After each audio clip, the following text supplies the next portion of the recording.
We can sleep under the stars, we can sleep under the stars, under the stars.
Take my hand,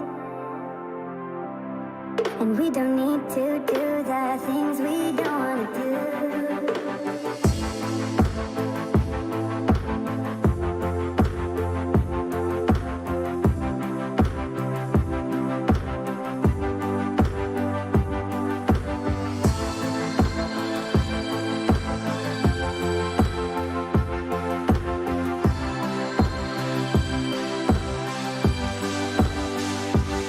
Baby, while we're young,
I'm running out of time, every day goes by so fast.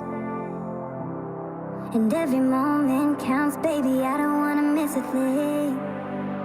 We can sleep under the stars, we can sleep under the stars, or hang out in hotel bars, driving somewhere in your car. We can sleep under the stars, we can sleep under the stars, under the stars.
Take my hand,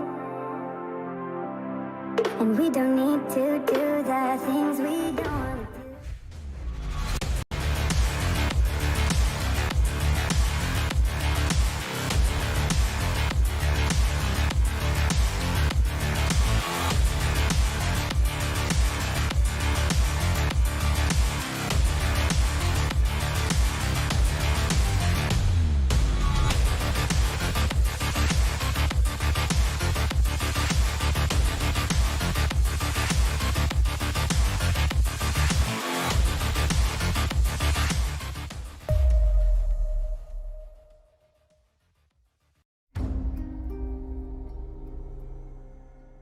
The partnership with AMD has been great. In Far Cry 6, the team has built the most ambitious open world in franchise history, filled with lush tropical environments and decaying urban landscapes. To push the visual fidelity of our game and immersive gaming experience, we've been collaborating with AMD to implement next-gen rendering techniques like DirectX ray tracing and AMD Fidelity Effects features. When implementing these next-gen features, we were challenged because we want the majority of players to have an enjoyable, smooth experience without having to turn their settings down. Using upscaling technology like AMD Fidelity Effects Super Resolution helps us address this problem because it means more players can enjoy Far Cry 6 with their graphic settings cranked up and without compromising frame rate. FSR is a cutting-edge spatial upscaling solution. It's easy to integrate into our development pipeline, and it delivers substantial performance boost while retaining excellent image quality on the highest quality setting. Additionally, we believe AMD's GPU Open and the support for open standards and platforms drive innovation forward. We can't wait until October 7th when players will finally get the chance to see all the hard work we've put into Far Cry 6. It's very exciting that we're getting closer to showcasing to players the game, powered by the latest AMD technologies.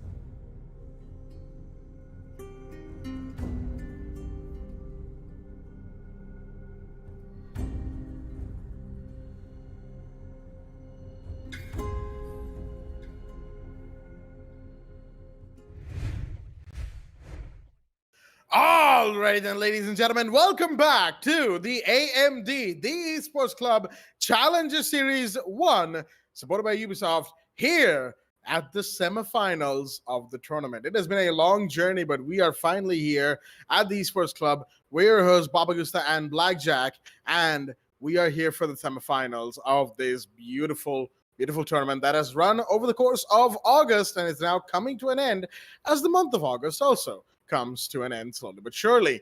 And let me tell you, folks, today's matches are going to be absolutely amazing. We will be getting on with them relatively soon-ish. Don't worry, we're just getting a few, technical things in the back end fixed, sorted out, and then we can move into the first match itself. So the matches today, the semifinals, for all of those wanting to know. We'll start off with Kid Esports taking on Mercenaries, a bit of a rematch slash revenge match, if you will, for Kid Esports, because they unfortunately lost to Mercenaries back in Stage 2 South Asia Nationals finals. So they now have a chance to get one up on their close rivals. And on the other side, Mercenaries will be looking to make it to the very finals, because there is a good chance that their long-standing rivals, formerly Union Gaming, now Monkey Hunters LFO, might need them in a BO5 once again like the old days. That is correct, because the second match is Monkey Hunters LFO going up against High Five, formerly known as Mischief Gaming, and with players from Mercenaries, from former Kid Esports, well, the former roster of Kid Esports as well. So yeah, it's set to be a very exciting couple of matches. So Baba, how are you doing today? Well, I'm doing good and also excited about these two important semi-finals matchup, Jack. And the first thing that I'm very excited about would be none other than MRCZ going up against Kira Esports. And talk about their map picks, and hopefully we'll be able to get it with the screen right below. We've seen quite a lot of chalet maps being brought up, especially on the previous quarterfinals match. We've seen a lot of Clubhouse, Oregon, but in this match particularly, we won't be able to see an Oregon being brought up. So how about we just, get back and how about we just take a look at those map picks being made from these teams. So start off, we will see the brackets, the timings that we have the match which is going around. Kira Esports versus Mercenaries, which will be our first BO3 semi-finals match, and the second, which will be Monkey Hunters going up against Team High Five. High Five, when they went up against Team GG in our previous quarterfinals match, it was almost we did get to expect Team GG mounting up a comeback on map Oregon, but unfortunately the amount of determination they had, it wasn't enough to plow through the attack, the attack coordination pushes being displayed from High Five. So although Team GG did give a good fight, unfortunately they could not defeat High Five, and now they have secured the spot on semi-finals going up against Monkey Hunters LFO. Now talking about the first semifinals match, which is Kira Esports versus MRCZ, they had no problems in the quarterfinals at all. 2-0, 2-0, good lead. I mean, most of the matches were around like either 7-3 or 7-4, going up against Red Vipers and Sage Empire. So, Red Vipers, in which Kira Esports went up against, and also Sage Empire, in which MRCZ had to go up against. Currently had no problems, but they did put up a good fight. But now it is Kira versus MRCZ in the first match. And talking about those, map picks, just like I said, Clubhouse, Villa, and Chalet. These three maps from the first match that we're going to see changes the entire, you know, changes the entire goal for these two important teams, because only one of them will get the spot on in towards the grand finals, and unfortunately the loser will have to go in for yet another best of three to determine who will be who will be getting the spot on the third place. So there is a lot to talk about these four important teams, and I'm very excited to see what's going to happen next, Jack. I am as well, Baba. These two matches today are probably some of the most exciting siege that we are going to get to see until, of course, tomorrow's grand final. Kid Esports vs. Mercenaries and Monkey Hunters vs. High Five are going to be just some extremely, extremely good matches. Speaking of course, Mercenaries versus Kid Esports, map bans have also been taken care of a little later than usual, but it is what it is. It's a weekend on an afternoon. Things move a little slower than usual. But the maps have been picked. We'll be going into those in just a short while, folks. Not just yet, but we do have the information, so let us relay that to you right now. Clubhouse, Villa, and Chalet, just like Baba pointed it out just a second ago. Interestingly enough, from what I am seeing on the map band screenshot, Mercenaries are attacking on all three maps. That is very interesting. Now, Chalet, of course, everybody knows attacking first is a good thing to be on. Clubhouse and Villa attack first. Now, Clubhouse, I guess, will be a little bit more evenly split between both sides. They are very good at that map, obviously. And on the other side, Mercenaries attacking first on Villa. Now, that is going to be a point of contention, because Villa is a lot more defender sided than a lot of people give it credit for, and defenders simply take away a lot more rounds than you would expect them to on that map again. So Villa being attack first for Mercenaries, after all, it is a Kira Esports map pick at the end of the day. So yeah, I think map 2 Mercenaries might end up facing a bit more difficulty than they may have bargained for, but that is simply the kind of match that they are going to be playing today. Mercenaries versus Kira Sports, a fantastic game that is going to grace our screens. Like I said, in a little bit, not just quite yet, we are getting everything set up and whatnot. It's a Saturday afternoon, folks. Let's, give us a little bit of a break here. Things happen before we can really sometimes things happen before we can really acclimate ourselves to that, especially the kind of night I had yesterday. Yee. Still feeling the effects from that, kind of. But I am fully energized. Don't worry. If you're worried about my casting being off putting today, don't worry, folks. I'm still here. Baba's still here. We're all here. The admins are taking care of the back end. The production is taking care of what you're seeing in front of you. So, all in all, should be just a great day of Rainbow Six coming ahead of us. So, before we, move forward, Baba, we've talked about the maps, we've talked about the players, the teams. Now let's talk about predictions. And I also want viewers in chat to lay their predictions down as well on the map count, and more specifically, Clubhouse being map 1. What kind of score do you expect? Well, at first I'd expect an 8 to 7 overtime, but although I might have to go with MRCZ this time Oh, because they okay. have, I would say they've been undefeated, especially when they go up against Kira Esports on a best of 5. Best of 3 is where I am concerned about because it is short. I mean, at least, if both of those matches are being won by either MRCZ or Kira Esports, we might have to look on overtime, which the map will be on Chalet. And talk about Chalet's performance from Kira Esports, it is extraordinary. The same thing can be said to MRCZ too. So my bet is I'm going to say that MRCZ might be able to win it out. What about you, Jack? Map 1. Mhm. Now, generally speaking, both Kira and Mercenaries like to, take a little bit of time before they get in. And speaking of which, let's actually have a look at the map video as well. We've been talking about it, so might as well take a look at it, folks. There we go. Like I said, Mercenaries and Kira Sports both like to take just a little bit of time, to get going, to get the engine revving, as they say. And I feel like that will make Clubhouse a very interesting first game, the first map of the day. And that is something that we need to look forward to. Now, Baba has already predicted that Mercenaries might take it. I'm a little less sure about that myself. Kira might actually be able to take it, but I'm not going to stake a claim on that just yet. Villa, on the other hand, Kira being defense first, I do feel like Kid Sports might end up winning Villa. Now, depending on if Mercenaries actually do win Clubhouse, we might end up seeing Chalet, where all bets are off, all the chips are off the table, folks, and all the cards have revealed themselves. And at that point, there is simply no way to tell who might end up winning. But yeah, that is the map picks for the day. Mercenaries with Clubhouse, Kira Sports with Villa, Decider on Chalet. And now the only thing we await are the players to join in to the lobby. Kira Sports and Mercenaries. Like I said, things are moving a little slower than usual. Do forgive us for that.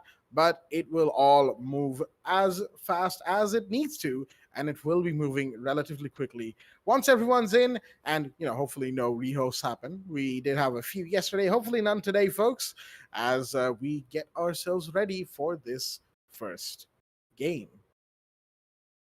Yeah, well, we are eagerly waiting for that match to happen, Jack, especially MRCZ and Kira Esports. The first map being on Clubhouse, and just like you pointed it out, it is 3 attack sites for MRCZ in the first half. So quite an interesting one to be seeing Kira Esports going defense in the in the beginning of the match. Not to mention Clubhouse being quite familiar for most of the teams in the South APAC region. So expect both of these teams trying to have a feel against each other. When I say feel, it's just that they want to try to test the limits of MRCZ to see whether if they're good at when it comes to coordination wise, when it comes to quick peaks and quick trade-offs. So we will see some, some restraint, or should I say some resistance being made. Not much of resistance being made in the first half, but then we might see some great plays, coming in towards the second half, maybe 3-3 in the first half. Then in the second half we might get to see whether MRCZ is, capable enough to go for a full sweep in the second half, or we might see another overtime for around 2 to 3 maps. Now again, talk about the, the lobby which has been presented right now. We're just waiting for the players on the side of Team MRCZ and Kira Esports to get back in the match. Just like we said, it is Saturday after all. We're just waiting for the players to arrive at the right time. They just, I believe they just completed the map bans around like 5 or 10 minutes before. So they will take the switch time to, come back in towards the match, make sure that everything is ready without having any issues. I mean, we definitely don't want to have any connectivity issues at this point. So without wasting any time, we'd be able to, head in towards the first semifinals match, which will be on Clubhouse. But that's not the only semifinals that we're going to be casting today, ladies and gentlemen. That's right. We have another semifinals matchup, and that would be none other than Monkey Hunters LFO, who's going to go up against Team High Five in a best of three matchup. Currently, we still don't have that map veto yet. It's going to happen after the MRCZ and Kira Esports match come to an end. So, quite looking forward to the second match as well, Jack, knowing that High Five made some, ridiculous plays even on the first qualifiers. Although they had some issues, dealing with Team GGs, they couldn't get the chance to, get the immediate spot in towards the quarterfinals. But suddenly they had the chance on the second quals where they got the spot, and they bring it back, they immediately brought it back up, winning the spot on towards semifinals. And now the only barricade that's been left for them to deal with would be none other than Monkey Hunters LFO. Quite a difficult team that High Five has to go up against. So they have to take it as a challenge. They have to understand the risk, and they have to make sure that they would give it the best that they've got. So very excited and also very intense, for all these four teams, because only these, out of all these four teams, only two will get the spot in towards the grand finals, and that grand finals will be best of five. And it's going to be an amazing, match to look at that as well in tomorrow's stream. And not to mention, we still have the third place matchup as well for the losers side to determine who will be in the third place too. So yep, again, MRCZ Kira Esports, we're still waiting for the players to arrive. And again, apologies for the delays. It's just it's basically some issues that they had to deal with, but I'm pretty sure that they will arrive at the right time. That they will. I mean, we obviously can be pretty much sure of that, but that, of course, isn't just the only thing that we are waiting for. We're waiting to see what kind of plays we might see from Kid Sports and Mercenaries. Bands wise, I feel like we're gonna see mostly standard stuff. Maybe a player specific attacker ban. Maybe not. Maybe instead of going for Thatcher and Maverick, they might go for Thatcher and Hibana. There's going to be a hard breacher ban for sure. It is Clubhouse after all. Hard breachers are extremely powerful on a map like this. And on the other side, defense wise, we might end up seeing the Kite ban if Thatcher comes in, of course. And Maverick is still there, of course, so you might not want to ban Kaid at the same time. It's all going to depend on how the teams are feeling, what they want to ban today, and how they are feeling about going into this game as things stand. And they will need everything on board for themselves. They will need to get started as soon as possible, even if, Mercenaries and Kid Esports like to take a little bit of time, a couple of rounds, 1 or 2 rounds initially before they really start up. But yeah, today they will need to start as soon as possible. No time wasted, no time delaying, because if you do that, then your enemy team gets momentum. And as soon as they get momentum between Akira Esports and Mercenaries, I think we all know these folks love a lot of momentum. And as soon as they get it, well, it is going to be very, very hard indeed for the other team to catch up.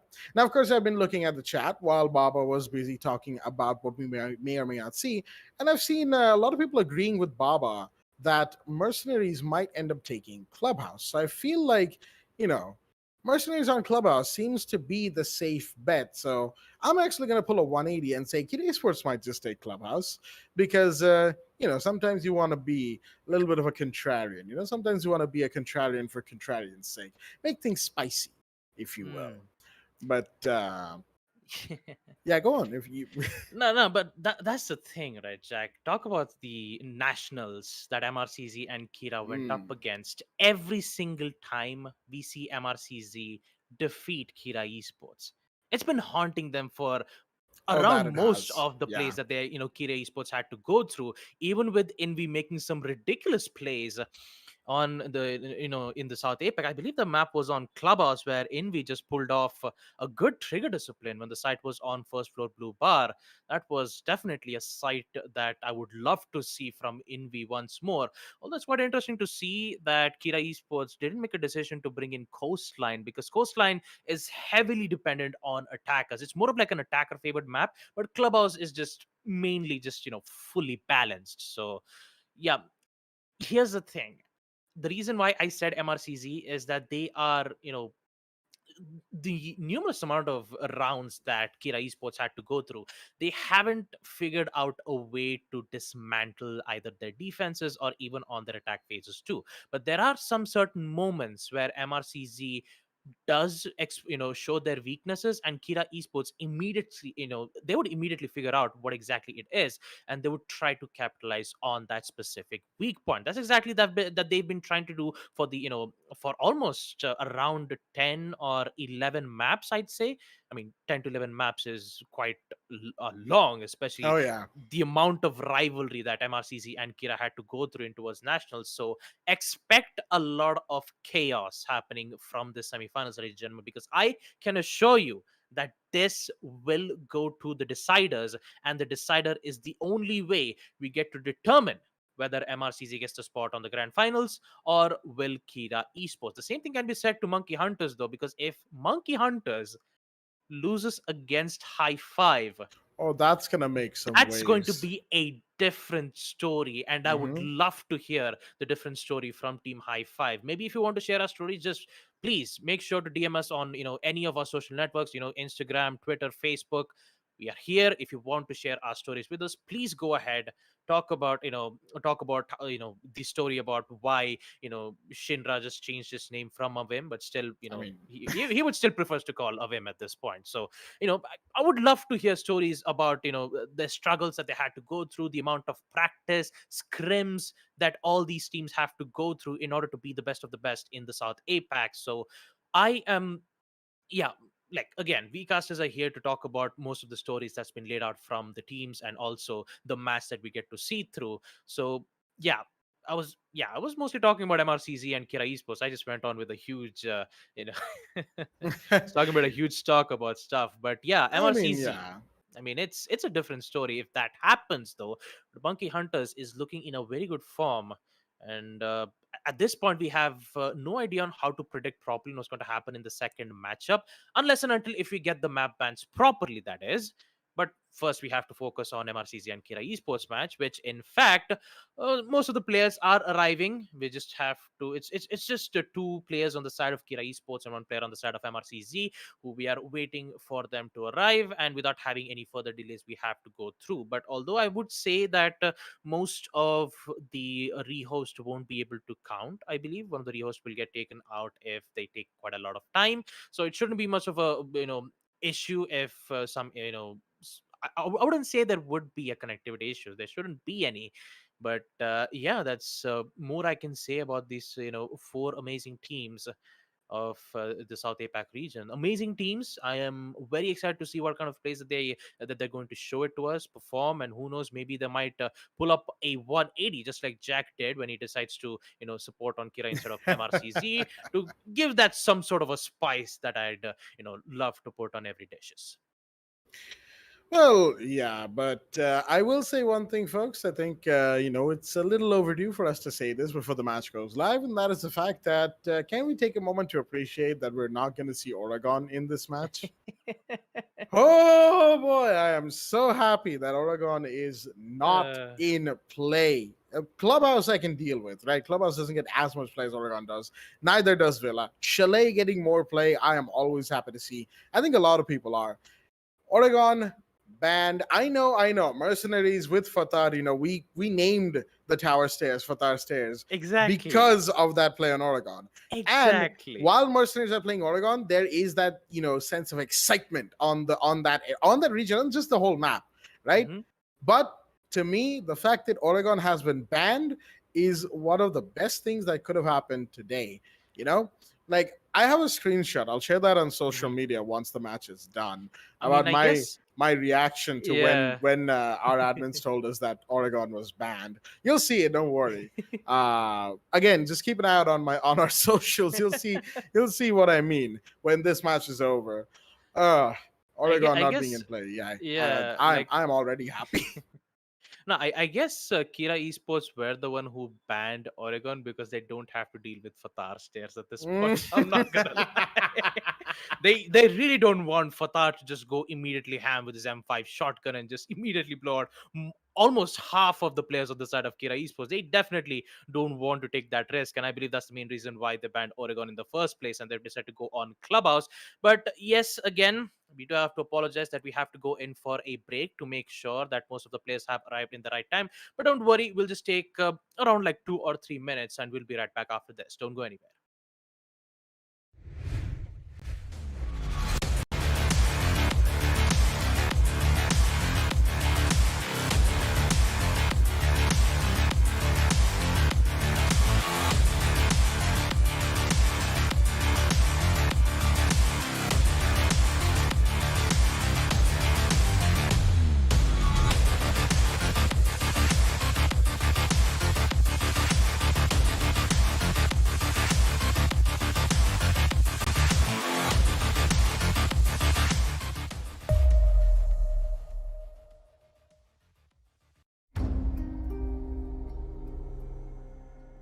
The partnership with AMD has been great. In Far Cry 6, the team has built the most ambitious open world in franchise history, filled with lush tropical environments and decaying urban landscapes. To push the visual fidelity of our game and immersive gaming experience, we've been collaborating with AMD to implement next-gen rendering techniques like DirectX ray tracing and AMD Fidelity Effects features. When implementing these next-gen features, we were challenged because we want the majority of players to have an enjoyable, smooth experience without having to turn their settings down. Using upscaling technology like AMD Fidelity Effects Super Resolution helps us address this problem because it means more players can enjoy Far Cry 6 with their graphic settings cranked up and without compromising frame rate. FSR is a cutting-edge spatial upscaling solution. It's easy to integrate into our development pipeline, and it delivers substantial performance boost while retaining excellent image quality on the highest quality setting. Additionally, we believe AMD's GPU Open and the support for open standards and platforms drive innovation forward. We can't wait until October 7th when players will finally get the chance to see all the hard work we've put into Far Cry 6. It's very exciting that we're getting closer to showcasing to players the game, powered by the latest AMD technologies.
I'm running out of time, every day goes by so fast. And every moment counts, baby, I don't wanna miss a thing. We can sleep under the stars, we can sleep under the stars, or hang out in hotel bars, driving somewhere in your car. We can sleep under the stars, we can sleep under the stars, under the stars.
Let's make the most of this night. Come on, baby, take my hand. And we don't need to do the things we don't want to do.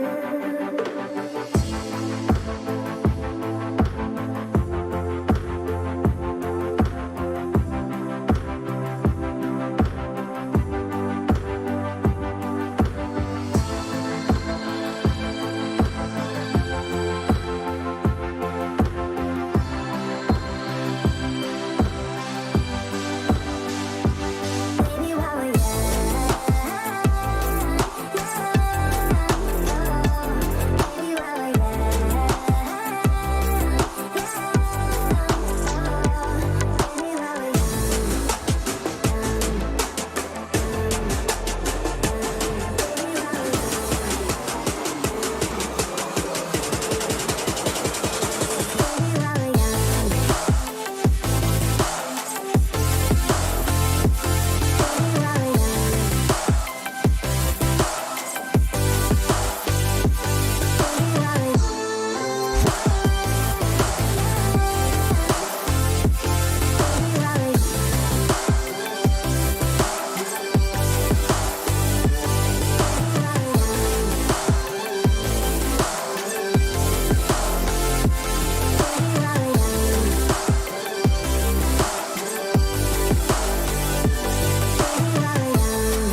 The partnership with AMD has been great. In Far Cry 6, the team has built the most ambitious open world in franchise history, filled with lush tropical environments and decaying urban landscapes. To push the visual fidelity of our game and immersive gaming experience, we've been collaborating with AMD to implement next-gen rendering techniques like DirectX ray tracing and AMD Fidelity Effects features. When implementing these next-gen features, we were challenged because we wanted... There we go. I almost forgot to unmute myself right there. Alrighty then, ladies and gentlemen, welcome back to the Esports Club Challenges Series 1, supported by Ubisoft. Here with the host Blackjack and Baba Ghost. We've already, done the whole spiel, as it were, and we've had some major technical issues, but no more. As finally, it's been 84 years, but the match is going live between Mercenaries and Kira Esports. And let us not waste any more time and get right into map number 1 on your screens with the ban phase. Starting off now. Kira Esports with the first ban of the day. They are defense first on Clubhouse, which is map number 1 of 3. And of course, after Clubhouse, we'll be going to Villa for map 2, which is Mercenaries pick. And then, which is Kira Esports pick. And then, of course, we're going to be going to Chalet, which is the decider. Mercenaries have picked this map, i.e. Clubhouse, and Kira Esports have banned the Thatcher, just like we were talking about, me and Baba, before in that long section where we were speculating about who might win, who might not. Now, a couple of very important updates about this match as the bans go on. Mercenaries will decide to ban Ace, understandably so, Hard Breacher, extremely versatile. Both teams have unfortunately had to agree to a 4v4, and yeah, it's not gonna, be a full 5v5 like we, wanted it to be because of major technical issues from both sides, and that, of course, will, mess things up just a little bit, as it were. And on the other side, because of the delays and, all of that stuff, rehosts won't be allowed. Pauses are still allowed, but rehosts will not be. So both teams are going to have to try and play with as, few leaves and disconnects as possible. Hopefully there are none, as the bans have gone on. In the meanwhile, Kaid and Valkyrie have been taken care of. Kaid, of course, Thatcher's been banned, Ace has been banned, Maverick is still there, but they don't want to deal with the Kaid's Electro Claws, excuse me, right there. And on the other side, of course, Valkyrie, a lot of information potential and a lot of killing potential from those Valkyrie Black Eye cameras. With all that being said, let us have a look at the slightly reduced rosters here in the lobby for us on map 1. From the side of Mercenaries, we've got Hasib, Snow, Fathar, and Maker. And from the side of Kira, we've got a Thurv, Envy, Rhymes with Buck, and Death Armor. Second floor CCTV and Cashroom will be the side of choice. 6 picked by Fathar to go out into the Buck as round 1 is underway. And I've kept the man from the mic long enough. Baba Gusta, take it away.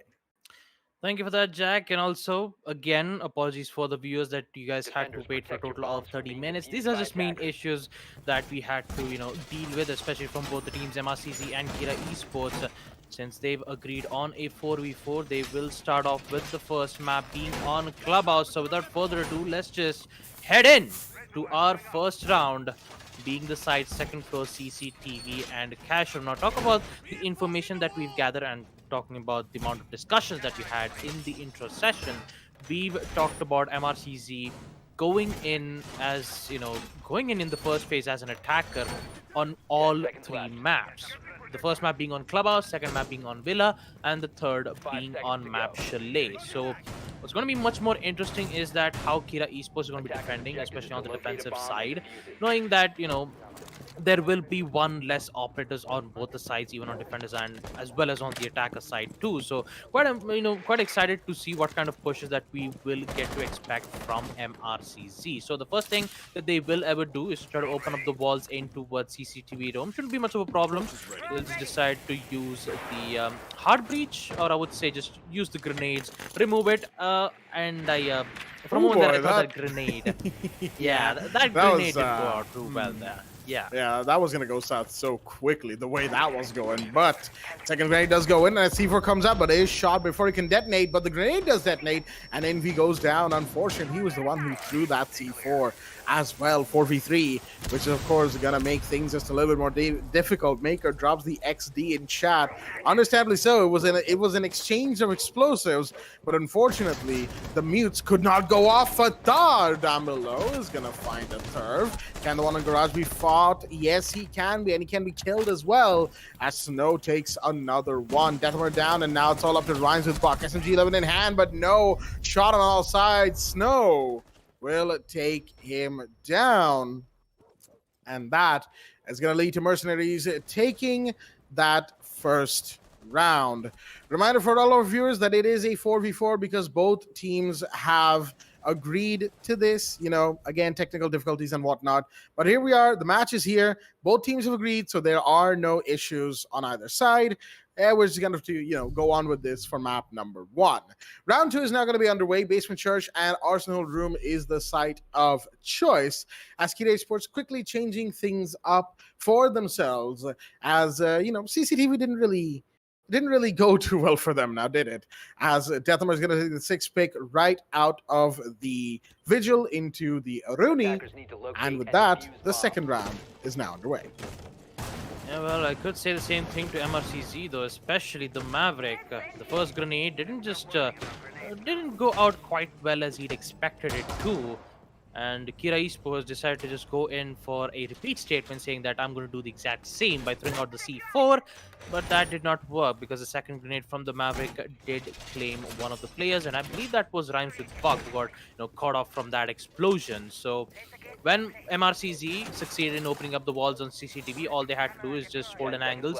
One which is in the balcony of CCTV, the second on CCTV window. There wasn't much of a requirement for MRCZ to push in towards garage, unless and until if there was a 5th player who was holding in from that exact same spot. Things would have been different, as I'd like to call it. But for now, MRCZ, good start off, as they'll be able to win their first attack phase, and now they have to focus on succeeding their attack in Basement Church and Arsenal Room. Now this site has a high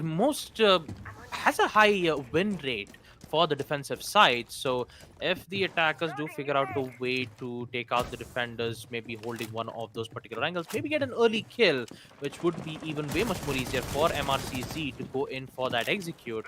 But for now, they just have to take care of some loose ends, and by that I meant Fatar, who's already droning in towards logistics. He's just trying to make sure that there won't be any roam presence coming in from TEC Esports. I believe there is one of the players, and that would be I was about to say Envy, but I believe it's either Death Armor. Yeah, there you go. Death Armor is the one who's currently roaming in towards garage with the help of a Thurv from main stairs. So that means there's only 2 players on the side of the site where they are going to defend against 4 angry attackers. And we're about to find out whether MRCZ gets the upper hand or TEC Esports. It's going to depend on who gets that first pick and how far they can take it, as Envy's going to go down. In the meanwhile, Fatar, there we go. Verticality is much needed, and after having that kill on Malusi, he can go about his verticality just a little bit better. Envy, once again, the first one to drop, and that's the one with the C4 gone again. As Snow, in the meanwhile, he's going to see the head very close to it. Just a shot. Shoot, shoot. There we go. It's a 2-tap. It's a kill. A Thurv will go down. Unfortunate for TEC Esports, the Jaeger was just trying to, pop off a few shots, just a warning shot or two. Or maybe open up a line of sight, but in the meanwhile, Deathmer has been down. It's all up to the smoke. Rhymes with Buck, the last one standing in the hallway right now. He's going to get the shotgun out. No SMG 11's enough. He's going to find 2 with that as Fatar and Maker go down. He is a little tagged up, admittedly, but the plan could still go off. Haseeb could still take this as the, there we go. The deployable cam will also be taken care of by the thermite. Plan's happening right now. The smoke needs to get in here. He needs to get in here quick. He could use any one of the alleyways that are given to him, but no, goes through the door. Unfortunately, he thought that the thermite was a little bit more towards the left of the entry door rather than behind the boxes with the Hibana.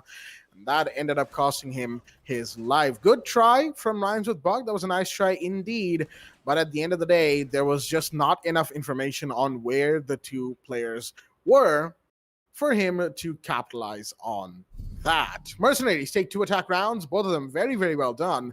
Even though round 2 was a little closer than I believe they would have liked, round 3 now is going to see us go to gym and bedroom. Kid Esports once again changing sites, knowing that the last one didn't quite go as planned.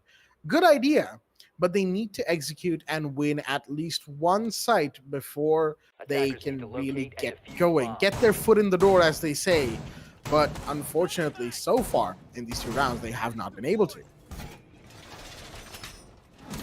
Yep, this is a lot to take for Kira Esports. They've already lost 2 of their attack rounds, in which most of the positioning that Kira Esports were playing around, I believe that was either, it was a Thurv and Death Armor, in which both of them were holding it in towards Garage and also from the red stairs.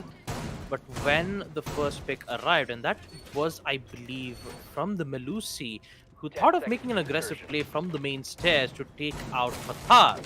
But unfortunately, it did not happen, and that exactly gave them a huge entryway for them to get in towards the side. Although the execution was in towards Kitchen, and Death Armor is actually thinking of going for a spawn peek, that will not work out. So he will fall back, giving much more information, and talk about the Thurv dealing so much damage right from the entryways of the recreation area. So he needs to be careful while attempting gunfights. It's best for him to fall back and maybe make his last stand in towards second floor gym. Now talk about Kira Esports' pick. You don't see them go to the same site twice, but we will see a Thurv get picked out. Actually, no, it was just a reset. For a moment there, we just got a Thurv, getting almost eliminated from MRCZ, but no, it was just a quick reset. Yep, it was just a false alarm, and I believe that it was either Invi C4 nor Mira C4 to try to reset it to at least 10 HP. But anyways, we will see the jacuzzi wall being breached from the thermite and followed up with the grenade. They'll be able to succeed to take out the mute jammers, and with it 2 minutes left, MRCZ have succeeded in opening up lines of sight. Now they just have to worry about eliminating players. Well, a little bit more than just that. A Snow, wait a minute. That was a brazen push, if nothing else. But unfortunately, he does get traded instantly. Invi, once again, the entry pick for the side of Mercenaries. That's a little unfortunate for Invi right there, I tell you what. Oh, no! A Turv! I don't know if he knew that the meter window was open, but he's going to get popped clean by Maker on the rappel right now on Jacuzzi balcony. Unfortunate for the man, as he was just trying to, get his way back into sight. That is your Legion gone. Fathar, all the way out towards Garage. He's just trying to clear out anybody, on the roam far side, trying to go for an early pick or something. After all, the top of the Garage wall is blown open. That is, I believe, where Deathmer used his C4 to get a line of sight onto these attackers. That's a good shot by Fathar. The man does not miss, as Rhymes with Buck unfortunately feels the brunt of that, and Asib comes in to find Deathmer as well. Mercenaries are looking mighty strong right now. Kid Esports, on the other hand, are definitely feeling that loss of their 5th, as again, 4v4. It was agreed on by the team, so we can't really do anything about it. Neither can they. Map 1 will simply have to go on as as it is. But with this situation at hand, Mercenaries are looking still pretty good. 3-0 now, and the only body they lost in the previous round was Snow, who, when you really think about it, needed to make a push like that because he was, because of the mute who was sitting inside of Jim, who would have been such a pain for Mercenaries on entry. They got him out, and they got the round. Well done. Overall, the sacrifice was necessary, and they made it work in the end. Yeah, evidently they did, Jack. I mean, for now, you see MRCZ in a huge lead yet again, 3-0. All thanks to Maker getting an immediate control on second floor gym. Now, this, I wouldn't say that there is something wrong happening in between Kira Esports. It's just that most of the gunfights that you see from MRCZ is quite aggressive, where the defenders had to wait for a certain period of time to wait to expose their weakness. Unfortunately, they're not showing any one of them just yet. And talk about Maker, who is very precise when it comes to getting most of those kills. Attackers are heading out to It's, defuse the it's bomb. no avail to see that MRCZ, who is prepped and ready for any spawn peaks that Kira Esports has to offer. We already saw one of the spawn peaks being made from Athar while he was playing as the Legion in the previous round. That did not work out. Second death, Amar went in for for a run out right in towards construction site spawn. That didn't work out as well. And now the only thing that Kira Esports can do as of now is just hold the site. And when I say hold the site, and I believe we might see some denials coming in from breaches, maybe bringing in the mute. Actually, there isn't any mute, nor we do see any denials being brought up from the defenders. And I believe that Kira Esports are just welcoming MRCZ to enter in towards the building. They're prepped and ready for any gunfights that they have to go through. Now, they are just mainly focusing on opening up most of those important places, logistics, breaches being done from Jacuzzi. They just have to deal with the Aruni's Surya gates by wasting one of the important utilities. Aggressive push from Ryzen, Oh, it will boy. fail. As next one, Maker comes in with his early frag. And what an early frag indeed. What a time to get it. Envy in the meanwhile does see the drone. And there we go. Use of the Aruni's passive is going to get him the kill on Maker. But unfortunately, in the meanwhile, Athurv has, they're gone down. Which will, of course, mean that Sight is now in full control of the attackers. But Envy is here. He's going to find Hasib and drop the diffuser at that. Fathar's going in for a big peek right now. But there is somebody waiting for him to do exactly that. Shots are going to be fired. But no, he didn't look on the cash door, on the table, the big table of cash, that is. And he gets taken down as Snow on the other side finds Envy. 1v1. And it looks like the play was there from from Kira Esports, who, just like Baba said, invited them into the building, played fast and loose with it, and kept trading constantly. And that is something they needed to do. Take the fight to Mercenaries rather than wait for Mercs to come to them. And that, of course, has allowed them to go for their first round. Finally, they've got their foot in the door, as round 5 will see us go 3-1. Still in favor of Mercenaries, and mind you, Kira Esports cannot take a lead on the first half. They can only go 3-3 at best, and even then, it will still be difficult for them on the other half because they'll be going on to the attack. Now, 3-3 will mean that they will have just a load of momentum, just a huge load of momentum on their side. But this is Mercenaries on defense we're talking about. So, once again, this game will be quite, difficult for both sides, I feel. That I definitely have to agree on, Jack. With Kira Esports winning their previous round on Gym and Bedroom, I believe some certain steps will come in for the defenders to pick themselves up back. But how is my biggest question? Because most of the optics that you've seen is quite literally the same that they've picked from the previous site, being on basement church and arsenal room. It's the same operative picks they've been doing in round 2, but is there any difference? Talk about difference, we see Death Armor already placing in with the deployable shield and also an early spawn peek from Envy to take out Snow. There goes your first hard breacher. Thermite has taken care of. Interestingly enough, that is going to put a hole in the dent for MRCZ's attack push. And now Maker is trying to do something else. He has made a decision to just not go in for, opening up those important walls or maybe hatches in towards bar, and just go fragging without the help of his teammates. Although I wouldn't think that it is a good idea, but when it comes to certain situations like this, and talking about Envy being so a very good positioning, boy, that will not work out too well, because Maker will come in to take out Envy, equalizing it yet again 3-3. Yeah, I'm not quite sure what happened there with Envy, but regardless, he's going to go down once again, and that is going to be the equalizer 3-3, just like Baba said. Now, interestingly enough, Mercenaries, I feel, are a little bit more scattered this round, or at least have been so far, and they're going to have to consolidate themselves in one place. Was that a C4 going out? That explosion could have been, as Deathhammer C4 has been used up in the meanwhile. They still have 4 impact grenades between Athurv and Rhymes with Buck to deny hatch breaches, and of course Hasib is going to have to be fully aware of that. So far he's used up 4 straight 4 of the Excaris pellets, and that, of course, is going to be impact tricked out. He needs more. He's used 2. Are those going to be impacted? Yes, they are. He needs 2 more. Burning impact grenades one by one by one. All over the place. Ryzen still has 1 more, but looks like this time the next 2 were let through because of the amount of verticality the Buck is now bringing in play, but it still goes off. Rhymes with Buck is still doing work, and finally Hasib will be able to get the breach off on the main kitchen hatch. That takes a while, doesn't it? As, yeah, with 4 impacts, you can really delay, at the very least, the hard breach on the main kitchen hatch.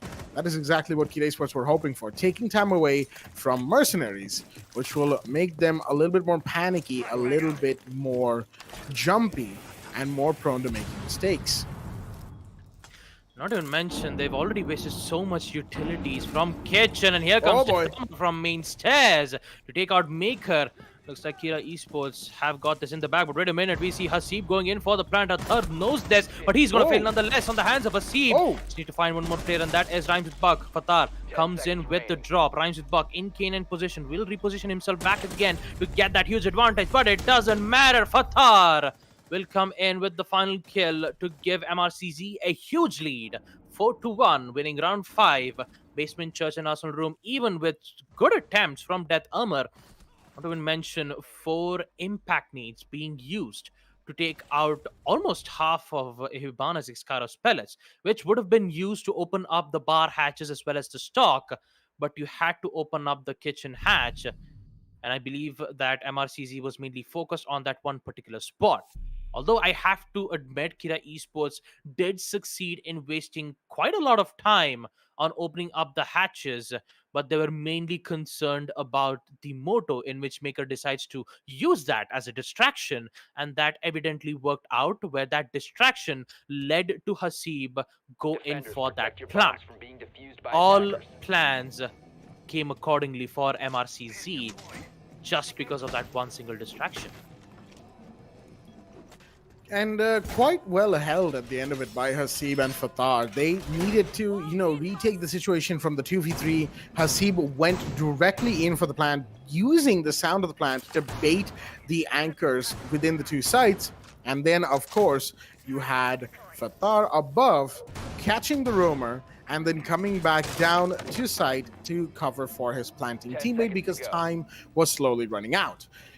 Well played by Mercenaries, good coordination between those 2, and that, of course, is what we love to see when it comes to a match of Rainbow Six. Kid Esports, on the other hand, they are, well, a little shaky, probably a little more so than any of us expected. Then again, like we said, it's 4v4. Both teams had to agree to this because of technical difficulties, and I know I've repeated this 3 times across the match so far, folks, but excuse me right there, but kind of have to for viewers joining in now who might be a little unaware as to what's going on. Unfortunately, Deathhammer will, yeah, he's not happy about getting killed like that, as Maker just completely ended his existence. We didn't, of course, get to see that, but yeah, he's not going to be too happy about going down first. Death Armor off the board, 4v3, and that is such an influential kill at that. Yeah, at this point, Death Armor, the only thing that he can do right now is just use information via the default cams, while Maker just has a huge smile on his face, but he's still not done. He needs to worry about the side, and guess what? Athar is already in with the SMG-11, and another! What is happening with the information coming in from MRCZ? As an immediate equalizer will come in from Snow to take out Athar. What is happening to MRCZ right now at this moment? They're getting confused. And even with that information, like, where's that information? How did Hasib and Fatar get caught up in towards the kitchen unaware? Well, as Atharv made that equalizer happen, 2v2. One, I would say, 2 hard breaches still alive for MRCZ. And talk about Kira Esports. There is not a lot that I should be talking about. Maker goes in with a huge sprint, not knowing exactly where Rhymes with Buck is. Now we will see Snow all by himself on a 1v2 situation. What just happened to MRCZ? What happened to the communication that has been laid out in between? But guess what? Snow is already in towards the side. Thinking of contesting the angle, and he will win that. Taking out Envy. Now he needs to go in for the plant. Whereas Rhymes with Buck is pre-firing all the way, but it's too late. Post-plant will come in, forcing the defenders to go aggressive this time, whereas Snow will patiently wait for the Melusi to go in with the defuse. The defuse will come in, and so does the Thermite. He doesn't know that huge rotation being coming in from the Melusi. He doesn't have much time. The defuse will come in, more of like used as a bait, whereas Snow will go in aggressive this time. He needs to fall back, but it's too late. Will come in with that beautiful clutch as we see Kira Esports end off with the first half 4-2. Huge plays from Kira Esports and MRCZ. Huge mistakes being made, especially from Atharv, who just got 2 simple kills in towards kitchen. Fatar was droning in towards tunnel, thinking that he was safe. Evidently, he was not. And that led MRCZ lose the round. And not to even mention Maker, who was just immediately sprinting in towards the bathroom side, having no information whatsoever. And what Melusi did is just go aggressive and put out Maker. That was actually huge from them. Although Snow almost tried to recover it, putting themselves in a 1v1 post plant, it wasn't enough with that beautiful wall bang being made from Rhymes with Buck. And looks like the show is not over just yet, ladies and gentlemen, because in the first half, if MRCZ get that huge lead on attack, it would have been 6-0. But it is not. Kira Esports somehow manages to get those 2 kills on defense. And now the pressure is on for MRCZ because they're the one on defense and Kira Esports will be the one on attack. More importantly than anything, Kira Esports taking those 2 rounds is extremely important for them. Better late than never, as they say. And, something that Clubhouse defense is, something about Clubhouse defense that is touched on quite a bit is that some of the, strategies that we have come to expect from Clubhouse in competitive Rainbow Six, some of them really need 5 players, if you will. And that, of course, makes things just a little bit more difficult for both Kira Esports and now Mercenaries who are on the defense.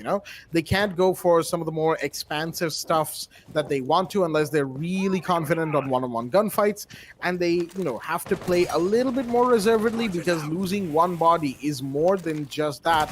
It is giving away just a massive amount of leg room to your opponents. Kira Esports, unfortunately, were still playing a little free, a little fast and loose on the defense.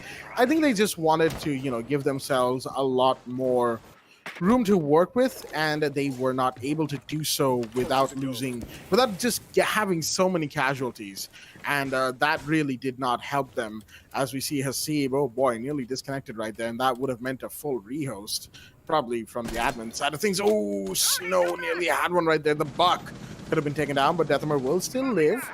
A couple of close shaves from both sides. Mercenaries, on the other hand, like we mentioned, they will need to be so very careful now that they are on the defense. Defenses on Clubhouse can be difficult with only 4 players, and that means that they will need to be extra aware of who is where on their side and who is where on the attacking side. Well, the one we definitely need to watch would be Fatar, who is quite aggressive in towards Garage, providing good amount of cover for Snow. And now the main pressure will be on for the Mute himself, because he will be dealt with 2 attackers who are trying to pressure himself to get that control. And Fatar might be able to get their shot. Will he? Yes, he does. Atharv will go down, and the advantage will go in favor of the defenders.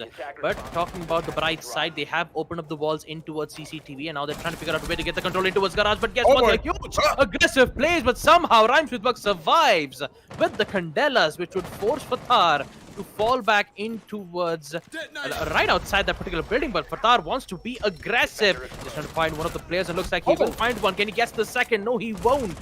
That Amar will go down, and looks like MRCZ is in it. So aggressive from Fatar. He will get 2 kills, picking out Atharv, and also he will take out one more. Rhymes with Buck is going to go down. And with that Envy, my goodness, last man standing, but he will shut down Fatar nonetheless. 1v3, and he needs to find 3 players, and that won't happen MRCZ will be in a huge lead, 5-2, as they only need 2 more defending rounds to win map 1 on Clubhouse. And hopefully, in the second map, which will be on Villa, we should be having all 5 players up and ready, and we shouldn't have any much more problems to be dealing with. But still, I do have to admit, Kira Esports on their attack, on their defensive side in the first half, they still held their ground. And the amount of aggressive plays that we saw from Kira Esports, I believe, from Rhymes with Buck and a Thurv, they did what they could.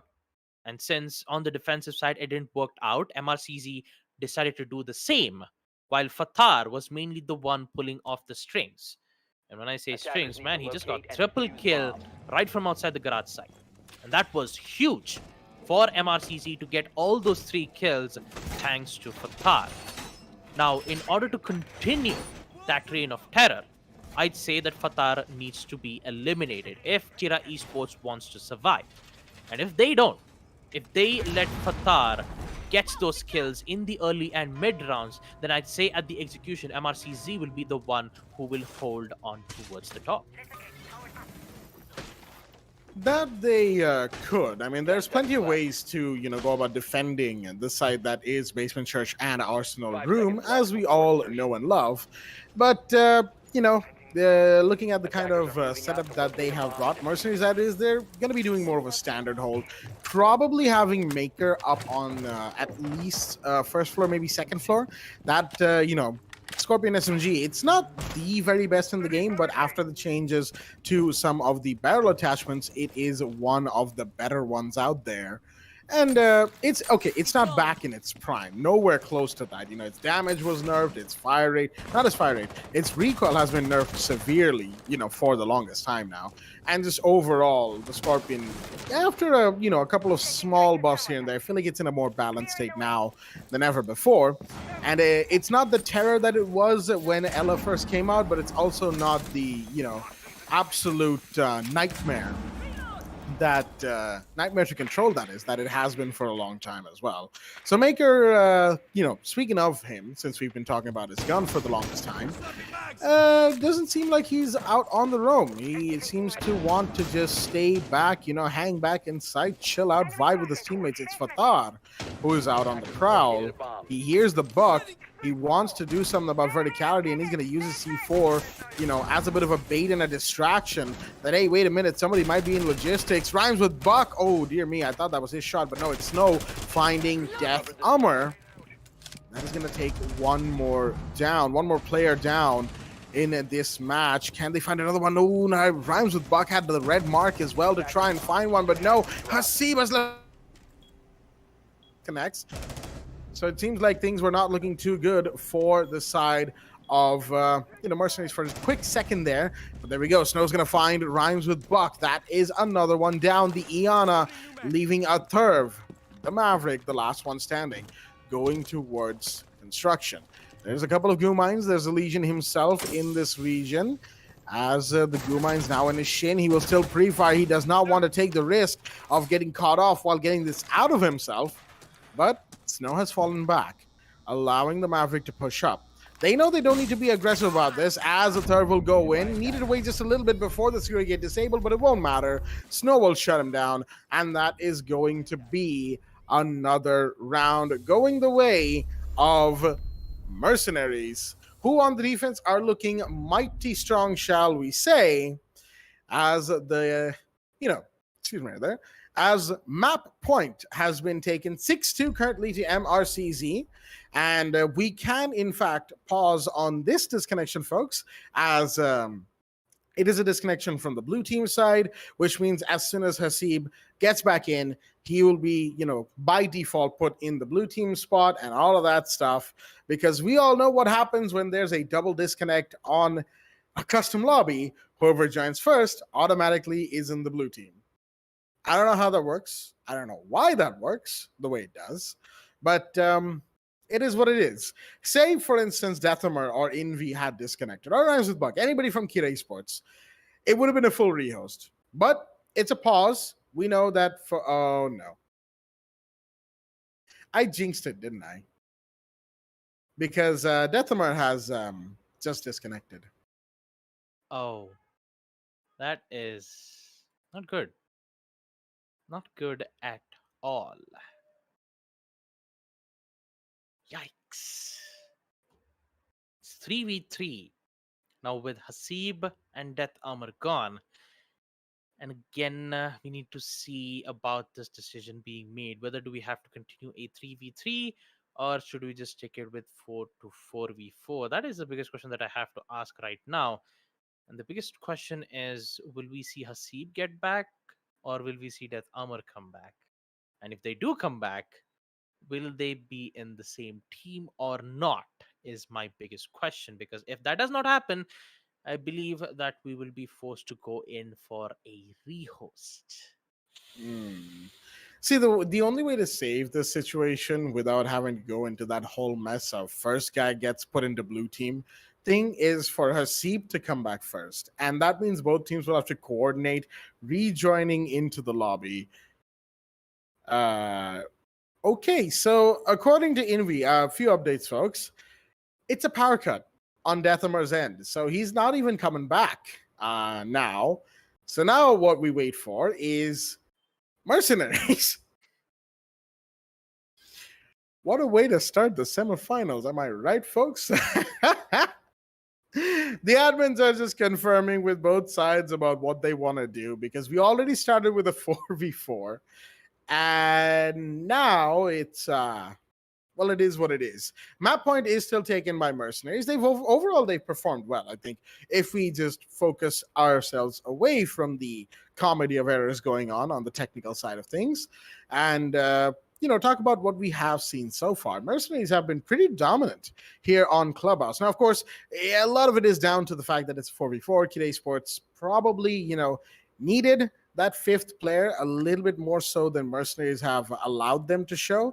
And Kita just haven't had the room to really spread their wings. And that's not to say that they cannot perform in a 4v4 situation. They can.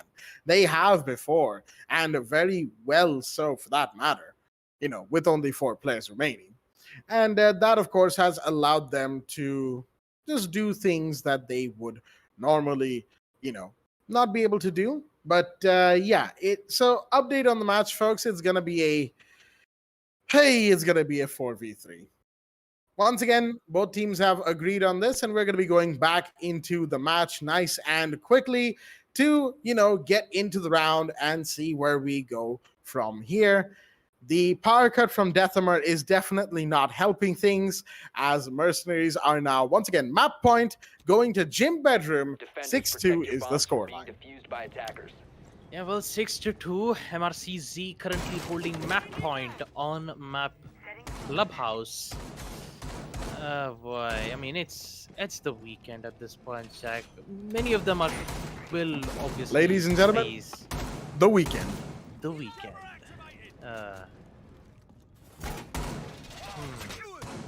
I mean, we always have that, connectivity issues or power cut issues at this point. I mean, it always happens on the weekends time, or maybe it's just some huge issues being happening on their end too. But it's just like at this point we don't have any control on power cuts, or should I even say connectivity issues. But still, man, this is going to be a huge blow for Kira Esports, and not even mention the huge viewers. Again, we do have to, apologize for those huge issues being made. But we will see Fatar get his first frag, taking on the third right from the garage entrance. And again, we couldn't do anything at this point. Kira Esports, they did what they can to bring in the, most of their players. They could not. And looks like we all know what's going to happen next. MRCZ will be able to get their win 7-2 and also get their confirmation. With Invi being the last man standing, he just needs to find 4 players. And already we've seen Fatar get 1 and Snow get the other kill, taking out a third. And now Invi needs to figure out a way to get a 1v4. I mean, it's just no pressure. It's only a 1v4 in a 6-2 situation. No pressure, as he will unfortunately not be able to do much about this. Just tried to get on the roof and got taken down at that as well. And well, folks, I guess we can be all thankful for a quick finish on this first match, given the massive, massive issues that we've been having. Very unfortunate for both Mercenaries and Kira Esports, but less so for Mercenaries. They will be your winners on a Clubhouse, just as you predicted, Baba, although I'm fairly certain you didn't expect your prediction to go this way. But Yep. it is what it is, as Mercenaries will take it 7-2 and go into the second map with a 2-1. My numbers are all 7-2. messed up. Yeah, it's all right. 1-0 lead. There we go. Yee. Like I said, it's the weekend.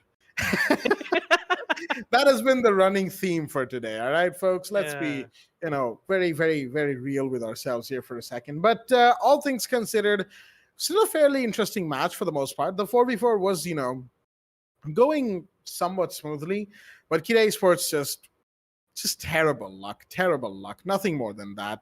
I really feel bad for them, and they, even the fact that they've got a bet ongoing with Mercenaries that whoever loses this BO3 is gonna have to change their name for 24 hours on social Yeah, man. media. So yeah, Mm. it's not gonna be too good. But maybe when we go into the break between maps, we might actually be able to get the players back in, and get everybody in the lobby ready and going for map number 2. We really do hope for a good map 2, folks. But before that, I believe we do go into the highlights to talk about what we saw for a majority of the match. Again, that last round won't really count for much other than allowing Mercenaries to take their win. So let us go right into the highlights, and Baba Gusta, please take us through them.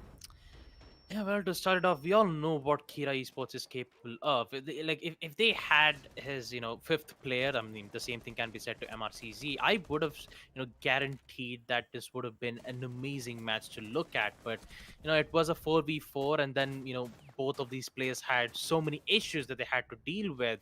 But we did see some amazing plays coming in from MRCZ. Starting off with Fatar on defense. He was just playing as the Mozzie with the P10 Roni. He was quite confident as well, getting most of the kills. But talk about Kira Esports, they've just I don't know. I would say it's just bad luck for Kira Esports. I mean, I just feel sad for Kira Esports that they've did their best, and talk about how good that Kira Esports is. They would require an entire 5 player to execute such amazing attack coordination on attack, as well as good defense. And with one of those players having a huge loss, and not being able to perform well on most of those aggressive plays, Envy did give a good try. Like, we did get to see some amazing plays from him as well, but the same thing cannot be said to Maker, though, because he was just he was quite quick to try to get that immediate control either from the main stairs or in towards kitchen, where most of the time the defenders would catch MRCZ off guard, just like how Atharv caught 2 of the players on the side of MRCZ. For a moment there, yeah, this was actually a play where we did get to witness a beautiful 1v2 clutch being made from Rhymes with Buck. But yeah, that's all I can say from this highlights at this point, Jack. It's just huge issues that's been going on from these two teams, and also it's just connectivity issues, power cuts that we don't have any solutions at this point, rather than just wait it out. And no matter what kind of issues that both of these teams had to go through, the show must go on. And they did agree for a 4v4. Unfortunate that they had to go in for a 4v3. But hopefully, in the second map, the map being on Villa. I believe that this is Kira Esports' pick, I believe. The map being on Villa. Hopefully, we might see all the players on the side of MRCZ be connected. The same thing can be said for Kira Esports. So hopefully, prayers in chat. Hopefully, all the teams on the side of Kira Esports or MRCZ would come back right on track. Hopefully all these connectivity issues would come back, and hopefully we would have an amazing match to look at in the second map. So prayers, I'm just gonna pray as well for around 2 or 3 minutes to make sure that everything will be set accordingly.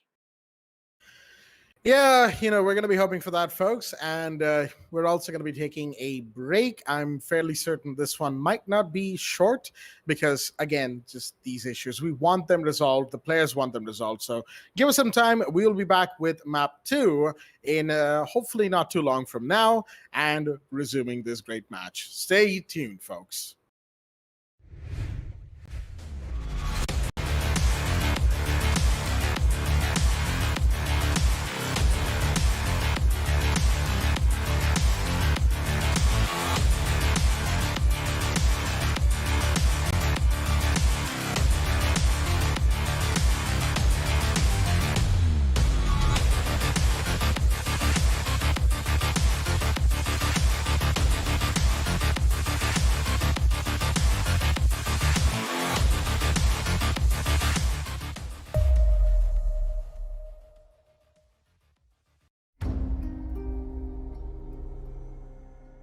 The partnership with AMD has been great. In Far Cry 6, the team has built the most ambitious open world in franchise history, filled with lush tropical environments and decaying urban landscapes. To push the visual fidelity of our game and immersive gaming experience, we've been collaborating with AMD to implement next-gen rendering techniques like DirectX ray tracing and AMD Fidelity Effects features. When implementing these next-gen features, we were challenged because we want the majority of players to have an enjoyable, smooth experience without having to turn their settings down. Using upscaling technology like AMD Fidelity Effects Super Resolution helps us address this problem because it means more players can enjoy Far Cry 6 with their graphic settings cranked up and without compromising frame rate. FSR is a cutting-edge spatial upscaling solution. It's easy to integrate into our development pipeline, and it delivers substantial performance boost while retaining excellent image quality on the highest quality setting. Additionally, we believe AMD's GPU Open and the support for open standards and platforms drive innovation forward. We can't wait until October 7th when players will finally get the chance to see all the hard work we've put into Far Cry 6. It's very exciting that we're getting closer to showcasing to players the game, powered by the latest AMD technologies.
The partnership with AMD has been great. In Far Cry 6, the team has built the most ambitious open world in franchise history, filled with lush tropical environments and decaying urban landscapes.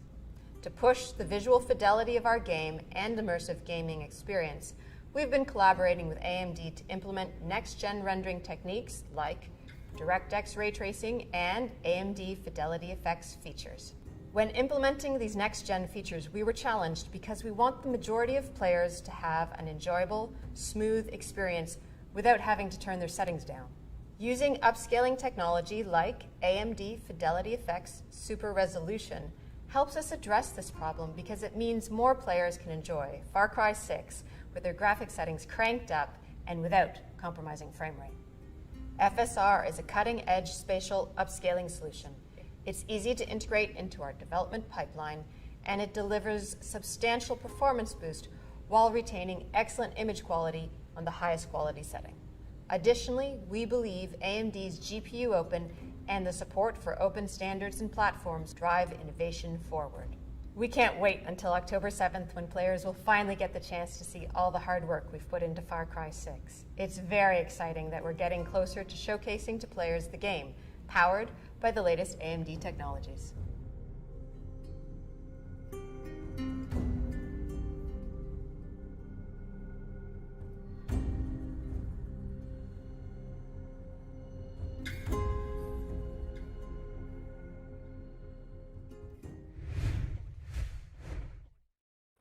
Alrighty then, ladies and gentlemen, welcome back to the Esports Club Challenger Series 1, supported by Ubisoft, with your hosts Blackjack and Babagusta. But as you can tell from the somber tone of the atmosphere right now, we have some pretty sad news. So, as you all saw at the end of the previous game, at the end of Map 1 Clubhouse between Mercenaries and Kid Esports, Deathmer had a power cut, right? Leaving them in a 4v3. They couldn't win the match after that.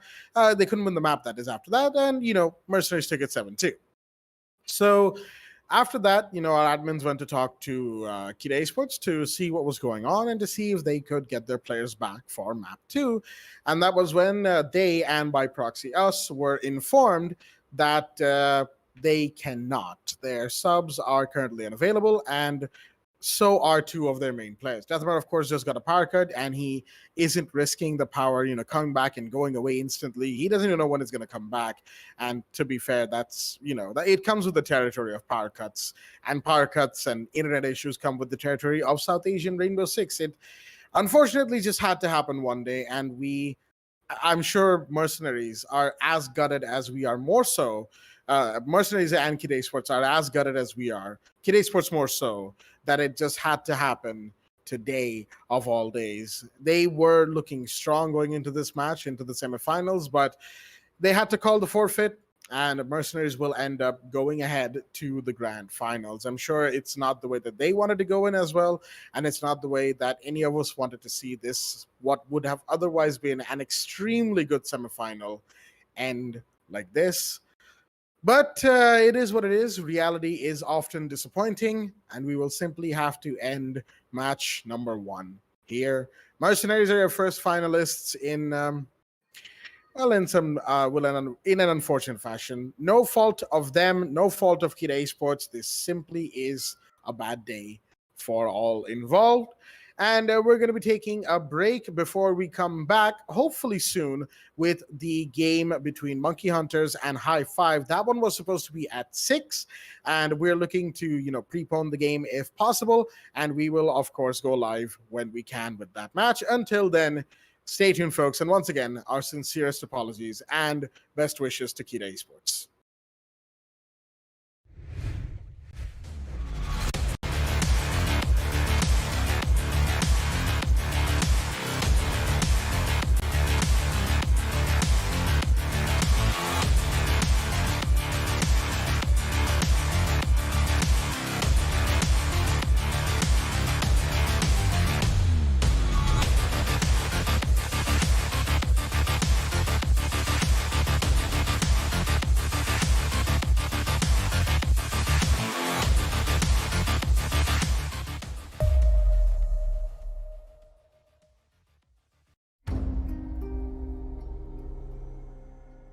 The partnership with AMD has been great. In Far Cry 6, the team has built the most ambitious open world in franchise history, filled with lush tropical environments and decaying urban landscapes.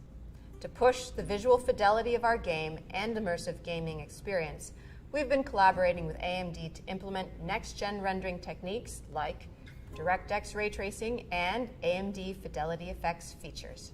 When implementing these next-gen features, we were challenged because we want the majority of players to have an enjoyable, smooth experience without having to turn their settings down.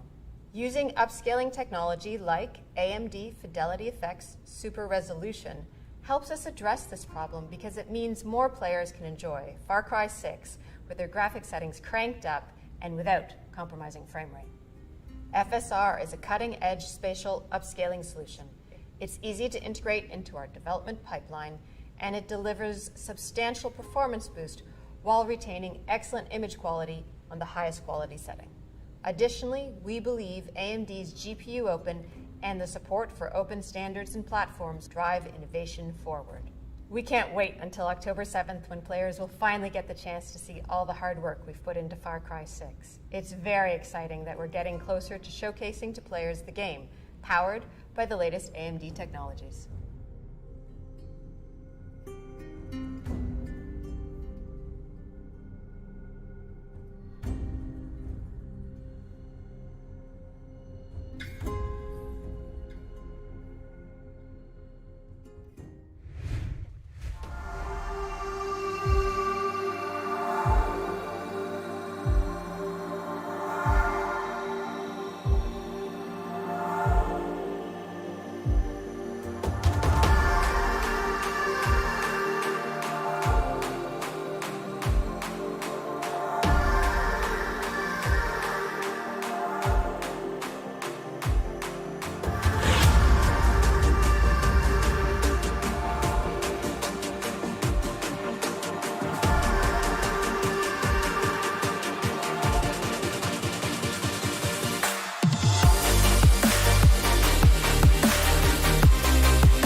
I'm running out of time, every day goes by so fast. And every moment counts, baby, I don't wanna miss a thing. We can sleep under the stars, we can sleep under the stars, or hang out in hotel bars, driving somewhere in your car. We can sleep under the stars, we can sleep under the stars, under the stars.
Take my hand,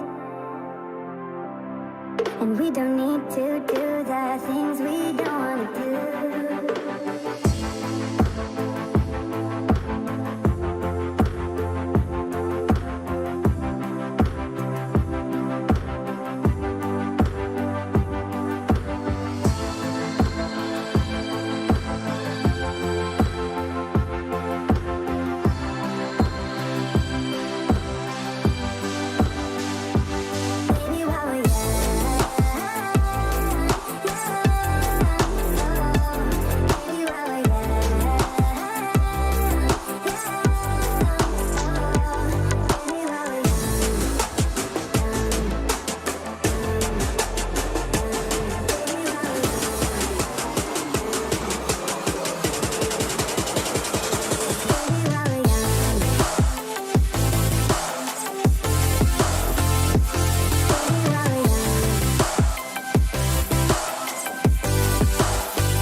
I'm running out of time, every day goes by so fast.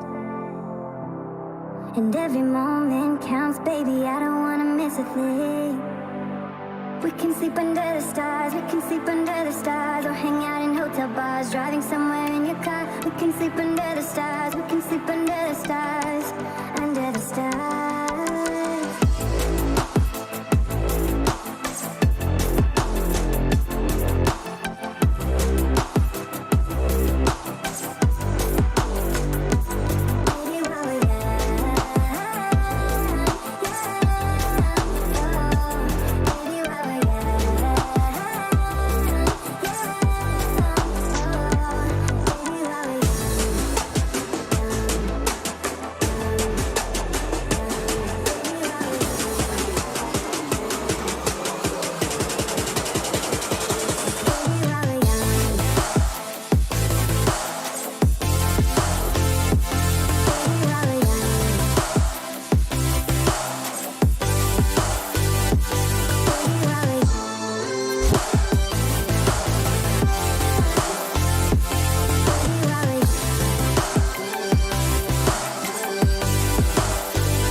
Let's make the most of this night. Come on, baby, take my hand. And we don't need to do the things we don't want to do.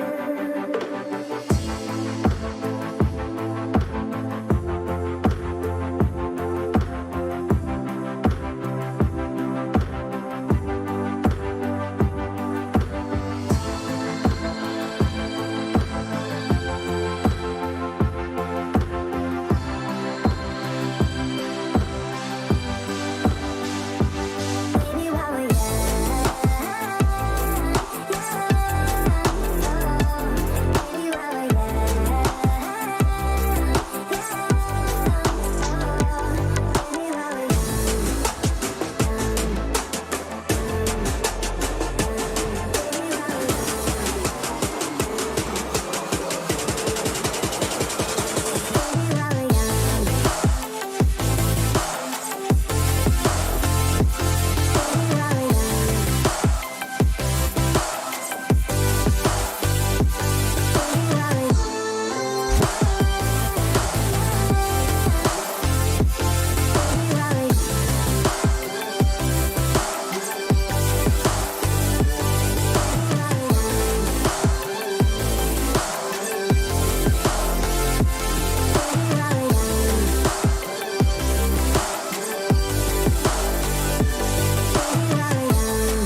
I'm running out of time, every day goes by so fast.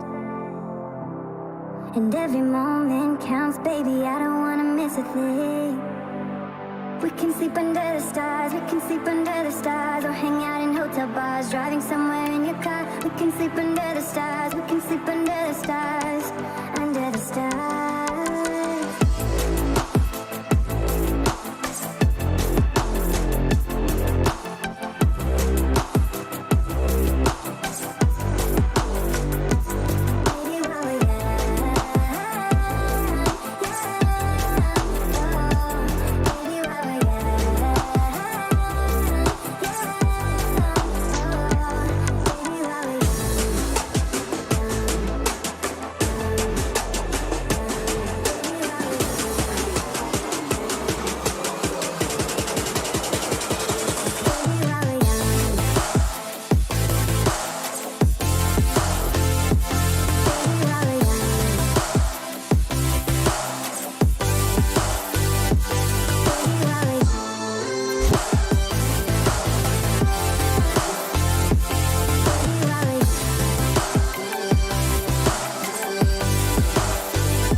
Make the most of this night. Come on, baby, take my hand.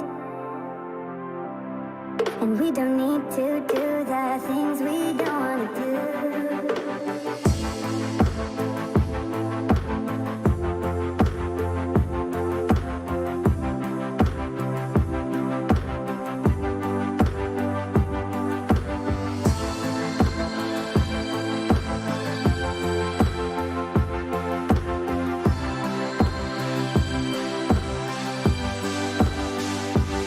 Baby, while we're young,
I'm running out of time, every day goes by so fast.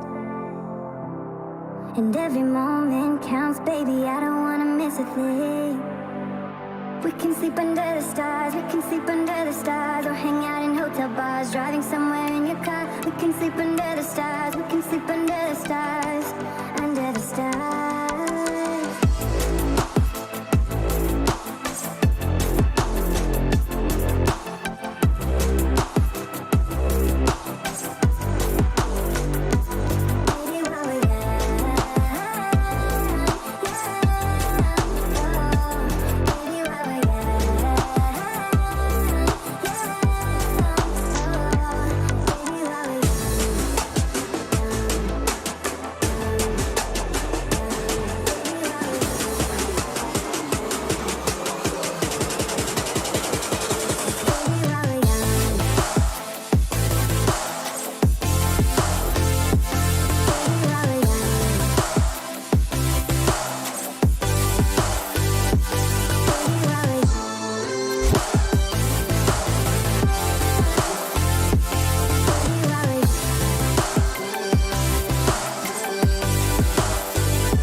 Take my hand, and we don't need to do the things we don't want to do.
I'm running out of time, every day goes by so fast.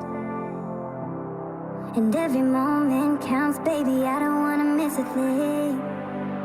We can sleep under the stars, we can sleep under the stars, or hang out in hotel bars, driving somewhere in your car. We can sleep under the stars, we can sleep under the stars, under the stars.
I'm running out of time, every day goes by so fast.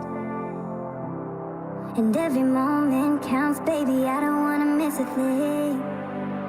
We can sleep under the stars, we can sleep under the stars, or hang out in hotel bars, driving somewhere in your car. We can sleep under the stars, we can sleep under the stars, under the stars.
Take my hand, and we don't need to do the things we don't want to do.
The partnership with AMD has been great. In Far Cry 6, the team has built the most ambitious open world in franchise history, filled with lush tropical environments and decaying urban landscapes. To push the visual fidelity of our game and immersive gaming experience, we've been collaborating with AMD to implement next-gen rendering techniques like DirectX ray tracing and AMD Fidelity Effects features. When implementing these next-gen features, we were challenged because we want the majority of players to have an enjoyable, smooth experience without having to turn their settings down. Using upscaling technology like AMD Fidelity Effects Super Resolution helps us address this problem because it means more players can enjoy Far Cry 6 with their graphic settings cranked up and without compromising frame rate. FSR is a cutting-edge spatial upscaling solution. It's easy to integrate into our development pipeline, and it delivers substantial performance boost while retaining excellent image quality on the highest quality setting. Additionally, we believe AMD's GPU Open and the support for open standards and platforms drive innovation forward. We can't wait until October 7th when players will finally get the chance to see all the hard work we've put into Far Cry 6. It's very exciting that we're getting closer to showcasing to players the game, powered by the latest AMD technologies.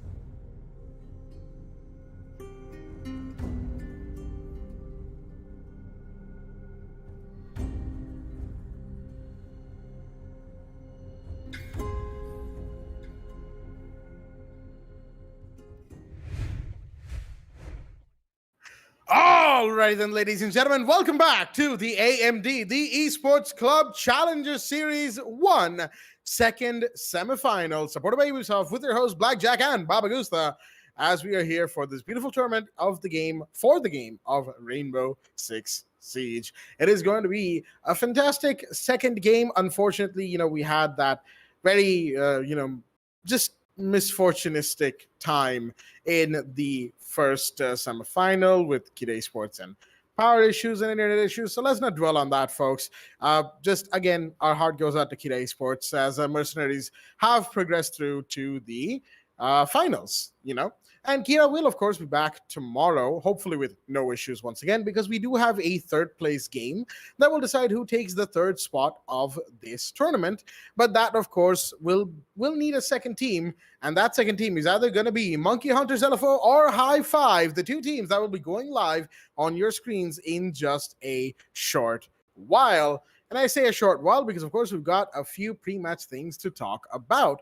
First of all, the maps that are on display today between these two teams. Chalet, picked by High Five, Oregon, because, of course, picked by Monkey Hunters. And on the other side, Decider is Clubhouse.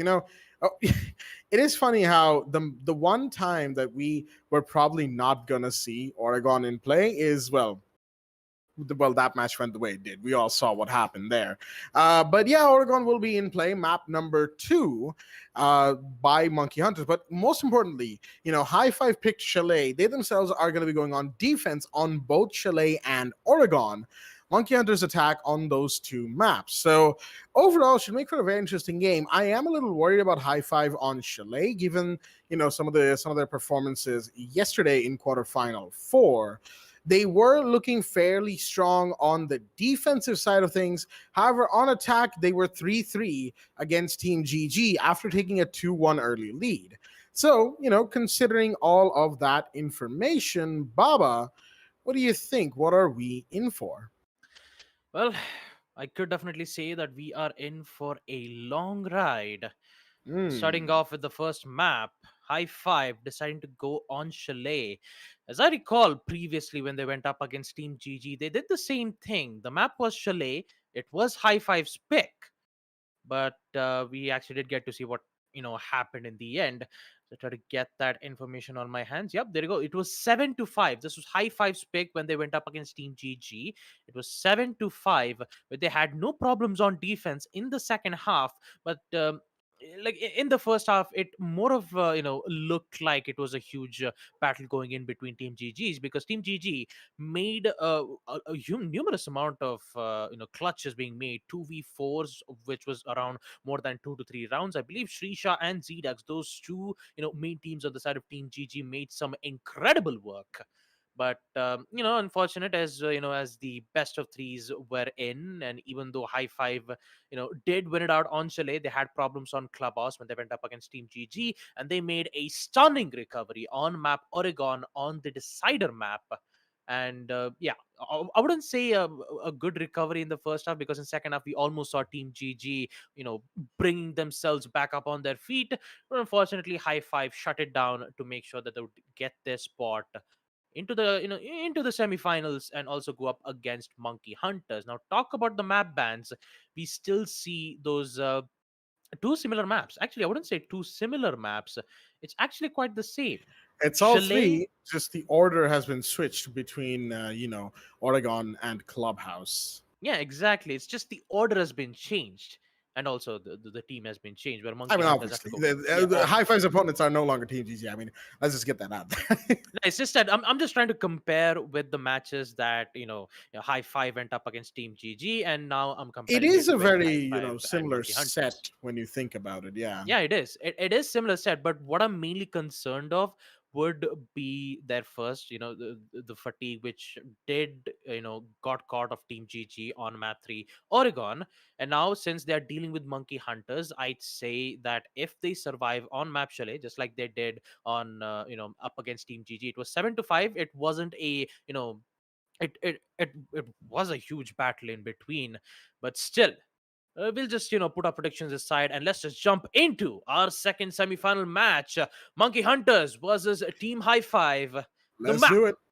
will be on Chalet. So without further delays, we shall head in towards the match. We won't be having any delays whatsoever. We don't have any issues. It will be a fully fledged 5v5, and not to worry about Hussein. He will be right back. It's just a common issue where he immediately leaves the game, and then he would immediately come back. It's the same issue that Maker had.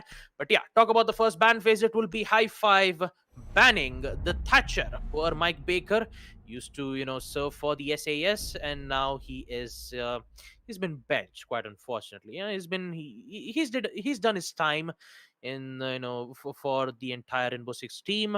The only thing that he can do is provide some advice or tips for the other operators. That's the only thing that he can do. And yeah, since he's one of the most best operators on attack, he will be banned, followed up with Flores on the side of Team Monkey Hunters. Obviously, you don't need the RC Irreteros to destroy your precious deployable shields, but I believe a Goyo ban might come in play for Team High Five, because that's the you would require, knowing that the Flores has been banned, you need some explosive utilities to destroy those deployable shield.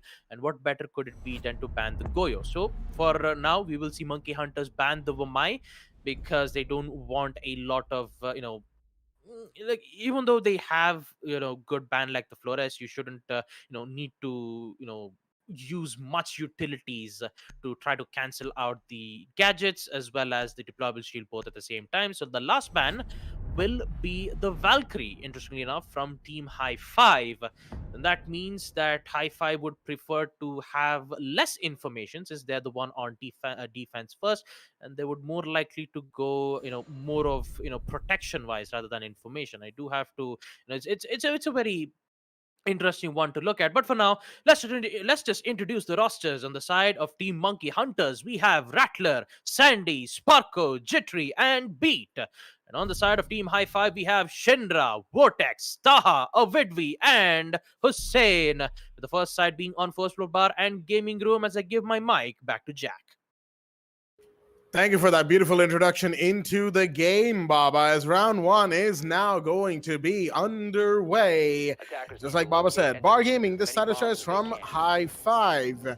And given how similar things are to yesterday's game between High Five and Team GG, one needs to remember that Team GG started off on this same site, which was Bar Gaming.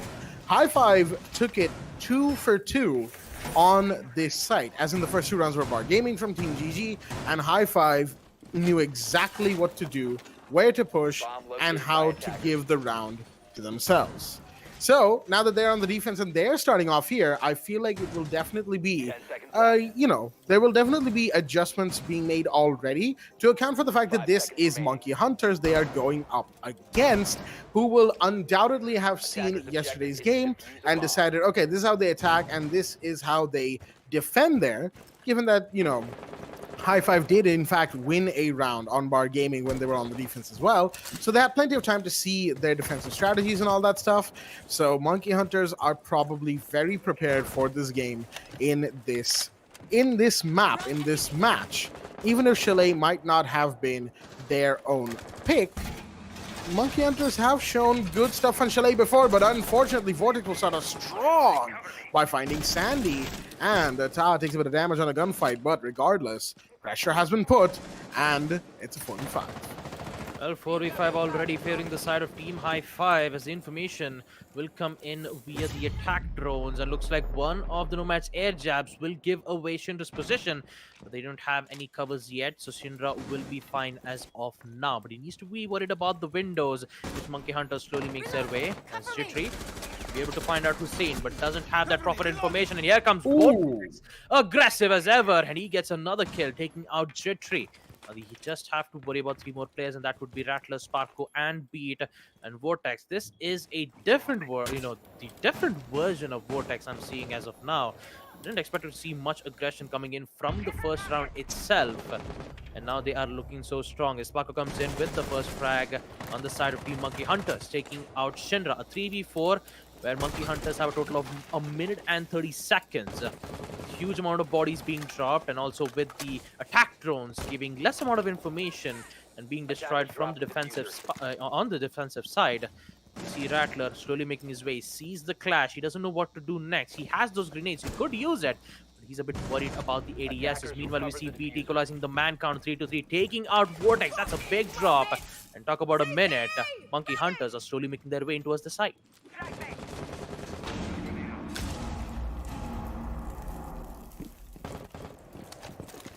We'll talk about 50 seconds. You see those breaches being used from Hibana's Excaros pellets. Talk about it, the breach will happen. So does the reactivation of the Surya gates. And Hussein is trying all his best to make sure that they would at least deny the push coming in from the attackers. A lot of flashbangs, a lot of utilities being used, but amidst all of those, we see Taha take out Rattler in a 2v3. Now he just needs to fall back, but he has to worry about Sparko. He has the diffuser in hand. He needs to get the kill, but no, he's going to lose it to Taha. And Ovidwi comes in with the final kill as we see High Five win round 1 Bar and Gaming Room. What an amazing first round to start it off, and not to mention Vortex getting those 2 impressive kills, and Taha to defend the site on Bar, giving High Five their first win on defense. Will we see them continue their streak? Well, that first round was definitely very good. First of all, I have to apologize, Baba. I accidentally so I forgot that I had myself unmuted. I muted myself thinking I had unmuted myself, and then I started commentating like I was unmuted, but I was actually muted. You see what I'm saying here? It's like I guess, yeah, like, I'm sorry to interrupt, Jack, but I guess Taha was the main reason why you got muted in the first place. You get it? It's the mute. Good question. Some fourth wall breaking right there from the mute? Potentially. Of course not. It's just a joke, folks. But yeah, good round from High Five, all things considered. Sure, they kind of looked like they might lose the plot in the middle there, but they did not. They held it together despite the kills on Vortex and Shinra that were taken by Monkey Hunters. And those 2 kills were extremely important for MH, but they needed that clash gone. More importantly, they needed Taha gone as well. They simply were not able to achieve that in the given time that they had, which of course did not allow them to, it didn't allow them to emphasize their push into site. It didn't allow them to work with their execution, because the clash, Taha, and everybody else in that High Five's living 3-player situation just had too much of a grip on the round. Now with round 2 underway, Rattler Had that been just a wider peak from Vortex, that might have been his head gone, as he is peeking everything, but no Rattlers here. He will get that kill eventually, and much needed too. Vortex will go down as the first body has been dropped. Well, looks like Sledge definitely rattled out the main player on the side of Team High Five, and that is a big drop coming in from Monkey Hunters, because Vortex was the one who was doing such a lot of work in the previous round. And with him taken care of, I believe Monkey Hunters have the upper hand. The only difference is that it is a different site, and with different site comes different consequences. As we see Jittery take out one more, that is Hussein taken care of in towards the kitchen side. Now he needs to be careful of yet another player. Jittery sees that current player, and with the help of those attack drones, he is pinged consecutively. And he's still worried about what's going to happen next. Meanwhile, we see Shinra taking out Sparko. That's a big drop, knowing that he doesn't have to worry about those air jab. A total of three air jabs won't be available for Monkey Hunters to block their rotates or even their runouts. And looks like Monkey Hunters still have this under the bag, but Taha is still alive, and he might cause some chaos on the side of Monkey Hunter. Shinra. Oh boy, quite unfortunate as Taha comes in with the save and also the revive, equalizing it 3-3. This is why you bring Taha to these games, folks. He will win as many rounds as possible for you and your team.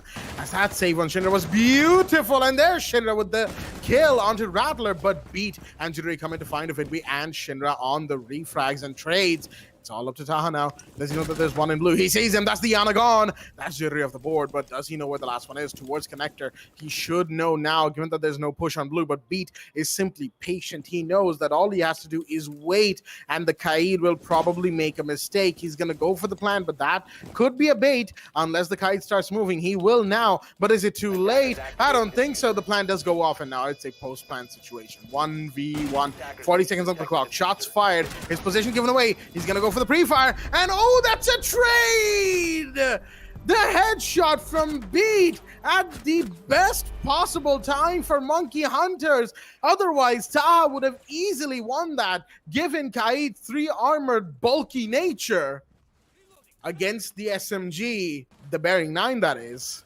But no, Taha, he may have clutched out on terms of the man count, but the diffuser was planted, which was one of the win conditions for attackers. Hence, the trade resulted in the round win for Monkey Hunters. So close between both sides. And let's say just here and now, folks, this is what we want to see between both sides. Round 3, and it's 1-1. Man, what a commitment from Beat, Jack. I mean, if that plan did not happen, and even if that trade do come in, I'd say that High Five would have been in a tremendous lead 2-0 on round 2 amidst the early kills that Monkey Hunters had, and Taha almost clutching the entire round out. Man, this is a different vibe of what I'm seeing on the side of High Five. That too, going up against Monkey Hunters, they do not underestimate High Five's potential on defense, especially on Chalet. It's like they were waiting for this moment. They were waiting to understand and realize that they are capable of defeating Monkey Hunters, and they are giving it all they've got. Look at how aggressive Vortex goes, while playing as the Jaeger, especially on the first round where he got 2 kills, and then even on the second round he decided to still go on the aggressive into his library. But Rattler was there to immediately shut it out, giving that huge advantage, and also the entire control of second floor master bedroom. He just had to get the control on kitchen, and that's exactly where Taha was, where he did an amazing job on defending that particular place. And now, even with that huge trade, Monkey Hunters might have won the round, but the momentum is still in High Five's side. Unless and until if Sandy does get that shot, take out one of the defenders on the side of High Five, that would be Hussein, who went in for yet another peek. I think it's best to just fall back, because it's definitely not a good idea to be engaging with a, an LMG, which can consecutively go in for, a huge amount of pre-fires from that particular window. It's best for the defenders to not contest the angle. It's best to leave for the attackers to do their work currently because they are outside, and also they need to remind themselves that the main objective for the attackers is to be planting the diffuser on towards the site. And now High Five has currently made a decision, and when I say a decision, I would particularly say Vortex, because he was the one who's going aggressive, will decide to wait for the attackers to make their push. And if you see, two of the players from the attackers are slowly making their way in towards Solarium, with Sandy covering to make sure that the entire bathroom side is clear. And look at all these angles being placed from Monkey Hunters. It's like they are waiting for High Five to make a mistake. But guess what? They've already known their game plan, and now they're waiting for Monkey Hunters to make their push. That they are, but what I think everybody's most interested in seeing is Taha and how he combats the situation. Shots fired. That seems to be from either above or the long angle. No, that's from the drone hole right there. You can see the pings coming out, and Taha is a little low on HP. Admittedly, the Kaid is now quite vulnerable, but that does not mean that he is about to give up. We'll, get back to him in just a moment, folks, as we have flashbacks coming in, but Beat's gonna get found. A Vidwi. Beautiful shot with the SMG-11, as that is the first one down. Diffuser has been recovered. Sparko is here for the pickup, but can he get a kill in this pickup as well? It's going to be Sandy actually to find Vortex. That is going to be the Jaeger off the board. Vidwi takes a bit of damage. Explosions going off all over the place, and the plant's going off. Sparko is in here right now. Vidwi wants to get in there, but he can't. Tahas to get a bit of damage as well. Tahas down. Unfortunately, the plant's gone off. As the saying, oh dear me, he had a shot on the Iana, but he's going to go out, find the head, and that's Sandy off the board. Can he get a couple more? Taha is still down, mind you. There goes the Aruni. It's looking not too good right now for the side of High Five. Tahas being revived. They need him alive, as a couple of prone players are inside of Kitchen. The smoke has to be so careful, but Sparko's going to go down first. He's off the board as more shots fired. Hussein goes down to Jittery. 20 seconds remaining. No! Vidwi wanted to go for the counter defuse, but it was not to be. It's all up to Taha, and he will go down. Jittery with the kills, making sure that nobody was getting in the trophy or anywhere close to the diffuser. The man made sure that the round went the way of his team. Once again, fighting tooth and nail for any possible advantage. Both sides, Monkey Hunters and High Five, are in it to win it. Round 4, it's 2-1 to MH. Well, this match keeps getting better and better. And talk about, I think we need to keep count on how we need to keep count on how many times Jittery has won clutches, and also Taha doing his work on the side of High Five. It's definitely going to be Jittery versus Taha to see who will be the best. Very excited to see what's going to happen next for these two teams. At the first half on map Chalet, we've seen some amazing plays being made from these teams, and also a quick plant went towards the kitchen side, which made High Five, dazed and confused. They had no idea the Sparko was already in towards that specific building. They didn't have any C4s to contest with, nor the smoke gas canisters to work it out for them. Although Hussein was there to try to take out Sandy right from that, window, but still, it wasn't enough because of Jittery in towards trophy. Triple kill from the guy. And although I do have to worry about Shinra though, because I believe he is think I'm going for a spawn peek again. Is he not? Because he kept doing that while he went up against Team GG. It's just that I'm seeing that if he wants to continue this aggression, although some of the aggression has been carried out from Vortex, but we didn't get to see that much aggression in the previous round. It was just they just put it into a stalemate. It was more like Monkey Hunters, they were just waiting for Monkey Hunters to get into the building so that High Five could make that play. It was such a slow and steady coordination coming in, a coordinative push coming in from Monkey Hunters, and I believe they want to change the pace. When I say change the pace, I see Hussein and Shinra. Currently, Hussein is the one currently holding in towards the library side, making sure that the attackers wouldn't get an immediate control on that particular place. Now, keep that in mind. Womai is banned. If Womai was still present, and the side being on first floor bar and gaming room, you would see Hussein bringing in the Wamai to place those place those magnet discs to make sure that you would have the entire control on that particular place. Now look at all those angles being made from Shinra. He could hold the entire angle of library to get one of those kills, but Hussein really needs to be careful around when Sandy, especially when he's repelling from that very common angle, he's going to get caught off with a 5v4. Unfortunate for Hussein right there. Needed to be careful of that hallway window as the grenade will go out. Will it find anyone? No, but it does find the utilities on top of library stairs. The site, of course, is once again towards that bar gaming area, a place that High Five are trying once again to win out on. Drones coming in, but you gotta watch behind you. Where is the cover for the Jaeger? It wasn't there, and Vortex came in, and what a kill he has found. Is the largest fish in the pond, some would say. That is Jiri off the board. And that is just not going to be good for the side of Monkey Hunters. They have lost their Kiana, who probably still had another grenade. Ovidwi's going to take a bit of damage in the meanwhile. He's still alive, and that's what matters. Sandy comes in for more support. Every one of the Monkey Hunters team is now in the building, and now they need to get towards the side. But Shinra is here. He's going to find one. That is Rattler down and out of the round. 3 versus 4. 3 versus 4. Monkey Hunters not looking too good, and High Five Vortex with a very important pick, taking out Jitri. Gonna put a dent into Monkey Hunters attackers' plays, but for how long? Sparko is here to take out Shinra to equalize it 3-3, and Sandy sees that gas canisters being thrown out, is a bit worried about the other angles being made in towards the bar. They don't have much time, so they need to use the explosive ordnance. The impact needs will come in. Sandy preps it out, but they have to go in for the plant. Sparko is going to check that plant. He only needs one more second. He's going to succeed.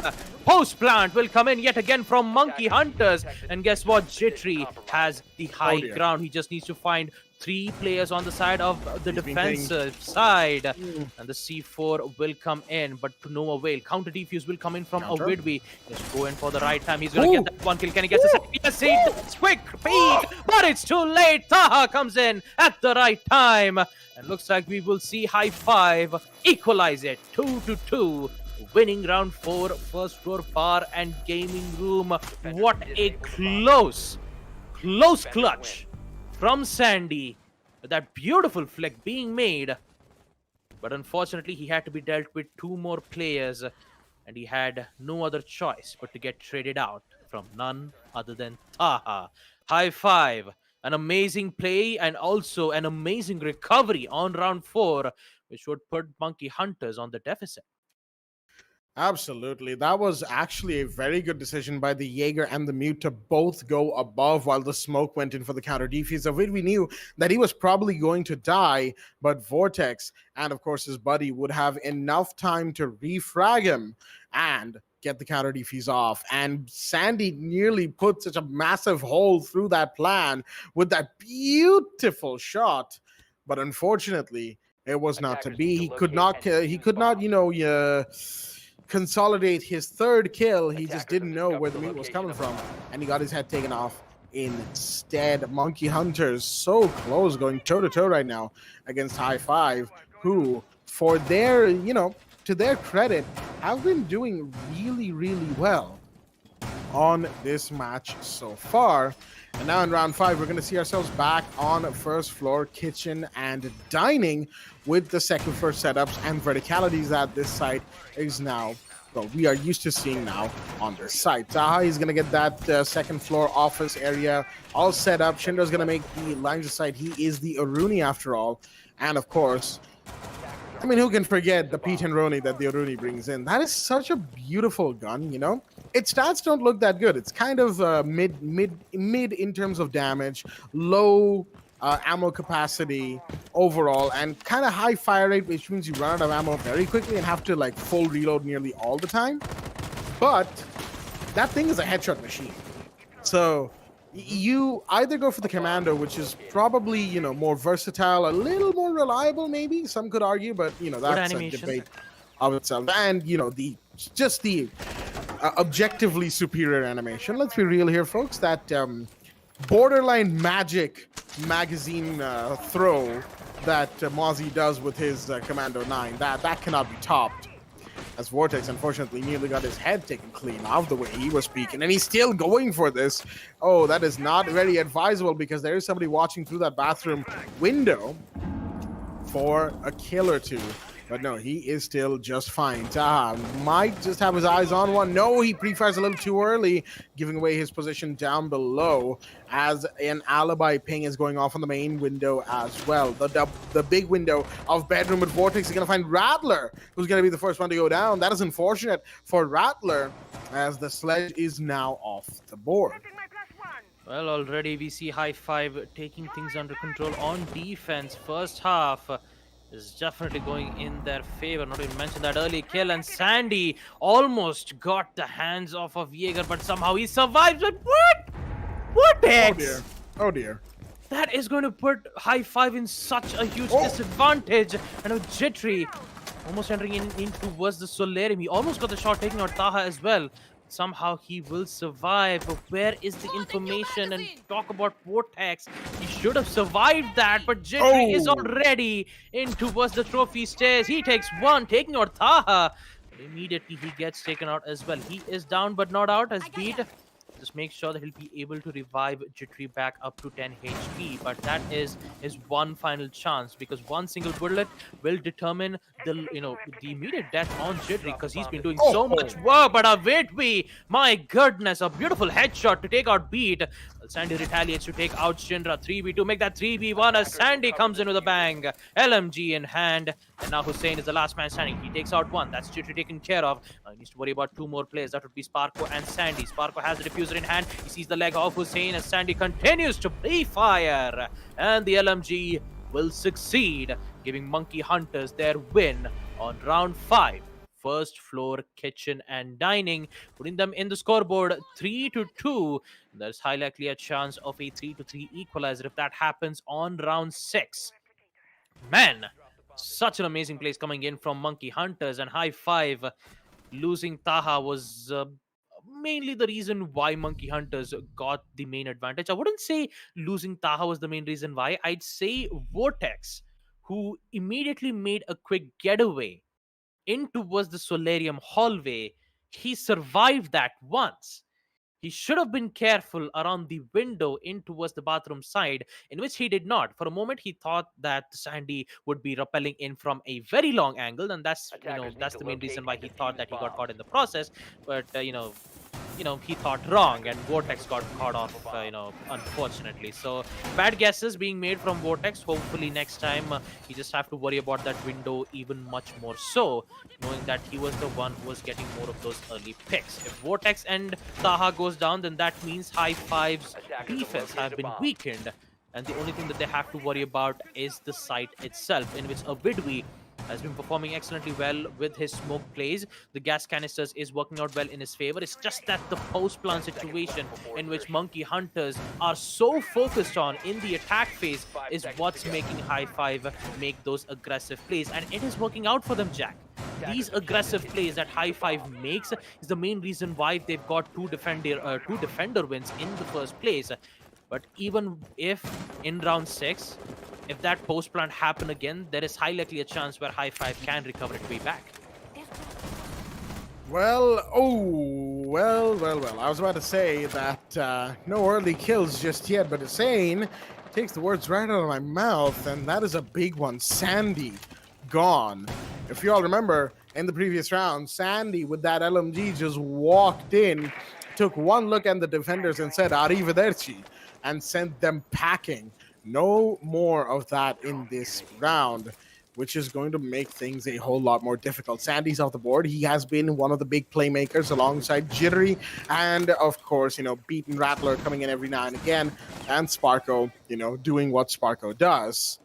But on the other side, High Five will take this early advantage with just arms wide open, because they needed this. They need an early advantage against Monkey Hunters, who have so far been taking advantages against them early very, very quickly. Sparko's going to take a bit of damage. That's from the alibi. Again, Hussein is just doing work right now, as, he's forced the Monkey Hunter's Nomad out, but no info on the fact that Rattler was right there in piano with him, and that's going to lead to Hussein's death. A good refrag, but with the minute 30 on the clock, things will need to be amped up, and they won't be. Vortex is here to deny, and the trade comes in again. The Jaeger makes it 4v3.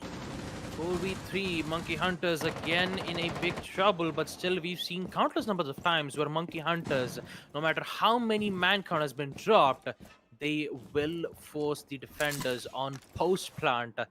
Keep that in mind, Jittery is still alive, so does Sparko. The only difference is Sparko doesn't have the diffuser, Pete does. Now they're just trying to figure out a way to get inside in towards the side, but it's too late. No info as Taha takes out one and gets refragged in the hands of Sparko. There's only 2 players left. Both big players on both these teams have been dropped. And now it's left on the in-game leader Sparko to see how he gets through towards the side. He needs to be dealt with 3 more players as Beast gets one beautiful shot to take out a Widby. Whips out the bearing 9. He needs to be careful of the Aruni, who is so close, waiting for that opportunity, but it's too late. The P10 has high fire rate. Okay, take out both of the players, taking out Pete and Sparko. It looks like High Five will survive the first half. 3-3 equalizer. Amazing plays coming in from High Five and also Shinra. Beautiful clutch to hold their ground. And now it is role swap as we proceed to round 7. Man, what a first half that we have just gotten to see. Beautifully done from both Monkey Hunters and High Five. High Five in these last 2 rounds, man. Round 4 and 6, to be specific, have looked very, very good. Like we said, High Five on the defense on Chalet looked pretty good yesterday. And that, of course, has transpired here today again against Monkey Hunters of all teams too. If there was ever a time to go 3-3 equalizer against a top team and a High Five, well, they have done it at, one of the better times possible. As Monkey Hunters on the other side will, not be too happy about the fact that they lost that lead so unfortunately, but they've got work to do. And that work means you gotta get in there and you gotta, get these defense rounds for yourself. That, of course, is what is required from the side of the defense. Rounds 1, because Chalet, as we all know, is somewhat of an attacker-sided map, and that is something that Monkey Hunters will have in mind fully going forward from here. They've got the Mira in place. Interesting decision right there. As, of course, Mira, very powerful operator. Those one-way black mirrors are just something else, I tell you what. But we're going to have to first see how High Five goes for the clearance. Second floor clearance, first floor clearance, all of that stuff before they go for the main push. Taha is going to see somebody. No, not quite yet. The drone has heard somebody, that's for sure. As Shinra, in the meanwhile, is busy making a tiny, tiny breach into the garage for someone else, not himself, apparently. Taha holds down the main door as Hussein goes in on the second floor area. That's towards the bathroom. And this hallway window, the library hallway window, that is going to be so important. And it's very interesting that Monkey Hunters have brought in the castle to make sure that window does not get breached. It will mean that a lot of utility will need to be used up for second floor clearance, which might not leave enough for first floor. And that is something that might just hamper the attack. Jittery is trying for one taps right now. But is he going to get it? Is he going to get it? He almost has the aim, but they're moving around just a little bit too much for him to, get a solid fire in, but he's going for it. Look at him. Oh, that nearly was it. That nearly was it. But unfortunately, nope, it will not be. It's still a 5v5. Oh, man. That C4 and the grenade both tossed out at the same time. The Vortex will survive nonetheless, and the control of the mezzanine balcony still in the hands of Monkey Hunters. It's going to put High Five, waste a lot of time, but look at that, Jittery has already been down, and guess what? It is none other than Shinra, who started to make his way slowly from the stairs. A double to take out Sandy. putting himself in a 3v5. All he had to do is just go in towards Snowmobile Garage and slowly make his way in towards the stairs, and looks like High Five has finally found out the weakness. Talk about the time, they only have a minute left to do so. So much drone was coming in. As Ivana takes one more. Only 2 players left on the side of Monkey Hunters. It's Rattler and Sparko, but Rattler is going to go down in the hands of Taha.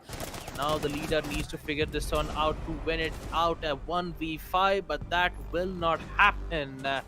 What a push from High Five, and what a breakthrough from Shendra to take out both of the important players in towards Mezzanine. High Five was almost took their sweet time to getting that control in towards Library. They were met with Mira's mirrors. They were met with Jaeger, who had good angles and also, most utility denials.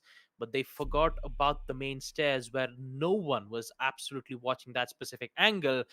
And Shinra got that good drop. Amazing plays coming in from Shinra. If Shinra couldn't get to succeed, then I'd say that Monkey Hunters would have won that entire round. I mean, yeah, Shinra's double right there, that was just some good stuff from the side of High Five. They needed that. They absolutely needed to do that, so overall, not bad indeed. Good attacking round, but there is still more to be done, more rounds to be won, and more advantages to be taken. If you want to put Monkey Hunters under pressure, if you want to go into the grand finals and face off against Mercenaries, there is lots of work to do. Once again, the side of choice is Bar Gaming from MH, who seem like are kind of adamant on this, Mira window using hold on the second floor. A bit of an extended hold, if you will, because verticality is just so important for this site that is Bar Gaming. It's understandable that they would want to take control of it as soon as possible. But the question is, can they still hold it, especially should one of their opponents go in for a random play like the way Shinra did? No one expected him. No one expected Shinra to come up behind Jittery on the main stairs. Nobody knows how he even got there, unless, of course, it was from that garage rotate that he himself made earlier. Sandy's taking a bit of damage on a gunfight against Vortex. Bit too long range for the, Pete and Ronnie to work its wonders there. Rattler also low on HP, uses the C4 as a bait, forces the Ash back, picks the C4 back up. Beautifully done, as he will find the first kill of the round. Melusi just immediately shows us how you can rattle out the opponents with just a simple bait of the C4. Wow, amazing plays from Rattler. He's going to take out Taha again. A major drop coming in from Monkey Hunters. And now High Five. That would be Shinra, who needs to recover this round. It's not going to be that easy. Talking about Vortex, who would eventually take out Rattler, who in fact was thinking about going for a run out to take out Vortex. Well, quite unfortunate for Rattler, as he wanted to continue his aggression. But unfortunately, his tracks were stopped by Vortex GT36. Talk about Sandy, who is still patiently waiting for the attackers to make their play. Will be able to take out some of the attack drones, which would deny information from the stairs. He's trying to make that angle to provide good information. Now, keep that in mind, Sandy is very low on HP, so a single body would confirm his down, but you still have Jittery with the cover right from the mezzanine hallway. He needs to be a bit more worried about the stairs, and not to even mention the same place where Shinra went in for that main stairs push. But for now, they will decide to fall back and wait for the attackers to get the control in towards Library, because they've done their job. 50 seconds for the attackers to make their push. Talk about Jittery. He wants to go aggressive again. If he gets these 3 players, it would have been viable, but no, Shinra will stop Jittery's tracks and put Monkey Hunters in a very difficult spot. Very unfortunate right there for Jittery. He wanted to be a little bit more aggressive, but got taken down for his trouble. The issue here is High Five, I don't think, have any idea where the remaining members of Monkey Hunters are, which makes this so much more difficult for them. You can see they're going in for a main door push. And will Sandy find one? No, he's giving away his position, and he's going to get taken down. No, that is so unfortunate. As shots are going to be fired by the castle from the side of Mudroom. Will he be found? No, not quite. Shinra runs out of bullets. Beat finds one, and there's a down on the Shinra. Can he find the planter? Yes, he does! The castle, the Sparko, the man himself comes in and gets the planter, gets him down. That's all he needed to do. Get the down. And what a clutch indeed for Monkey Hunters. They needed Sparko in that moment, and he answered the call. And that is going to be so demoralizing for the side of High Five. They had to worry about Amira, and then suddenly the castle comes in because your Maverick has been downed, and there's no one to watch the hallway door. And Sparko took full advantage of that moment, that momentary lapse of concentration from the side of High Five, allowing Monkey Hunters to equalize once again. 4-4 on the scoreboard going into the 9th round. Slowly but surely, we're looking more and more towards a potential overtime. Yes, indeed, Jack. It's been a while since we've seen overtime, especially on balls, where we couldn't get to witness a single overtime matches. And this is highly likely a chance where we might see overtime, because the way how Shinra has been playing, the way how, Vortex have been stopping most of the runouts being made from the defenders shows that they are capable of defeating this team. But Monkey Hunters, they are not going to go out without a fight. And talk about Sparko being so lucky to take out Shinra, because he was the main problem in the previous round. Shinra took out 2 or maybe more than 2 of those players in previous 2 rounds, which is on bar and gaming room. Round 7, which is very much in favor of High Five, just because of that one breakthrough from Shinra. Looks like he is feeling it on attack. Impressive, good performance being displayed from High Five. The same thing can be said for Monkey Hunters though, because currently Jittery is not getting most of his kills running towards the mezzanine hallway. That is a bit worrying for the for Monkey Hunters fans out there. Jittery, an amazing player when it comes to fragging out his best. As Hussein, he get tagged out, and I believe that was from the drone hole, right from below, like in towards the kitchen where he had that drone hole. Kind of shot it through the leg, and that's the reason why Hussein has been dealt with that much amount of damage. Now we still have to keep that in mind. Sandy is playing Tachanka. This changes everything, because not only you have to deal with the C4s being thrown out from Sparko, you still have to deal with a total of 10 Shumika launches that will arrive every 5 seconds. That is a huge denial from Monkey Hunters, and the only thing that High Five can counter is to remove Tachanka out of the equation. But that's the main problem, isn't it? Oh my goodness! Beautiful shot from Hussein, one-tapping Jittery. And looks like that's going to be dealing with a lot of problems. Although Sandy is still alive, the only difference is that the protection that Jittery was giving will be taken out. He's all by himself on that 2nd floor master bedroom. Unfortunate right there for Jittery. Wanted to go for a good little peek, but got taken down by Hussein, who was more than willing. And now it's all up to the Tachanka, but Shinra's going to go down to Rattler. Unfortunate. Maverick off the board once again as the breach is going off on the main wall of dining room. Sandy has to push up. It's now or never for him and his team. As in the meanwhile, Rattler is going to take care of that air jab. Unfortunate placement. The beam covers the line of sight just a little bit as B's going to take some damage. Rattler goes down. That is Taha coming in with one. Sparko takes so much damage from the shots fired from Avidwi. And look at Taha. He knows that there's a Tachanka above. He knows that he needs to hunt him here and now. Gaunt 6 goes off. Sandy takes damage. He is now under fire. And he needs to do something, but he can't. He is beset on all sides. And Hussein will finish him off. it's all up to Sparko and it's all up to Beat. The two of them, they have made clutches before for their team, and Sparko, look at him, he's hiding below. He knows that the plant will need to be stopped once again, and it's going off of Widwy, but the C4 is gonna come in. Is it gonna connect? No, it's not, and the Iana comes in for the finisher. Vortex saw that C4 coming, and he heard the rip probably through the smoke, and that is going to be one more round to high five. Beautifully done, beautifully coordinated. Only Shinra was lost in the fray. The C4 did not find its mark either, and Monkey Hunters find themselves at a disadvantage yet again. Boy, disadvantage for Monkey Hunters 2v4.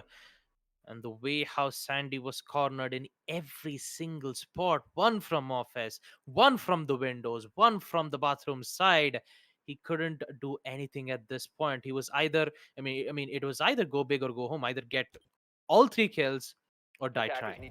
That's the only way that Sandy would have won that gunfight, and not even mention with Jittery being gone, and Tachanka's weapon is a very devastating weapon, but still it has a low fire rate, it has its own weaknesses, and that's the main reason why you don't get to see Tachanka play more often, and people would still prefer bringing in the smoke, because the smoke is very viable. You have 3 smoke gas canisters for a total of 30 seconds. It's more of like a throw and detonate rather than equip and shoot.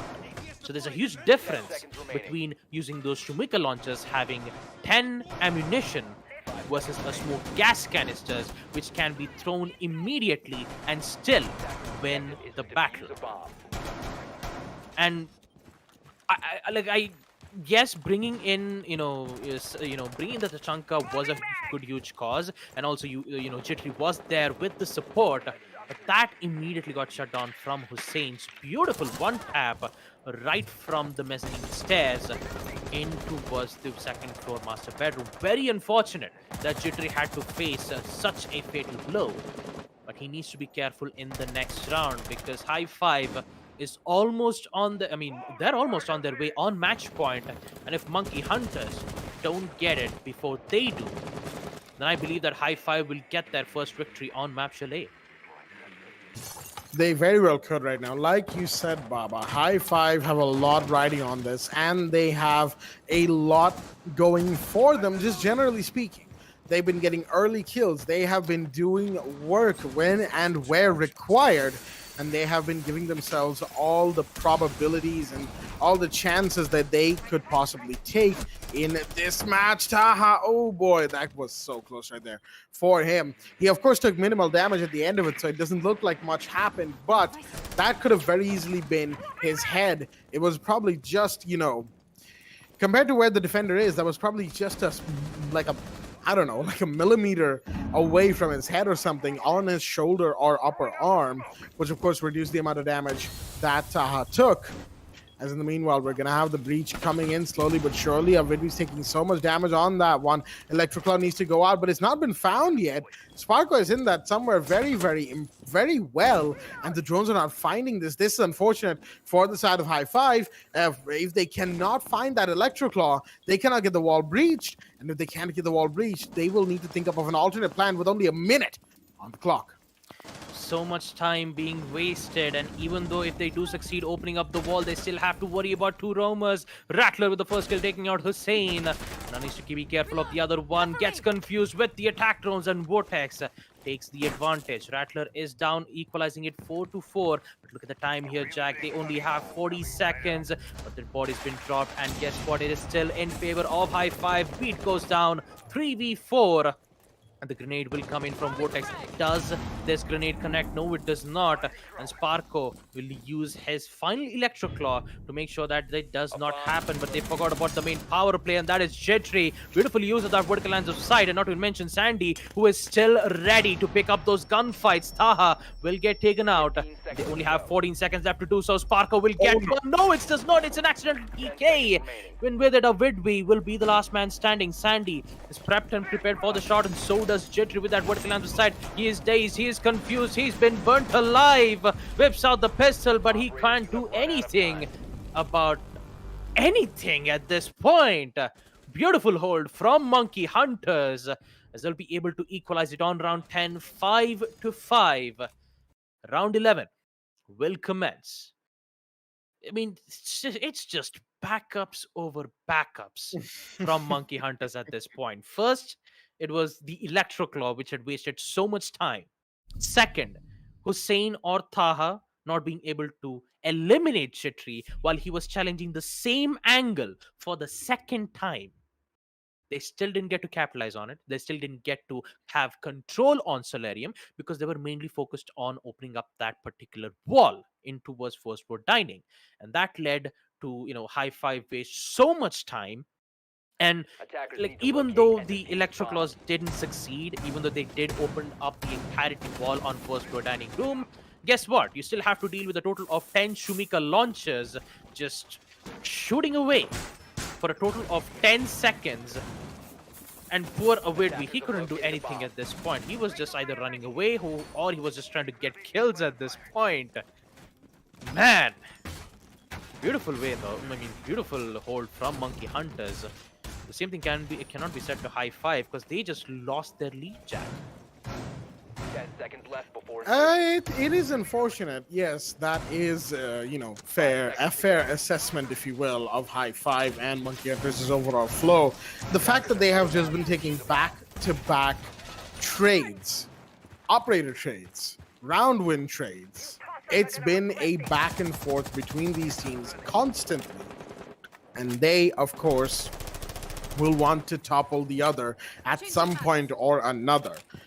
The way I see this going is one team, whichever team wins this round, has a good chance of winning the next one and then going in 7-5.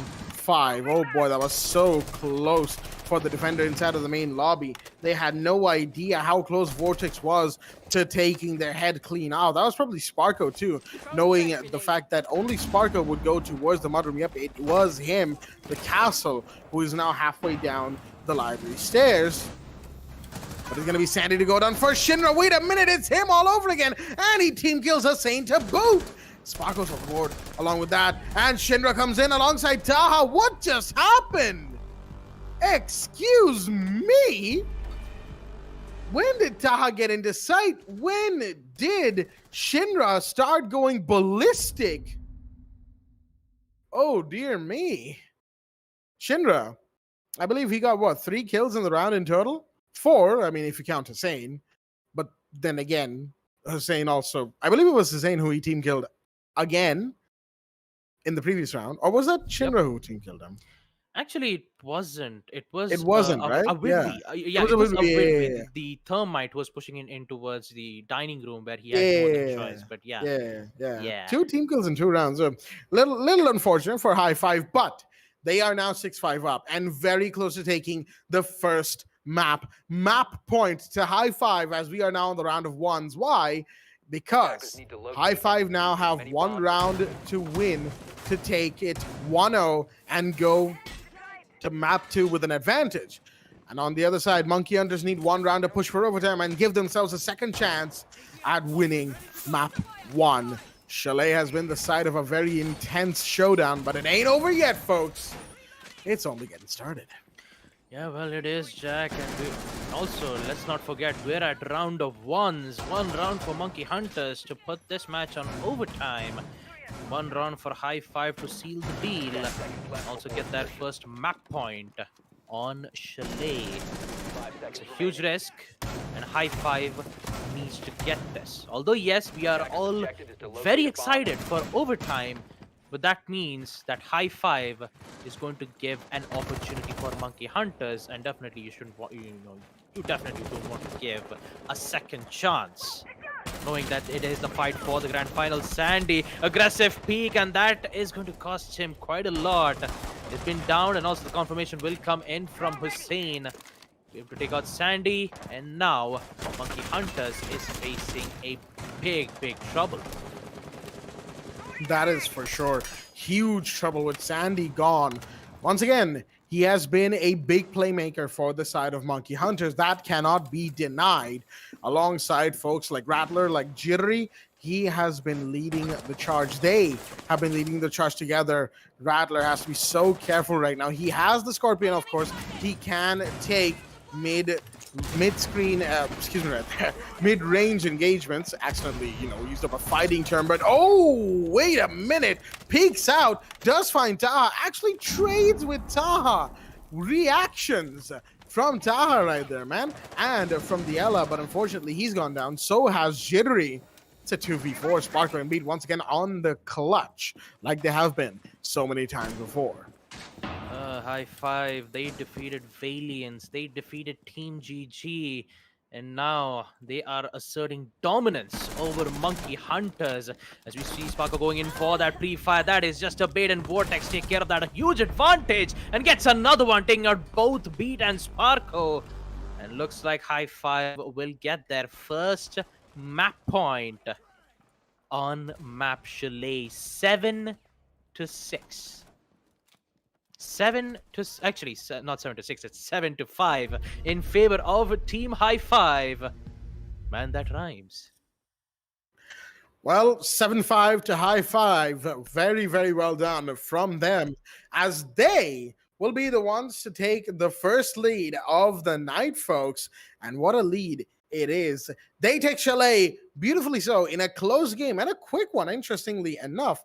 Lasted just under an hour, despite being a 7-5. That tells you how quickly these two teams are flowing, and the fact that an hour went by without me even realizing also tells you how fun this match was overall. Now, with map 1 done, we'll be casting our sights towards Oregon, because Oregon, but no, not really, because map 2 is Oregon, folks. And guess who is defense first? It's High Five once again, with Monkey Hunters on the attack. Now, this time, Monkey Hunters are going to be going defense on a defender side of map on the second half. So they will have a lot of advantage in that instance. And that, of course, will be something that, the High Five will like to stop, to deny beforehand. And on the other side, Monkey Hunters, they want this win because, well, I mean, obviously they want this win. They need to win this game to go to the grand finals and get that prize pool. But if they can't, it's going to be High Five facing Mercenaries tomorrow. Who will it be? We'll find out in the next map. But before that, we'll go into the highlights to talk a little bit more about the match that we just had. And oh boy, I believe the best way to describe this game is just that it was a symphony of trades between both sides. Initially, of course, High Five looked like they might just be able to take multiple rounds, but then Monkey Hunters started bringing it back for themselves as and when they needed. It was so close. It could have, shifted at any given point in time. Just for instance, Taha in round 2 very nearly had a clutch, but unfortunately it's not in the highlights clips. But, the headshot that he was shot with, I don't think any of us were expecting that. And then round 3, once again, a post-plant situation, and Jittery held on for dear life. Round 4, that we can see, once again, very, very close indeed, taken by High Five. And after that, it was 1 round Monkey Hunters, 1 round High Five, 1 round Monkey Hunters, 1 round High Five. Oh, it was a game of trades that ended in the win for the team that went to defense first. What a game. What a first map. And Oregon, if this continues in this way, Oregon promises to be a fantastic, fantastic show.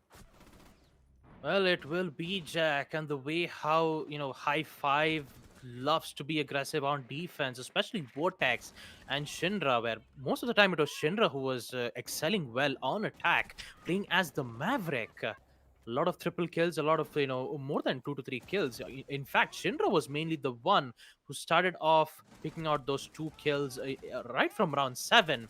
Without that huge breakthrough, High Five wouldn't have get that huge momentum in the first place, and not even mention the infamous Rattler's bait peak from the C4, which forced Ash to fall back, and fortunately it did not happen. Also, we did get to witness Hussein's beautiful one-tap to take out Jittery too. What a lot of amazing plays coming in from both of them, and bringing in the Tachanka from Sandy was more of like a backup plan for Monkey Hunters. Although yes, the Electroclaws were used to waste a lot of time, and when they succeeded in doing that, you still had to worry about two of those players, and that was Jittery from the from the vertical lines of sight, and also the Tachanka's Shumika's launches. But yeah, again, talk about that previous round that we did get to witness. It was so fast that we didn't get to realize what actually happened at that point. It was so very fast to see High Five just instantly not only just get the control but immediately eliminate the entire player on the side of Team Monkey Hunters, and shows that they are in it to win it. This is a different version of High Five I am seeing right now, and I'm very excited to see on map Oregon to see whether Monkey Hunters have got what it takes to survive on second map Oregon, or will High Five get to the grand finals. Yeah, one real thing, as I was just thinking about things while you were, talking about the next map. Mhm. It is funny that Monkey Hunters are taking High Five to Oregon when, as of certain informations that we have become privy to as of late, Oregon and Chile are both High Five's best maps. Think about that. They picked Chile because Chile is pretty much their best map. They have been dominant here overall, right? Oregon is really good for them too. And while Oregon is also pretty good for Monkey Hunters, given the way Chile went, I am now thinking, was it a good idea that to take this team that loves to be on Oregon to Oregon? I guess we'll find out when map 2 begins, which it will after a short break. Stay tuned, folks.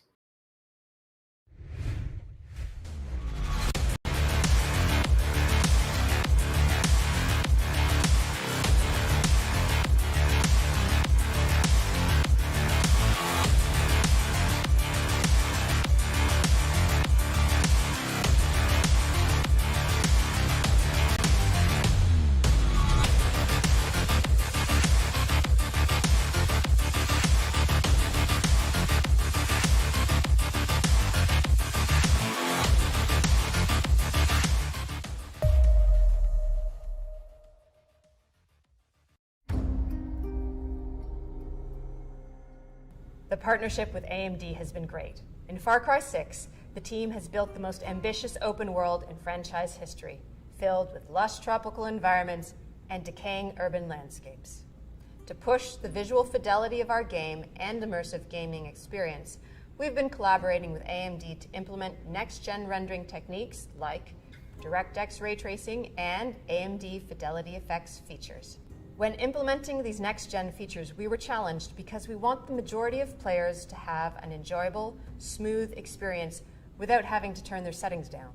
Using upscaling technology like AMD Fidelity Effects Super Resolution helps us address this problem because it means more players can enjoy Far Cry 6 with their graphic settings cranked up and without compromising frame rate. FSR is a cutting-edge spatial upscaling solution. It's easy to integrate into our development pipeline, and it delivers substantial performance boost while retaining excellent image quality on the highest quality setting. Additionally, we believe AMD's GPU Open and the support for open standards and platforms drive innovation forward. We can't wait until October 7th when players will finally get the chance to see all the hard work we've put into Far Cry 6. It's very exciting that we're getting closer to showcasing to players the game, powered by the latest AMD technologies.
The partnership with AMD has been great. In Far Cry 6, the team has built the most ambitious open world in franchise history, filled with lush tropical environments and decaying urban landscapes.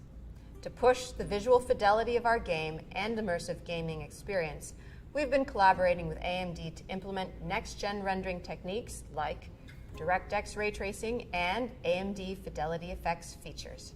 When implementing these next-gen features, we were challenged because we want the majority of players to have an enjoyable, smooth experience without having to turn their settings down. Using upscaling technology like AMD Fidelity Effects Super Resolution helps us address this problem because it means more players can enjoy Far Cry 6 with their graphic settings cranked up and without compromising frame rate. FSR is a cutting-edge spatial upscaling solution.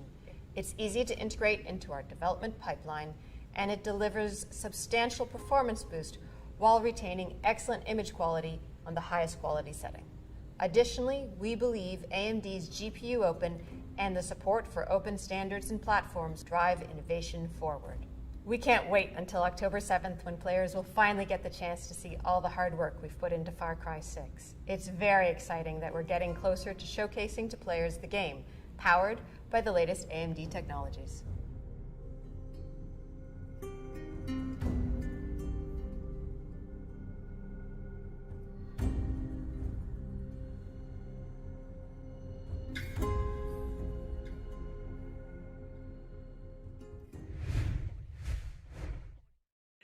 Alrighty then, ladies and gentlemen, welcome back to the AMD The Esports Club Challenger Series 1, supported by Ubisoft. So here with your host Blackjack and Baba Gusta for Rainbow Six Siege. We have just had map 1 and an exciting map 1 in the second semifinal between Monkey Hunters and High Five.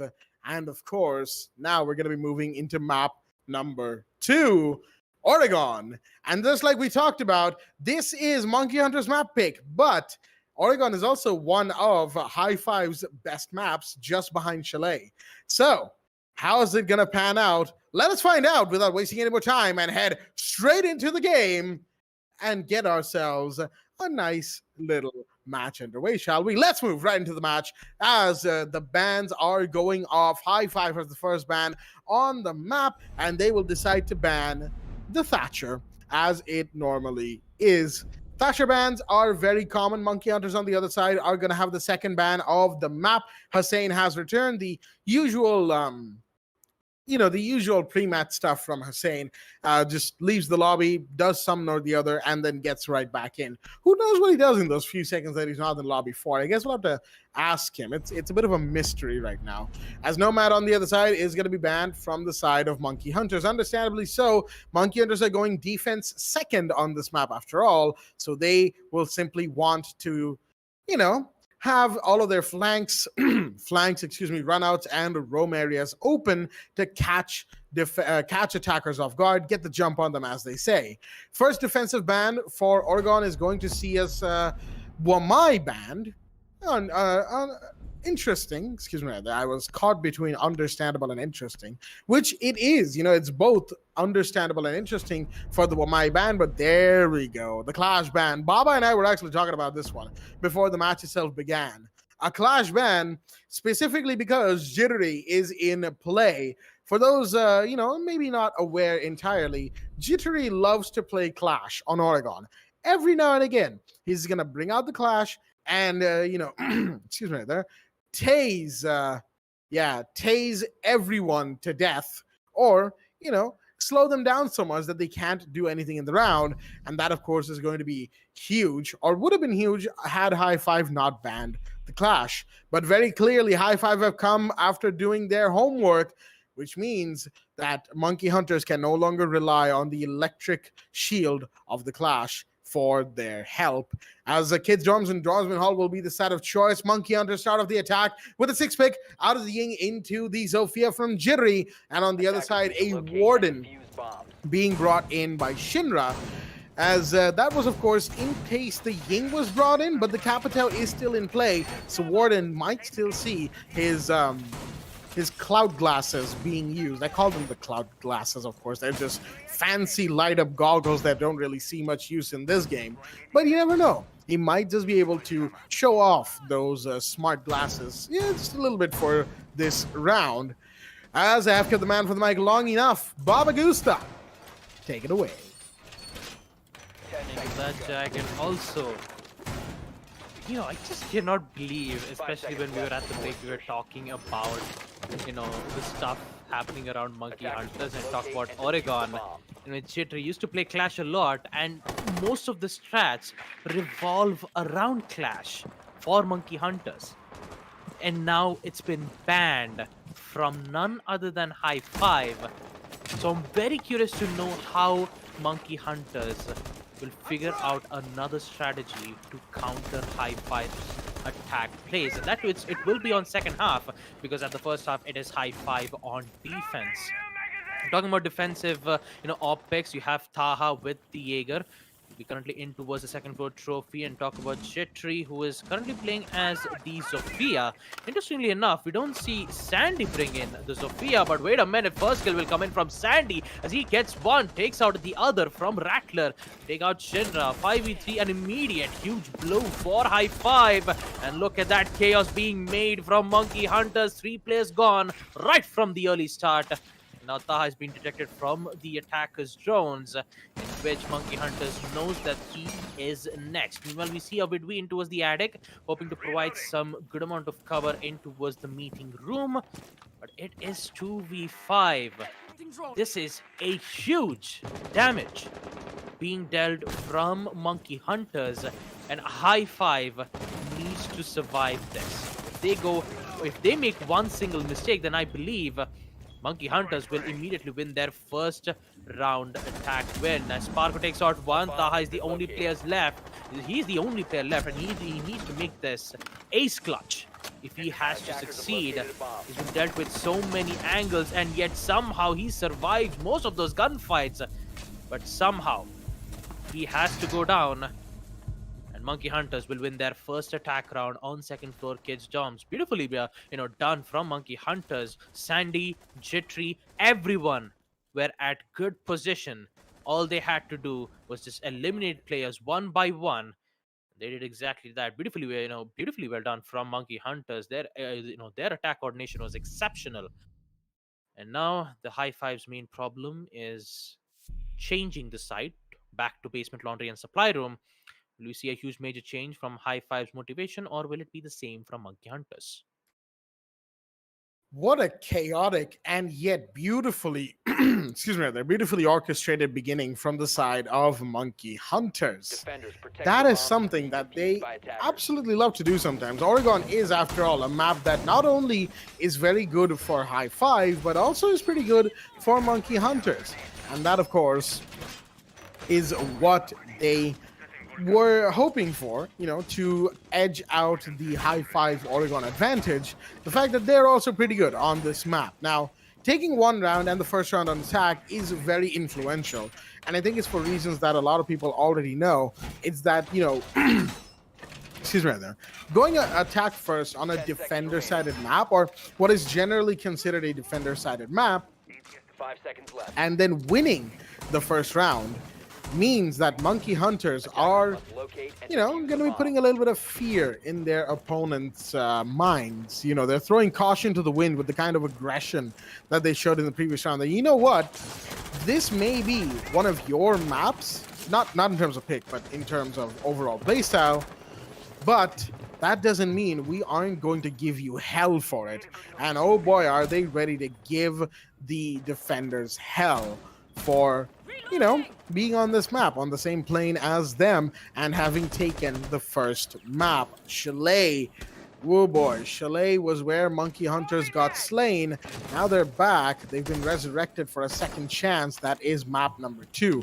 Shots fired. Shinra, however, is more than safe. He's going to throw that C4, but it's way too far off. Unfortunately, he still sees the Zofia, but look at him. He's dancing around those bullets like no tomorrow. Even though he's being pinged by Jackal, by a drone, he's going to take so much damage. Shotgun's out, but that's not the best idea in that situation. Why are you dropping the hat while he's still there?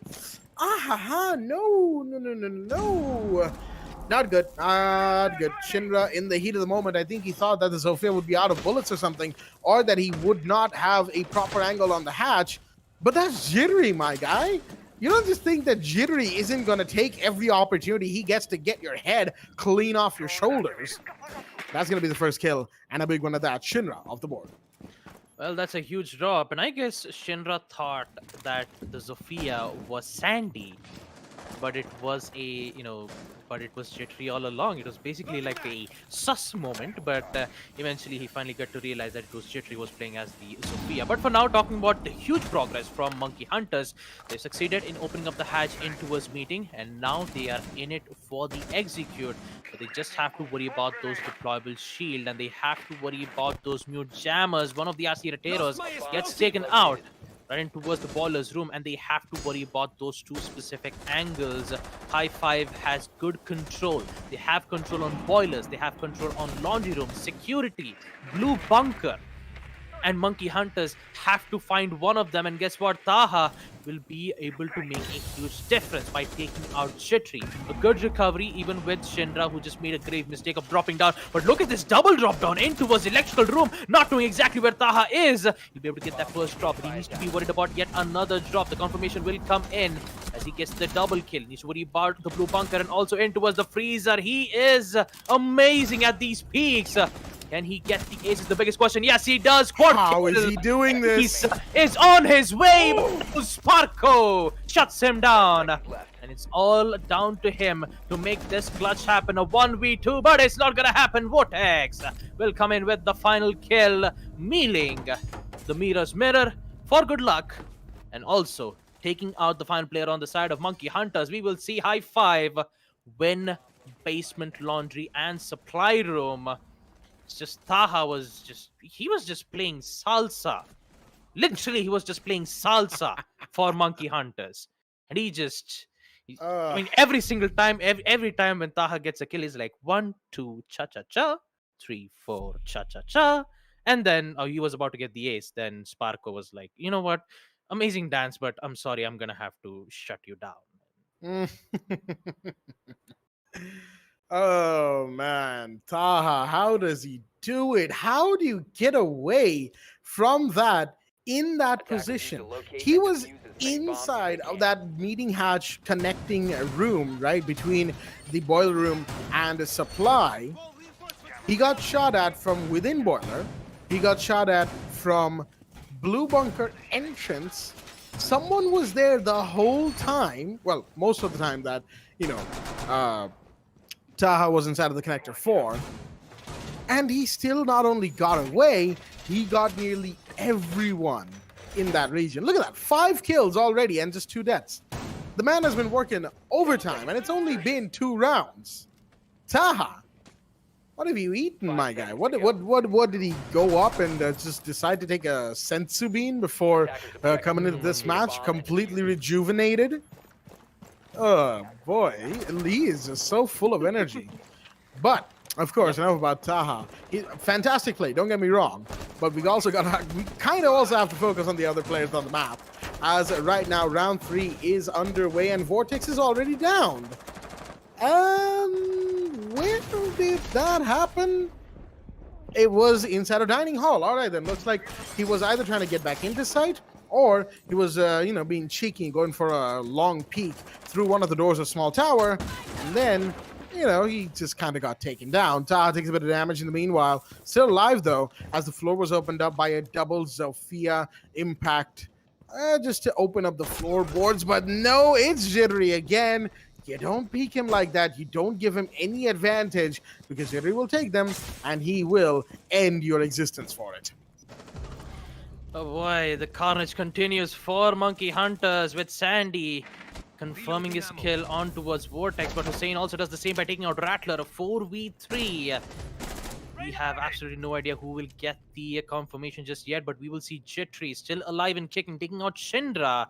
And Ovid, we just made a quick rotate in towards master bedroom. Beat will do the same by taking out Hussein. Now the last player will be none other than Ovid. We has 3 smoke gas canisters, gets detected from the attack drones. What will he do next? Well, we all know what's going to happen. Jittery comes in. We'll be able to take out the final player as we see Monkey Hunters win round 3 Kids Doms and Doms main hall, which would put Monkey Hunters in the lead 2-1. As we proceed to the next round, round 4, the site being on second floor, Kids Doms and Doms main hall. And I still have to, I want to ask you a question, Jack. Since we have most of the teams have their own hashtags, like for an example, Kira has their hashtag called as Fear Kira, whereas we have Mercenaries has No Mercy. What do you think that Monkey Hunters should have their hashtag has? Defenders protect Well, your if we, bombs. Used recall by to, attackers. excuse me, if we recall to a few months ago when they were still under the Union Gaming banner, they had the hashtag UG on top running, right? And for a while, Yes. people were memeing about saying MH on top or Monkey Hunters on top with that hashtag and whatnot. But I feel like Monkey Hunters need their own hashtag. I'm not really sure what. I don't know. When the hunters become the monkey? No, that's a bit too long though. Nah. We'll have to think about this one. Okay, everybody watching right now in the chat right now, when you see this moment come up, put in the chat what your hashtag suggestions are for Monkey Hunters. They need a catchphrase. Everybody's got a catchphrase. You've got Fear Kira, you've got No Mercy MRCZ. Does High Five have one? I don't actually think they do. So, okay, two things. If they do, we don't know them yet, so do let us know if they have a hashtag. But put your suggestions down for Monkey Hunters' hashtag, folks. And I don't know, maybe they'll watch the chat post-stream and the best one wins or something like that. Or we could do something on social media. But, oh dear me, he was not expecting Jittery up close that quickly. He's going to get a second one. No, not quite. The smoke barely gets away of it. He is low on health. Jittery. All right, I think he's heard us. I think he really wants some sort of hashtag related to speed or related to being a monkey or something. That was just in there so quickly. And now look at him. He's already in first floor, hunting for roamers. This right here is a quintessential Jittery, and he is doing a really good job right now. Well, absolutely. Talk about Jittery opening up his first frag in such quick fashion. An immediate control in towards Trophy Room by taking out Taha. And now Vortex is thinking of a huge flank right from the basement laundry stairs. He needs to slowly make his way as Hussein is a bit worried about the Jackal. He gets pinged out, sees the Jackal, contests the angle and also wins it. Will get down, but he needs to be careful of the confirmation. And there you have it. Monkey Hunters, who had the immediate huge advantage, will immediately get equalized from High Five with a total of minute and 30 seconds. More gas canisters will come in to prevent the push happening in towards the games room. And now the pressure is on from Monkey Hunters once they were the one who had the lead in round 3. Whereas High Five is still holding on. And talk about Shinra, who's been making so much work, will be the one who gets taken out from the hands of Sparko as the video comes in. So does Hussein to take out Sandry, Jittery, and Sparko. And High Five will make sure that they would win round 4 Kids Doms and Doms main hall to equalize it once more on round 4. As we proceed to round 5, I believe the site for the defenders will be none other than basement laundry and supply room. Knowing that 2 rounds, round 3 and round 4, was the same site on second floor. They either have to go with basement laundry or on first floor dining and kitchen. But there you go. Basement laundry and supply room will be the site. Same optics being made from Monkey Hunters and High Five. And let's see whether High Five has got what it takes to beat themselves in the lead 4-2, or there's high likely chances where it can be a 3-3 equalizer. Because talking about Monkey Hunters, they had that huge momentum in the beginning. And for a moment there, I was about to give a new hashtag called as Jittery feeling, because that's exactly what the opponents would feel when they go up against Jittery. But yeah, quite unfortunate though. Although Jittery made his huge play, giving that huge advantage from that early round, it's just that they didn't expect it to see a deployable shield and a mute jammer right into a security room, even though the site is on second floor Kids Doms. That literally confused Jackal. And he was like, wait, why is there so many utilities right in towards the white stairs? And Jackal is the only one. He doesn't have any explosive ordnance. He only has smoke grenades that could maximally just block lines of sight. He could have gone in towards first floor kitchen, but guess what? Monkey Hunters didn't have much time, and they had to get the the white stairs control. It was too late. They were already the plans were set in motion, and High Five just amazingly made sure that they would get those kills. And looks like a Widby is going to take quite a bit of damage from Rattler, but they want to contest this angle yet again from High Five. And I believe it's yet another player. It's either Vortex or Taha who's actually going in for an attempt to save. Oh boy. Beautiful use of that Claymore. He'll be able to take out Jittery. Man, what's going to happen next for Monkey Hunters? Unfortunate, really unfortunate that Jittery went down the way he did. That was, if you ask Monkey Hunters, not supposed to happen at all, folks. As in the meanwhile, we've got the Hibana's Excaliburs coming in as Taha's come in for a peek. He's going to take a bit of damage as a result, but more lines of sight are being freed up. Taha on the stairs. He's going to find one that's Sandy off the board. Sparko comes in, finds Shinra as well. It's back and forth between both sides. Taha and Avid, we are so low on HP. As on the other side, Shinra has been taken care of. Rattler, Beat, and Sparko are, of course, the ones still alive and on full HP at that. So they're roughly even, generally speaking, but 4 guns are better than 3. So it'll be very tough for the side of Monkey Hunters to bring this back for themselves. Shots fired. Sparko, I don't think he knows how close he was to shooting somebody's arm right there, but it won't matter much, as he still needs to get in there to actually affect the round by killing somebody. And that, of course, requires him to be a little bit more proactive. You have Vortex watching this, though, as the grenades will come in. Will that find the Goyo shield? Yes, it does. Vortex is able to take some of the damage, and he will he will reinforce off that wall as soon as he can, secure his escape. And now it's all on Monkey Hunters. Can they get in, get themselves a good situation going here, or will things simply not look too good? It isn't looking too good for them. 36 seconds, Beats taking damage as just a little bit more work is being done from the side of High Five. Look at them. They are still finishing. They're still adding some things to their setup as Taha has gone upstairs, and he just might have something to do about this. But will it matter? Rattler comes in to find Hussein, but he's found by Hussein. That is a trade, actually. And another one went down in the meanwhile. And there's the Mira Vortex coming in right at the edge of the boiler room door. Finds Sparko. And Monkey Hunters will go down. Round 5 goes to the side of the defense, and High Five will take a lead. And what a time to take the lead indeed. They will put themselves 3-2 up going into the 6th round. And Monkey Hunters once again find themselves at a deficit. Now, before I hand it off, folks, I'm looking at the chat. You know, we do read the chat every now and again, and I'm only looking at 2 hashtags. Come on, we need a few more suggestions, folks. Come on, hashtags for Monkey Hunters. You're seeing this match. It's a great game. Monkey Hunters are performing. So just for them, you know, to give something back to them, put a hashtag down there. You know, what is your suggestion for a Monkey Hunters hashtag? I mean, let's not forget about High Five too. You know, having a and High hashtag Five, for yes, yeah, obviously. Yeah. obviously. High Five are the ones currently in the lead. They also deserve their own hashtag.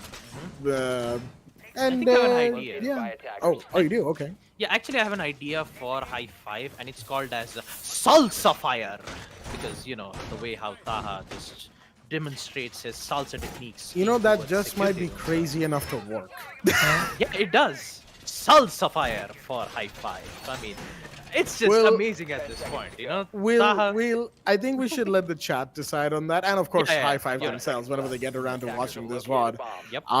Hopefully, they watch it with sound on this time. I know when you're analyzing games that you wanna, you know, keep the sound off and just look at things visually speaking from all the info you can get, but I hope they watch this with sound on at some point. Get to like the 5th and 6th round, and then boom, suddenly we're talking about salsa and we're talking about hashtags and stuff. It's just so unrelated to the game and yet so related at the same time. I love it. Oh boy.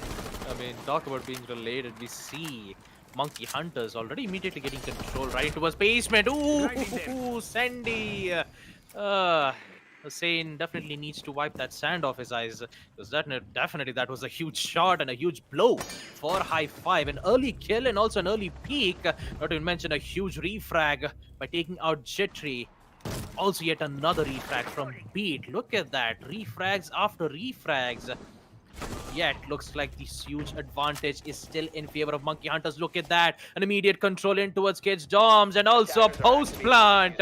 High Five. What just happened for them? Because Monkey Hunters, they have an immediate control right at their fingertips. There you go. That is the definition of Monkey Hunters. They were in and they win. That's going to be another hashtag, that's for sure, Jack. In and win for Monkey Hunters. That one I actually kind of like. I'm not gonna lie, folks. But enough about hashtags. 3-3 is the scoreline going into the 7th round as Monkey Hunters are now going on to the defense. And what a round to go on to the defense through too as well. They realized that High Five were, while they were, on 2nd floor, while they were towards Small Tower, they did not, seem to be towards White Stairs, security, and mostly speaking, have a big presence in sight. Why I say that is because, Attackers need to it was an expansive hold that needed a lot of setup, that needed a lot of preparation. And overall, it needs more players outside of the site than in. Monkey Hunter saw that. They were like, okay, let's clear out bottom floor really quickly and have somebody on Small Tower take a kill, make them think that, okay, we're coming in through Small Tower, and that's where the push is. They'll consolidate themselves over there and on 2nd floor. We'll send the Flores up there once we're close to security, and then boom, we're inside a site. That is exactly what happened. At least that's how I feel that they, as in Monkey Hunters, were thinking for their play, for their push. And oh boy, did it ever work. Attackers are moving Monkey out to locate a Hunters bomb and defuse it. looking strong, but so are High Five. And reminder for all of our viewers at home, Monkey Hunters are currently 0-1 down. They are, so to speak, kind of, oh, was that a run out? That was indeed. Who was the Jaeger? That's Jittery. Yeah, he's not letting things slide, laying down for sure. He wants the win, just as the rest of Monkey Hunters do, because if they lose, they will only be able to play the 3rd place game and not the grand final, which is something that they want to avoid. They want that prize pool, they want the victory, and they want to reestablish themselves as one of the topmost teams in this region. And that means this fight is far from over, as Rattler's going to be the first one to go down. Wait a minute, he has a shotgun. What happened? Taha finds one that's beat off the board, and that's 2 Monkey Hunters players gone. Make that 3. Shinra's in here. Was it a rush? Yes, it was. 2 minutes off the clock, and the plant is going down. It's all up to a retake. Jittery's on Big Tower, and he's the only one remaining. Sparkle goes down. What just happened? All of a sudden, the Jaeger is the last one standing, and he's being hunted something fierce right now. Sees the Maverick, takes him. Not Shinra off the board, but he has one more coming. Is he going to get the Jackal? Yes, he is. Jackal down. It's a 1v3. Jittery. Wait, just wow. High Five.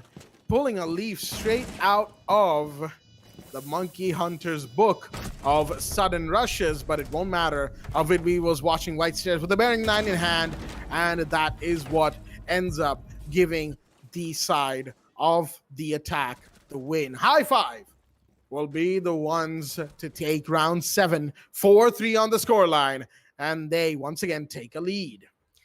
Oh boy, what amazing rush from High Five. Definitely just surprises Monkey Hunters out of nowhere. And on a serious note, Monkey Hunters, they have to be careful this time, because this is 2nd map. This is Monkey Hunters' pick on map Oregon. They don't figure out a way to destroy High Five's attack coordination. And sadly, Monkey Hunters Attackers need to locate and might defuse get bombs. eliminated out, and that's what concerns me. But talking about High Five, they are looking very good. When I say looking very good, especially their first attack round on 2nd floor Kid Storms, what a push! They got immediately 2 kills. Rattler down, Rattler and Sandy, both of the important players on the side of Monkey Hunters went down. Both anchors. And they decided, look, both of the anchors are down. Let's just immediately get control on the side. We know 2 of them are at least right outside. And they did it in style. Good work from the attackers. Monkey Hunters. Jittery. Almost about to, he almost felt most of those shots. You even saw that good, flick being made when he got that first kill, and the other to try to equalize it as best as he can. But without the information and with the time having only 40 seconds, couldn't do anything at this point. And Castle, oh boy, Castle almost got lucky when he was placing that bulletproof cam to get his information right from the main lobby entrance. Man, so close. They will survive nonetheless. Meanwhile, we see Shinra in towards White Stairs, and also a drone from the attackers to give information in towards security, kitchen, or maybe good flank, maybe in towards the kitchen hallway to make sure that there wouldn't be a slippery Jittery or a Sandy who would appear out of nowhere. So they have to worry about those roamers. Talk about the attackers, who is very confident on winning most of their attack rounds. Currently, this site will be the one who will take their sweet time into figuring it out on how to open up those walls and how to get that first frag. More importantly is how to survive. Shinra is currently in a bit of a gunfire situation. Sparko is he's contesting him something fierce. Drone comes in. That is Shinra's own drone. Will now know where the castle is. But Sparko, look at him. He is just so perfectly safe. And he's got to rotate to boot to just fall back on. Taha isn't even in meeting despite his shadow being that close. As Jittery will come in and find Vortex. The Ash is off the board. Big one. Avidvi so close to the site. Does he know that there's somebody waiting to take him down? He does not. That's the shotgun coming in. And Sparko finds one more. Shots fired towards the Jaeger. But shots fired back by the Jaeger. Can he get the kill? No, not quite. More shots, more shots. Come on, Jittery. You can connect. There we go. Headshot. And now it's a 5v1. Taha with the last one. It does not matter. Jittery with the kill. And that is a beautifully done, flawless round to once again equalize. Monkey Hunters are not out of this just yet, folks. 4 versus 4. And 4-4 on the round count. Excuse me right there. Round 9 is now going to be underway. Oh man, Jittery. What a way to bring it back up again. 4-4 equalizer. And with the side being on basement, laundry, and supply room, things are about to get even hotter for both of these teams. Six pick will come in from Sparko as he switches from the castle to a specific operator that I believe would either be a trap operator. Well, there you go. That would be a non-lethal trap operator, Echo. Having a total of 2 yokai drones would change the entire round. Not to even mention the side being on basement laundry. You have so much hiding spots for those yokai drones. You can place those yokai drones even on the freezer. You can even place those yokai drones even at the site on basement supply room where you have those, we have those shelves where you can place it. And also, you have good denials from the mute jammers, and also Banshee deterrent, which would act more of like a wireless barbed wire.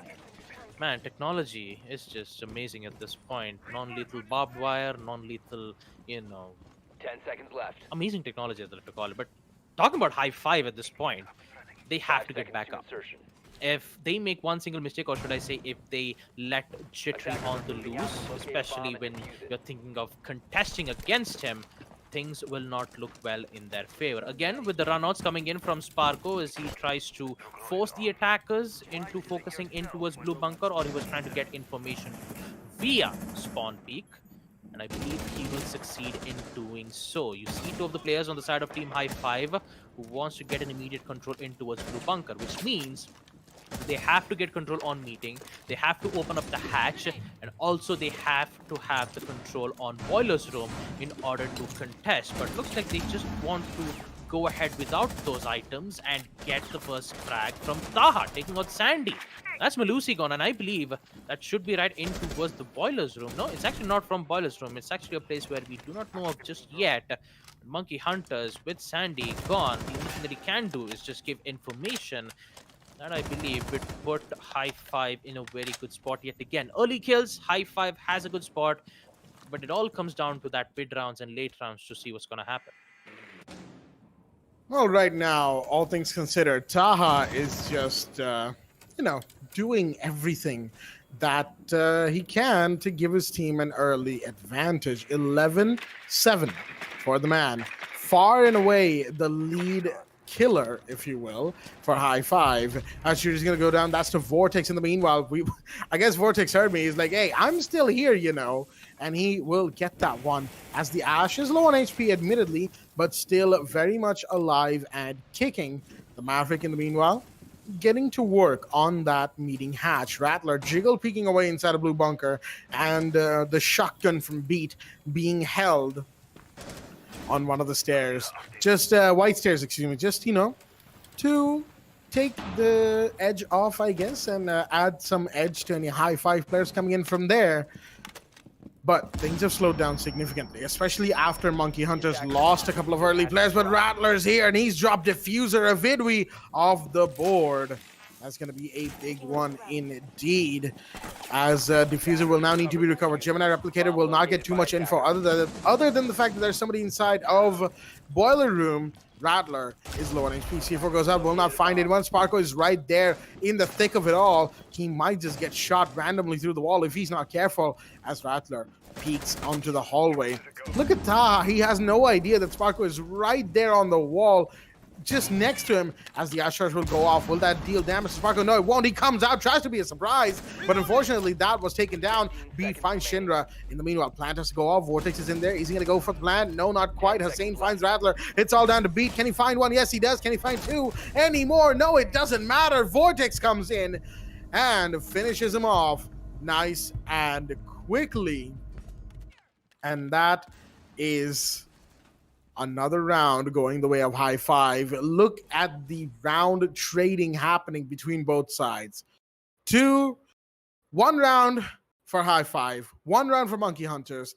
It is back and forth, as it is now 5-4. High Five 1 round away from match point. Yep, 1 round away from match point. And talk about Sandy, the one who picked up the Melusi, will be changing his AWP to a Rooney, whereas Rattler will change to Ella as well. I believe that he'll be either having an FO12 shotgun, which is quite, very powerful on Fatar stairs, if you know what I mean. Fatar stairs, when I say Fatar stairs, it would be right from the boiler stairs, where we did get to witness that triple kill being made from that M5. So I guess Rattler has the FO12, which is very powerful on stairs, also on any particular close range combat as you'd see fit. But talk about Monkey Hunters. I would say it was a good hold, but it needs more hold. Talk about High Five. Talk about, Taha, who's been dealing some major damage right from that boiler room, thanks to Vortex opening up that line of sight. They had the entire control and also almost the entire win too. You saw in the early round the way how High Five made more of like presence in towards blue bunker that led most of the defenders hold in towards boiler room.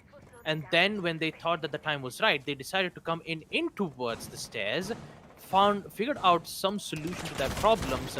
I believe Jittery forced himself way back in towards the hallway, and that immediately let High Five get that immediate control. That's the main problem on a map like Oregon. If you give the attackers the entire control on boiler and also in towards blue bunker, then consider yourself having a very rough fight against the defense, against the defenders, because defenders will be the one who's going to be facing more problems on that specific site. So, and if they don't hold out boiler as much as they can, at least delay in such a way that they would at least force the attackers to push in for at least 30 or 40 seconds remaining, they could at least have a higher chances to win it out. Not to mention the Grismuth mines, which would try to disorient some of the attackers, make sure that they would get that win as best as possible. And again, look at that. Again, shotgun from Beat. He has the ADSs, which would block most of the gadgets. And this would cause quite a problem for High Five. How will they go through this? Beat again going in for a very aggressive push.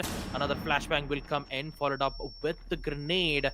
Looks like Beat is in a very aggressive spot. No, he's gonna fall back and gonna come back yet again. A huge shot. Does he get a second? Yes, Beat is here. Beat! Amazing shot. Takes out a Vidwi and Hussein. And look at that. Monkey Hunters is in a very huge potential. Oh no. Nope. Not good. Nope. Definitely not good. Not at all, as it's all now down to Taha and Vortex. Taha's going to be taking a lot of damage from the hallway, and now the nude's coming so close indeed. Does Taha know? I don't think he does. He wants to peek, he wants to get in there, but there's the shotgun coming up close, and that's the down, and that's the kill triple for Beat. He has been deadly with that M590, and he has just done so much work. Can he get one more? No, unfortunately. He was just a little too low on HP to contest that one, as a Vortex will take him down. Is he going to find another? Yes, he is. Can he find one more?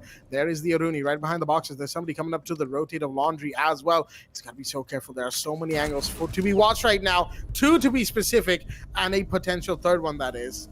And it will, of course, be Monkey Hunters who take yet another round.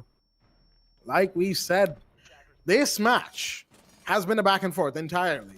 And now, at round 11, it is 5-5 on both sides. Unfortunately, the team kill for Vortex, definitely did not help, as round 11 will now see us 5-5 equalized. Once again, both sides so strong indeed, as Jittery takes the 6th pick out of the Valkyrie into the Jaeger. Interesting decision to not have the Valkyrie.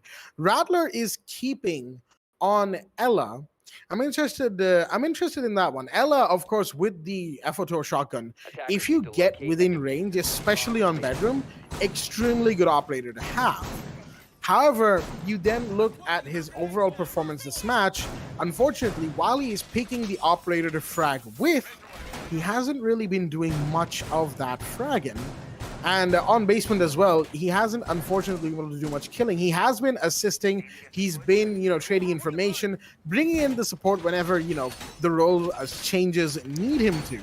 But Rattler primarily likes to be aggressive, especially on a couple of the sites that Oregon has to offer.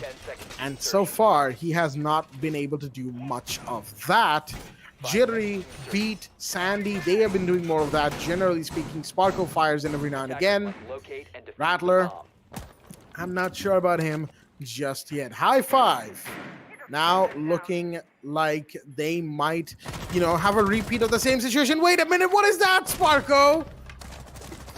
Oh, dear me, he was unaware of the drone spotting him. That I can give him, but that's a little late to be setting up a deployable cam, isn't it? As that will mark the end of the castle and put Monkey Hunters at an extremely early disadvantage. There goes your in-game leader, Sparko, who does so much work when it comes to placing armor panels, giving information from main entrance. Now, guess what? No deployable cams. And I believe there's only 2 of the armor panels, which is blocking line of sight from the attackers. We see Jittery in towards meeting room. If he tries to go in for that recovery in towards the attic, then I believe that High Five will be facing a lot of problems at this point. A lot of fires being made right in towards the meeting room, and again, that is Jittery, who is providing a lot of distractions for the attackers, basically taunting them to proceed. But looks like Beat again. He is the one who's been making quite a lot of impressive plays. The shotgun, the FO12 from Rattler. There we go. There we go. Rattler finally gets that huge, important kill, taking out the IQ right from below. And now they need to figure out a way to get inside that particular place. Away goes very aggressive. He was trying to protect the breach, but it wasn't enough. Talk about Monkey Hunters who adapt. Both of the sites on second floor Kids Dom's basement laundry in round 8 and round 10. Round 11 might be the round where it can happen. I think Hussein is angry about all the team kills he's had to put up with today.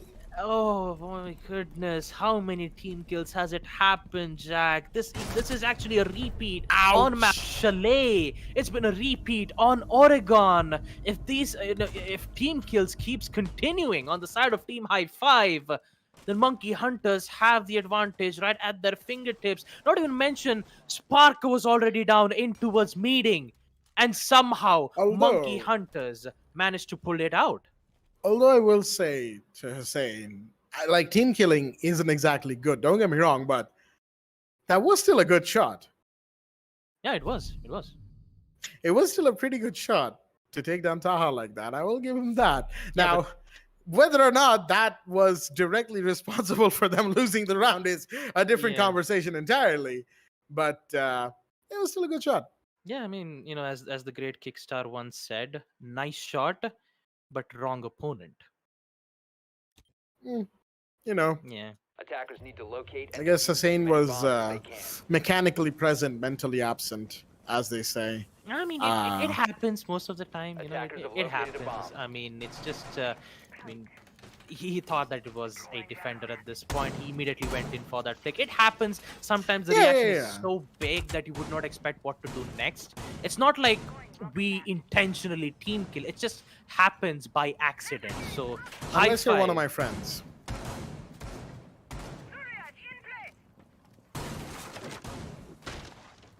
10 seconds left.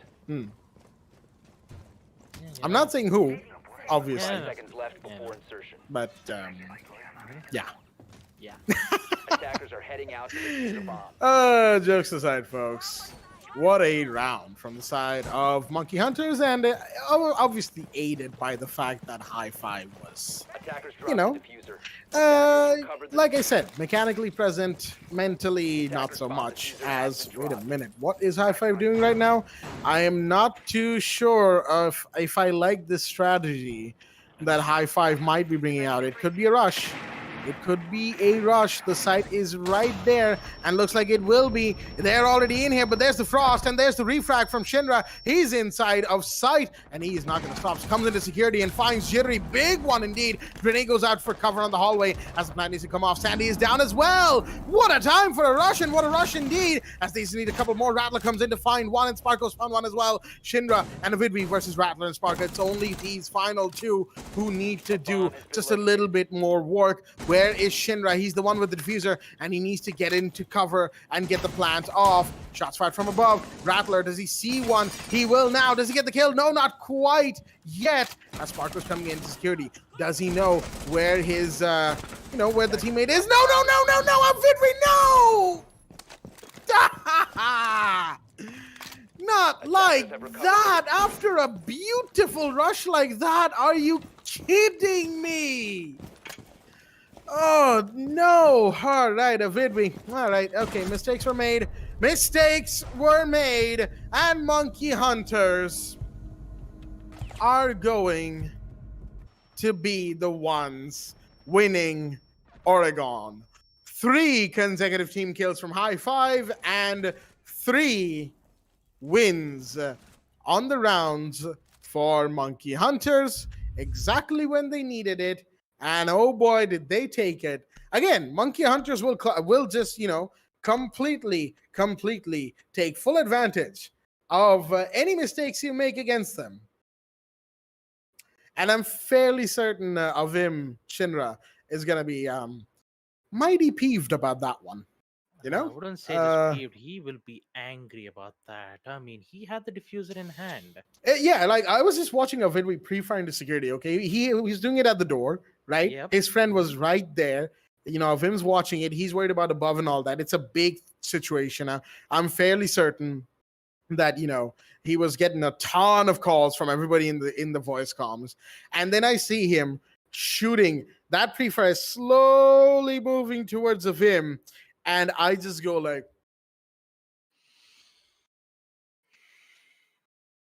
concern. Just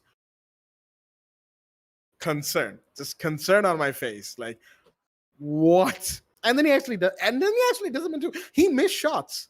Avidvi even missed shots on that team kill. Now, again, just to clarify, we're not ragging on Avidvi or any of the, High Five players here. Just, it is extremely funny how that happened after a near perfectly executed rush. That would have been overtime and potentially this map. But I mean, here's the big part about this.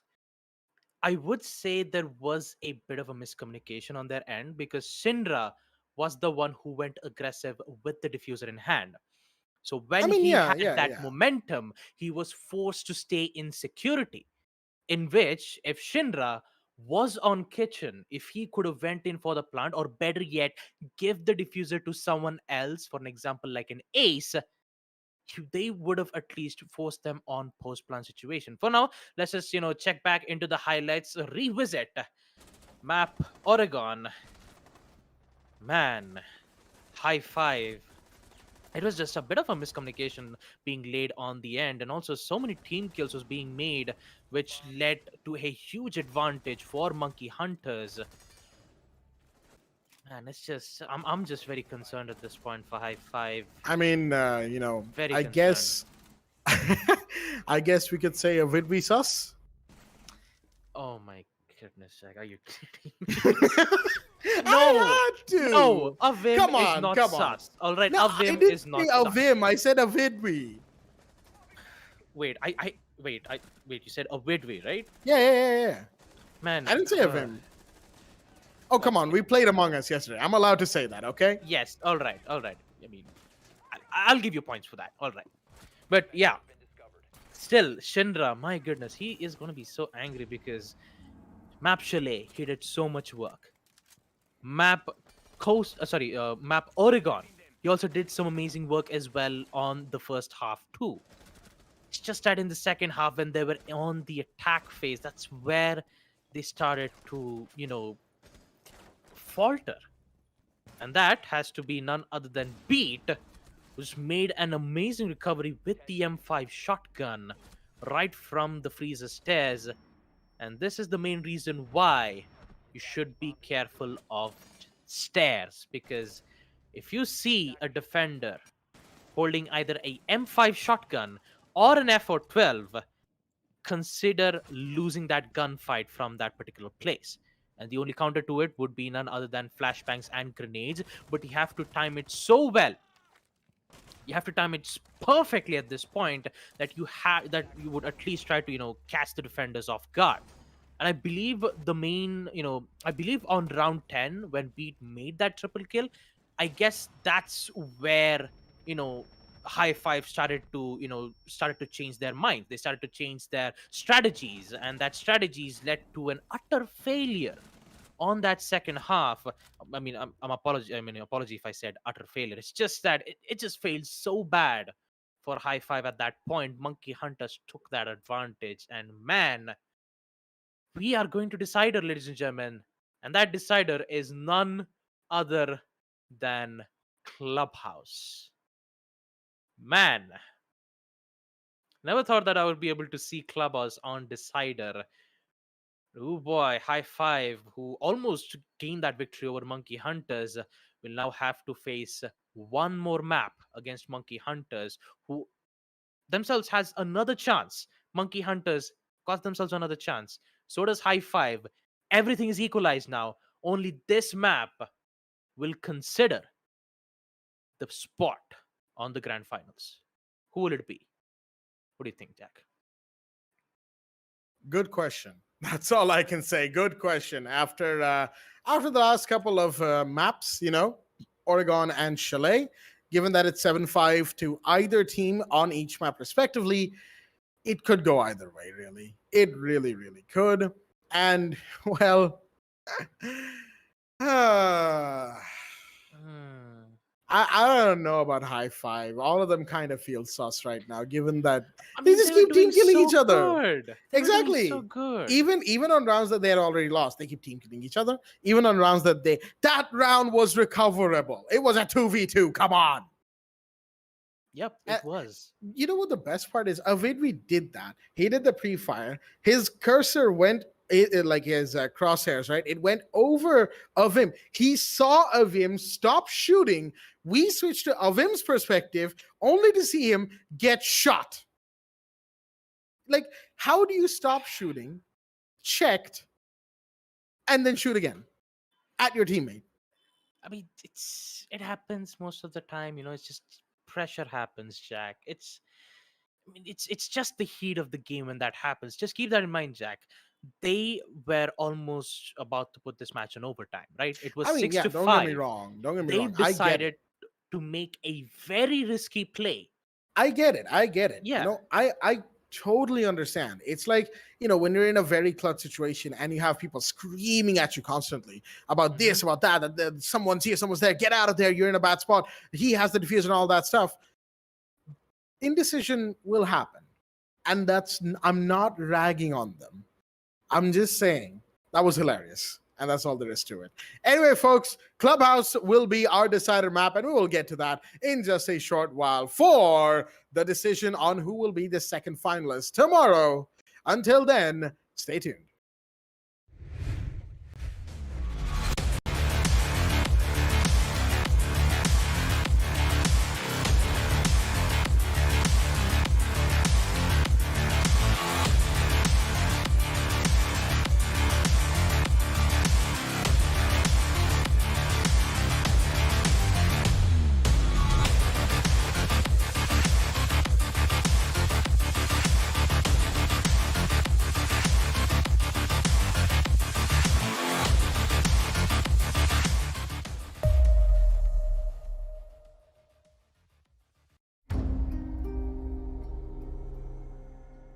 The partnership with AMD has been great. In Far Cry 6, the team has built the most ambitious open world in franchise history, filled with lush tropical environments and decaying urban landscapes.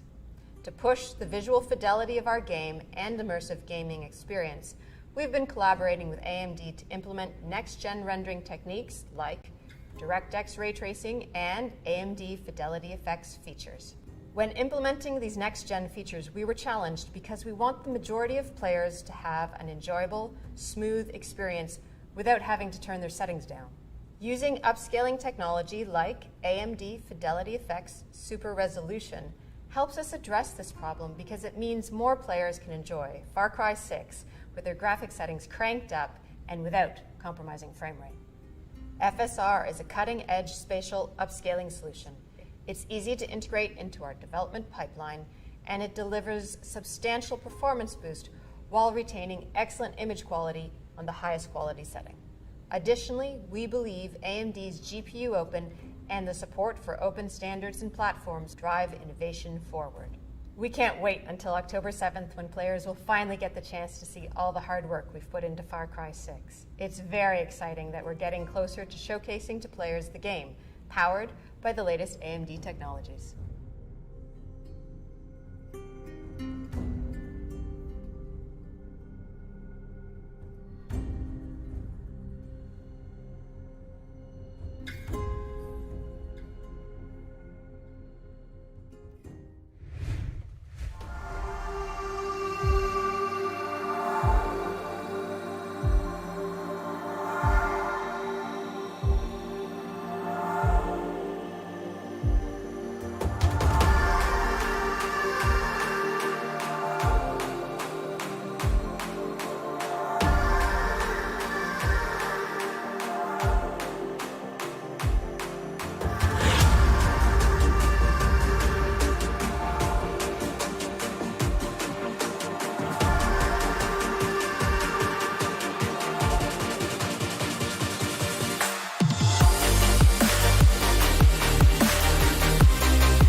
The partnership with AMD has been great. In Far Cry 6, the team has built the most ambitious open world in franchise history, filled with lush tropical environments and decaying urban landscapes.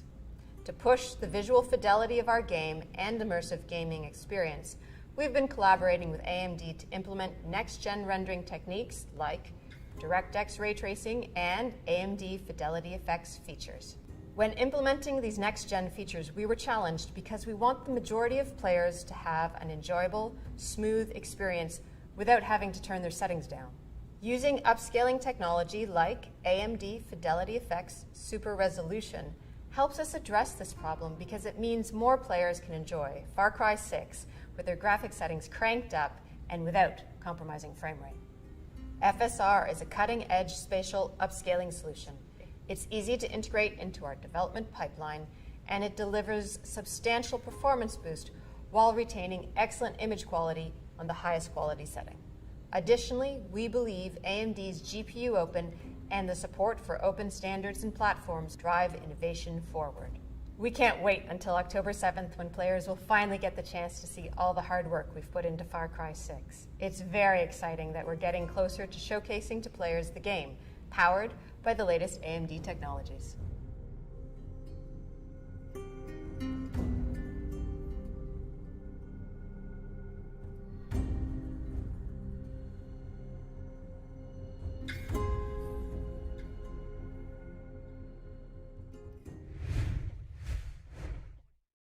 Alrighty then, ladies and gentlemen, welcome back to the AMD, the Esports Club Challenger Series 1, second semifinal, supported by Ubisoft, here with their hosts Blackjack and Baba Gusta, as we are here for the third map in this BO3 between High Five and Monkey Hunters. We had a scintillating 7-5 on Chalet for the side of High Five.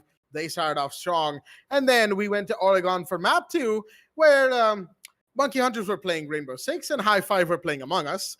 And then now on map 3, Clubhouse, we're going to see if that game of finding the imposter continues. Can High Five suss out exactly what is going wrong with them, or will Monkey Hunters eject them out of the airlock? I guess we'll find out. Let's head into the match without wasting any more time. And these Among Us puns will not stop, ladies and gentlemen, as the first ban will be Thatcher. As I guess he's been cleared of suspicion. You know, all the 10 players who land, the 10 operators who land into the map, they're the ones who are all suspect, right? Thatcher's fine. You know, he's been here for a long time, and there's only so many things that Thatcher can't do. So you just want to get him out of the game. Hibana on the other side, very versatile hatch hard breacher, very versatile hard breacher in general, very annoying to deal with. High Five will decide to take her out of the game right here, right now. Monkey Hunters, first defender ban from High Five is going to be coming out, and that is going to be Valkyrie, understandably so. Tons of information, tons of killing potential. That is going to be taken care of, and, you know, surveillance cameras as well.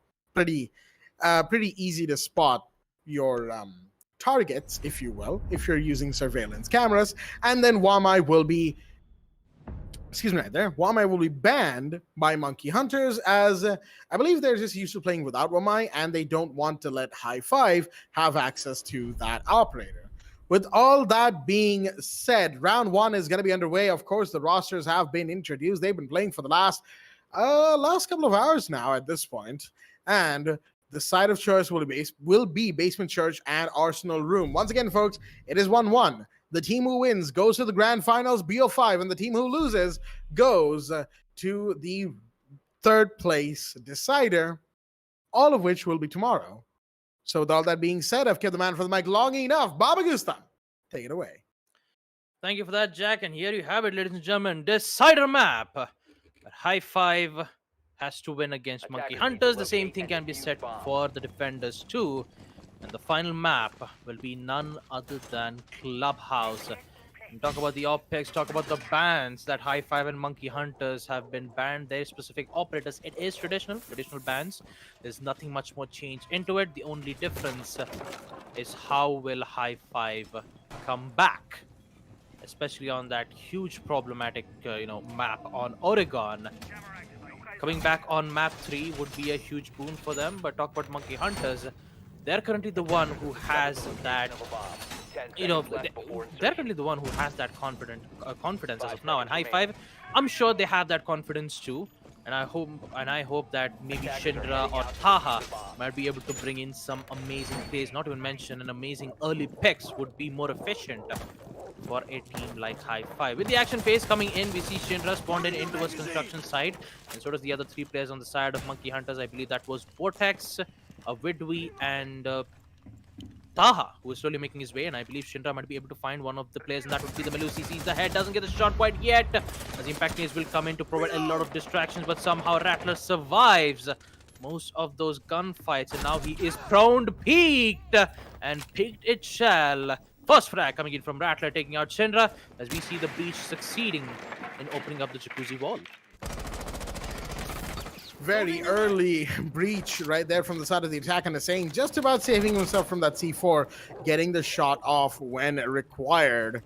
As Taha is just watching that breach, making sure no roamers get to rotate out of this site that is, well, the site itself is down below. The site that I'm talking about is above on the gym bedroom hallway. Excuse me if I'm taking a couple of pauses right here. I've been drinking a lot of water today, and sometimes it, you gotta let that out, if you will. As now, that was okay. I apologize. That was unpleasant. But now, of course, we're gonna have the standard stuff from High Five. They need to drone themselves in, and they need to take care of anybody lurking above, which there doesn't seem to be too many of.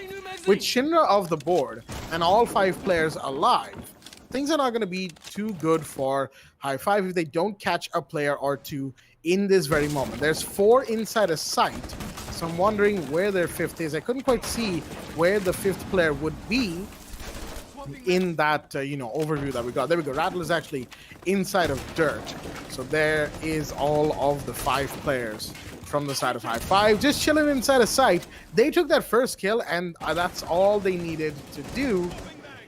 And in the meanwhile, verticality has been established. High Five have lines of sight into sight, but is that going to help them? So far, not so much. Rattler, oh boy, nearly got taken out, but he is alive. More than so, waiting to impact trick the hatch. Will if we get the breach done? He's about to get his. He's about to get it. There we go. Yep, nicely done. As hatch is now open, 30 seconds on the clock. High Five have a good point of entry, but the issue is Monkey Hunter still hold. They still hold the man advantage, and they still hold very, very key positions as the smoke grenades go out, but that's a big push up and a push back as well to the defender that Vortex is looking at, but B's gonna find one. Rattler's gonna get found as Jittery finds a Vidwi. Taha finds Sandy. Everybody's killing everybody right now, and the Melusi is stopping the push in. It doesn't matter. Beaten Sparko will finish out the final 2 anyway, as that is gonna be the first round, going the way of Monkey Hunters. Turtling up after that first kill and staying there, forcing High Five to come to them. Good play, as now we move to round 2. Well, round 2 will commence with Monkey Hunters, the one to take off their first lead. Basement Church will go to them, and now they have to get another control on CCTV and cash room. Talk about High Five, who were very close on getting the control in towards the site. It's just that Rattler was the main reason why the time for High Five started to slow down for them, because Attackers need to Rattler, locate and who in defuse as fact many bombs as eliminated they can. Shinra, ran towards the garage catwalk, really did put High Five quite a lot of number on them, because they had to open up the hatches in towards kitchen, in which they were mainly concerned about eliminating the Melusi, who was first at the garage, and then when he got that early kill, he instantly made a quick decision to fall back towards the site. He succeeded in doing so, and High Five, amidst all of that time where they're trying to figure out where exactly that particular operator was, they started to lose a lot of time, and because of that they were forced to make a decision where they had to go in for that execute, and at that time they only had around 40 or 50 seconds left, so they immediately went back try to hold an angle from the main stairs, which in fact was the sledge, and also there was a drop down which was happening right in towards the hatch as well. Unfortunately, it did not happen because Monkey Hunters exactly knew what was going on. They even halted the push in towards blue as well as the main stairs, and we all know what exactly happened. Monkey Hunters got the win on that first round. The second round will be a bit different though, because the site is on CCTV as the smoke gas canisters will detonate. I really don't think that would go through the walls, but interestingly enough, Spark was taking quite a lot of damage. Not quite sure exactly where. I believe that is towards the garage place. This is exactly where the breach has been happening. That's where most of the damage from Spark has been dealt around. Still, this a lot of damage being dealt around from Spark, and the information being gained from those prismas will give them the confirmation. We look at that. Shinra has gone down, but not out just yet. Joe Notes will come in to give information, and the confirmation will come in from Hussein instead, taking out Beat. This is huge for High Five, as they'll take out two of the players on the side of Team Monkey Hunters. Huge couple of drops right there. Sandy and Beat, a couple of the chief playmakers from the side of Monkey Hunters. Jittery is still alive, mind you, and Sparko has been known to clutch out rounds whenever possible, whenever he really starts to feel it. But the issue here is only Shinra has taken any amount of damage at all from the side of High Five. He was down, but of course he's been picked up as, oh boy, the Kai's gonna find one. It's a Vidwi off the board. Grenade goes out, will not find Sparko, who is determined to stay here. Another grenade. Rattler's gonna find Vortex in the meanwhile, and Sparko is still sitting solid, but not for long. Taha comes in, finishes him off. Much needed kill for the side of High Five as they started to lose bodies in the middle as well. Jittery, can he find one? No, not quite. Takes damage in return as well. As things are looking, things are looking a little scary, if I may. Jittery! Shinra's gonna go down. Beautiful shot right there from Jittery. Beautifully done, holding it through and through. As in the meanwhile, Monkey Hunters are now in a 2v2. And look at that angle from Jittery. Construction wall isn't reinforced. And if High Five would have thought of a decision to push in towards second floor gym rather than getting an immediate control on CCTV, would have been a good idea. Because look at that, the entire construction wall isn't reinforced, and Jittery is using that huge advantage. Now they have to go in for the push. High Five doesn't have much amount of time. The plant will come in from Hussein. There is cover being made from Taha. They just have to succeed, in which they will. And now MH is in huge trouble. Oh, but for how long? Taha is the last man standing. He needs to find two of the players on the side of Monkey Hunters. If he finds one of the head, in fact, it's just going to be very difficult. And also the difficult can be set to the same for Taha. Oh, man. Ah, boy. Quite unfortunate for, very unfortunate for the Sophia. She almost had that chance to, pick out both Jittery and Beat. Even with that post plant, it still wasn't enough. And with it, we will see Monkey Hunters win round 2, second for CCTV and Cash Room. Looks like we are going in for a pause. I believe that should be either on the side of Team High Five, because they definitely need a pause time to try to realize what mistakes that they're making. Actually, it's not. It's just one player on the side of, High Five has been disconnected, and he will reconnect back. Reconnect back. It shouldn't be much of a problem. And without wasting any time, we will proceed to round 3, being the site on gym and bedroom. Please go ahead, Jack. Just go ahead. Yeah, I was gonna say, I was confused when you whatever sound that was you made. It's just I was actually talking about that construction wall not being reinforced. Right. I was so surprised at this point that High Five didn't get to see that. They could have went in towards gym. They could have pushed in towards gym, proceeded on to getting the control towards construction, but they didn't do that. They to only be fair, CCTV and garage. To be fair to them, for the longest time of that round, it did actually look like they might be able to take it until they, messed up on clearing Rafter and let Sparko just sit there determinedly. And after that, Jittery had enough time to orient himself to where he needed to be. Sparko took a couple of kills.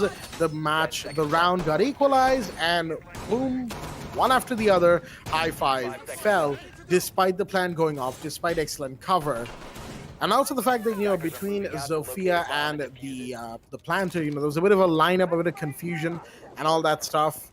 High5, early couple of rounds, not looking at their best. It feels like they've slowed down just a little bit. But to be fair, Monkey Hunters are also just a little shaky right now. And I feel like the fact that we're on map 3 is, just putting a little bit of effect on both sides. Although, of course, it's not going to be something as severe as map 4 or 5 on a BO5. But best of threes, when they become quite long-form games, and especially if map 3 goes all the way to at least a 6-5, that's when, the true test of tenacity is for both teams. Monkey Hunters want to avoid that, so do High5, but given the way they've played in both maps before this, I don't think they have a choice but to play the long game here. Yeah, the long game is exactly what Monkey Hunters wants High5 to do, but if they keep up their pace, then I'd say that they could prove the defenders wrong. Talk about the placements that the players have been playing on. You see Rattler in towards the Cash, who is trying to defend Garage and also the Red Stairs. And talk about the first kill, it's going to be Sandy taking out Vortex right from the Red Stairs. He even has the double shield for that good amount of cover. And interestingly enough, I'm seeing Sparko playing as the Jaeger and Jittery, the one playing as the Kaid. But that should not, that should not worry about it, because High5, they should be determined enough. But Beat is here to take out a Vid-V. There goes your Heart Breacher. Where's the Jacuzzi? Wall is still open and still up for grabs. Sparko will go down right in towards the Red Stairs, which means that they have control on the Red Stairs, the entire Red Stairs hallway, and also in towards the Cash room, still in their control. 3v3 equalizer will come in. They just have to recover the diffuser, which is right outside the CCTV window. And now they will be dealt with 3 C4s in hand. Sandy, the one who will replace the C4 first, and he'll be able to give the information. All he needs is one player to arrive from logistics, and then he can just say those beautiful one-line words, which I'm not going to be saying it. I'm just gonna wait for that C4 to blow out. Then and only then I'll be able to say it. But again, 35 seconds. The drop will happen from the Zofia. Taha really needs to be careful from that C4, because Shinra, I believe, is also slowly making his way in towards logistics. All he needs that information, and they're still waiting for the opportunity. Jittery comes in to take out Taha right from the hatch. Now they just have to worry about 2 more players, and look at that! Hasta la vista, says Sandy, as he takes out Shinra. And with the last player is none other than Hussein. He needs to make this clutch happen, but he is numerously tagged from the Alibi's Prismas. And there you have it, another win for Monkey Hunters, as second floor gym and bedroom goes to their hands as we proceed to round 4. 3-0 going into the 4th round. Monkey Hunters still looking strong. High5, on the other hand, not so much.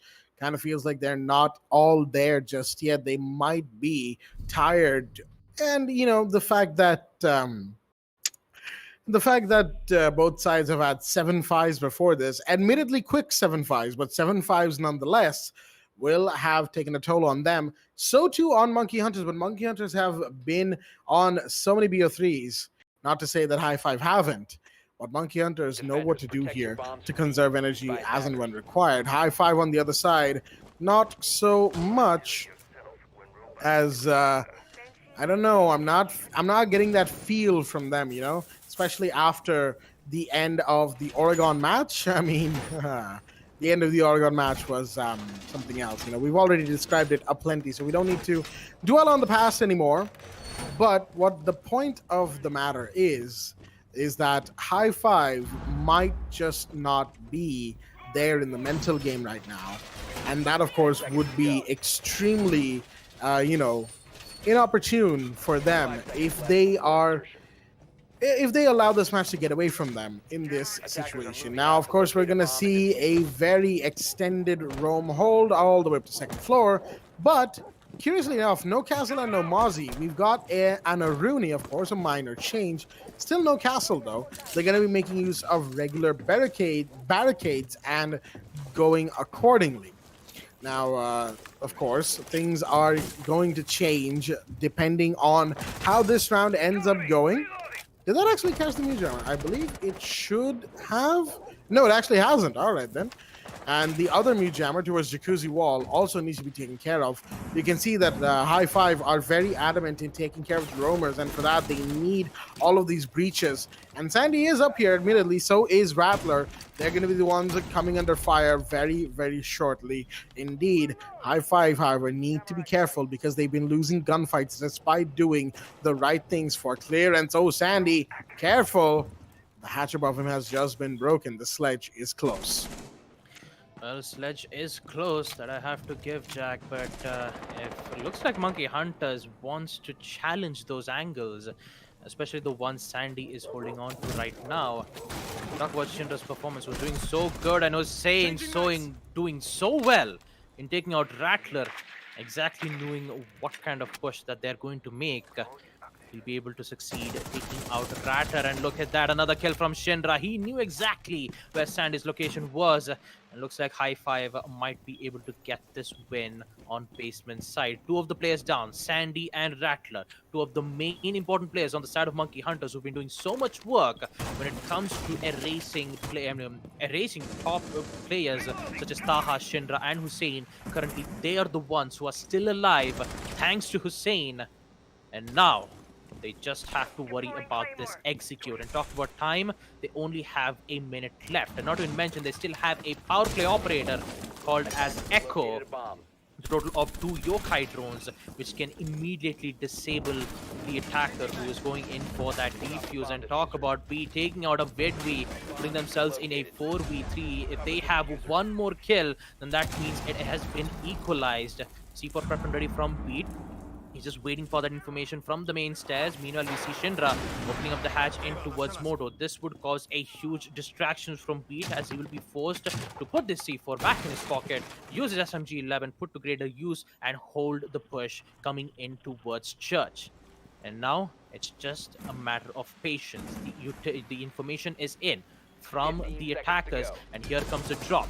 What's going to happen next? Monkey Hunter so afraid of that particular person. Guess what? Jittery fails to manage to hit that shot as Vortex figures out that good opportunity. He needs to go back for the yokai drones, in which Sparko, what is going to happen next? He doesn't have that yokai drones, in which he needs to go in for that pre-fire. 40 seconds now as Sparko needs to find 2 players on the side of High Five. If Sparko doesn't have this huge momentum, then that means we might see High Five get this win. Triple kill for him.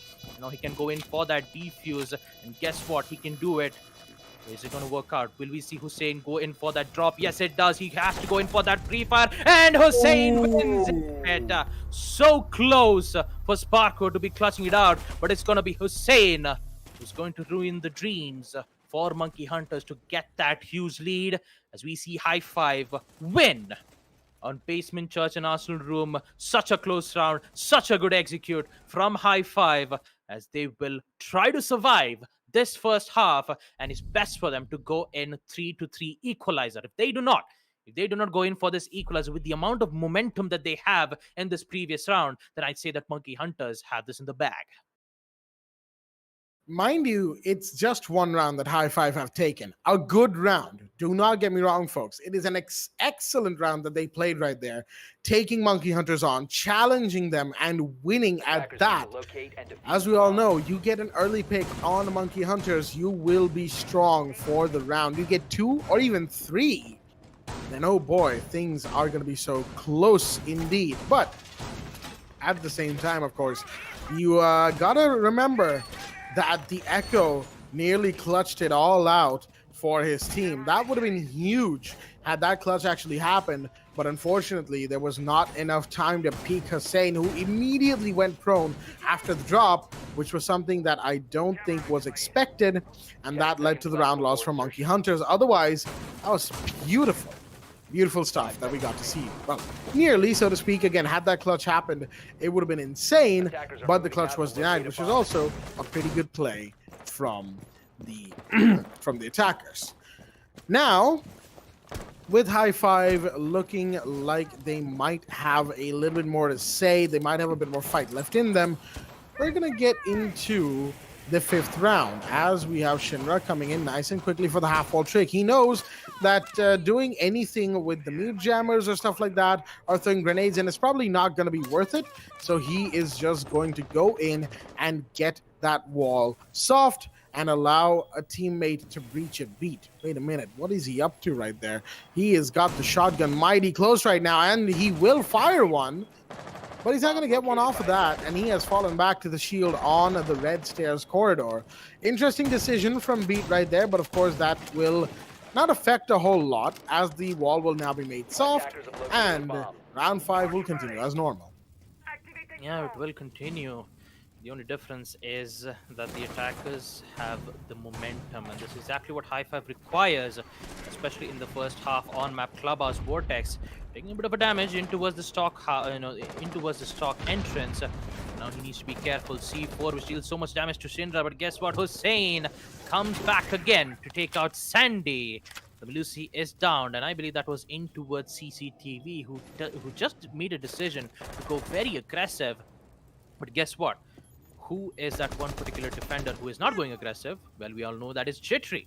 The alibi with the MX4 Storm 1.5x magnification score will be the one to take out Shinra and equalize it 4-4. He is on his way from the main stairs. The push from High Five, in which Beat, who's just trying to find exactly where that Ace Summer Breach is, will succeed and would waste the utility from the attackers. Good use of the mute jammers and also good use from Beat to take out that important utility, as another Summer Breach will come in to take out one of that deployable shield. Now, talking about time, they only have 50 seconds left, blinded by the lights from Sparko. With the flashbang, he needs to win that gunfight. Evidently, he will not, as Taha comes in to take out Sparko, and Jittery is still back at it again to take out Vortex to get his double kill. Now he needs to find 3 more. Will we get to see Jittery make an ace? We're about to find out in 30 seconds. 30 seconds on the clock and still a 3v3. Monkey Hunters, they need to hold off against High Five at all costs. Breach on that garage wall is going to allow the attackers to get in, get the plant off, potentially speaking, but they have so much more to do. Jittery's still here, shots fired towards him, but of course that's through the smoke. Another one goes out from Beat, but that was his last 8 seconds, and it's now or never. Where is the plant? Where is Avidwi? He needs to get in right now. Rattler finds one. In the meanwhile, Avidwi's going for it. He's right next to the door. Rattler's here, and he manages to scare the thermite off the plant because there was nobody covering red stairs hallway. Oh my goodness, once again, so close, but too many Monkey Hunters players were alive for High Five to do anything about that round, and that of course ended up giving the round to Monkey Hunters. Well played again, despite losing bodies in the mid-round. They didn't care. They stood their ground, and they stood it very well indeed. 4-1, as now we are on the last round of the half, and High Five desperately need a second round win. Otherwise, it will be extremely rough for them. I mean, extremely rough for High Five, and especially from that previous round. Taha was the only player who was at Garage Catwalk. I mean, like he only had, he only had to, hold one particular angle. He cannot hold both the red stairs angle as well as the cash room, in which he was holding to make sure that Monkey Hunters, will not go in for that aggressive push to take out the thermite. Although they forgot about Rattler, they forgot about Beat, who was prepped and ready with those 4 gas canisters. Unfortunately, they couldn't do anything much more about it. Not to even mention, Jittery was still alive, gets 2 kills with the MX4 Storm, which would immediately lessen the heavy impact of the attack push from High Five. Oh boy, this is a huge lead from Monkey Hunters, especially the ones on defense. 4-1. And we're about to reach the final round of the first half, round 6. And High Five is in a very dangerous position. This is the decider map, where if High Five loses it, then we will get to see Monkey Hunters get the spot on the grand finals, going up against MRCC. Going up against MRCZ is a huge deal for both High Five and Monkey Hunters, and they are giving it the best that they've got. They've made an amazing performance in first half. They did the same on second. There's just huge mistakes from High Five that forced, or should I say, that led Monkey Hunters force High Five on the decider map. Talk about time again, 2 minutes. High Five is taking their sweet time to use their drone wars to give good amount of information, and now they are slowly inching their way into getting the control in towards logistics. They've opened up the hatch. They know exactly what kind of position that they're playing. You see Sandy from the main stairs, and I believe he's prepped and ready with the C4 play right in towards the kitchen. He just needs to have that information. And talk about information, the defenders don't have much. No. Oh, Shindra. Oh no, not the flashbangs. That's definitely gonna hurt. That's definitely gonna hurt for High Five. So much utilities wasted right outside the jacuzzi. And guess what? The ADSs are still present. The grenade has been wasted. And now they will continue to use the exothermic charge to blow up the wall into a jacuzzi. That is, by far, good recovery. High Five, please don't get tensed. You are almost on your way into getting this victory. All you have to do is stay composed, stay calm, and don't let Monkey Hunters get into your head. That's the thing, though. I feel like they just might end up doing that again. Vortex, he looked directly at Jim, and somebody is, in fact, in there as the flashbangs go out. And now the breach as well. Selma on the bathroom wall.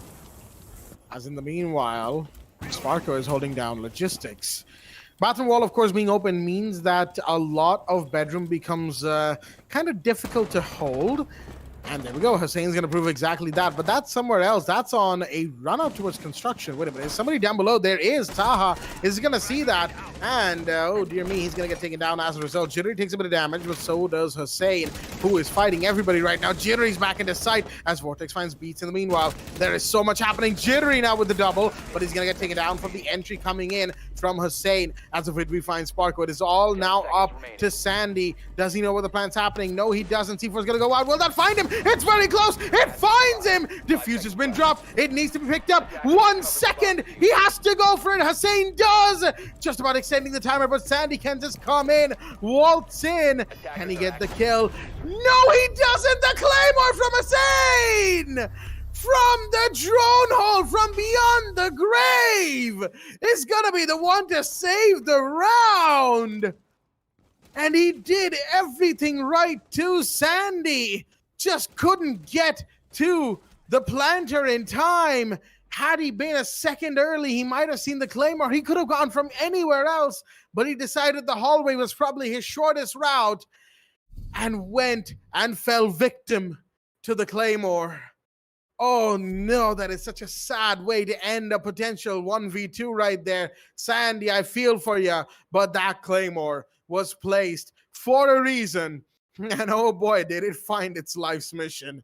As now round 7, we'll see Monkey Hunters 4-2 up. Hussein with a 6th pick into mute, 6th pick into mute, and Jitter with a 6th pick into the Zofia. Jack, here comes the role swap where High Five will be the one on defense. They succeed well if they successfully defend against Monkey Hunters' attack.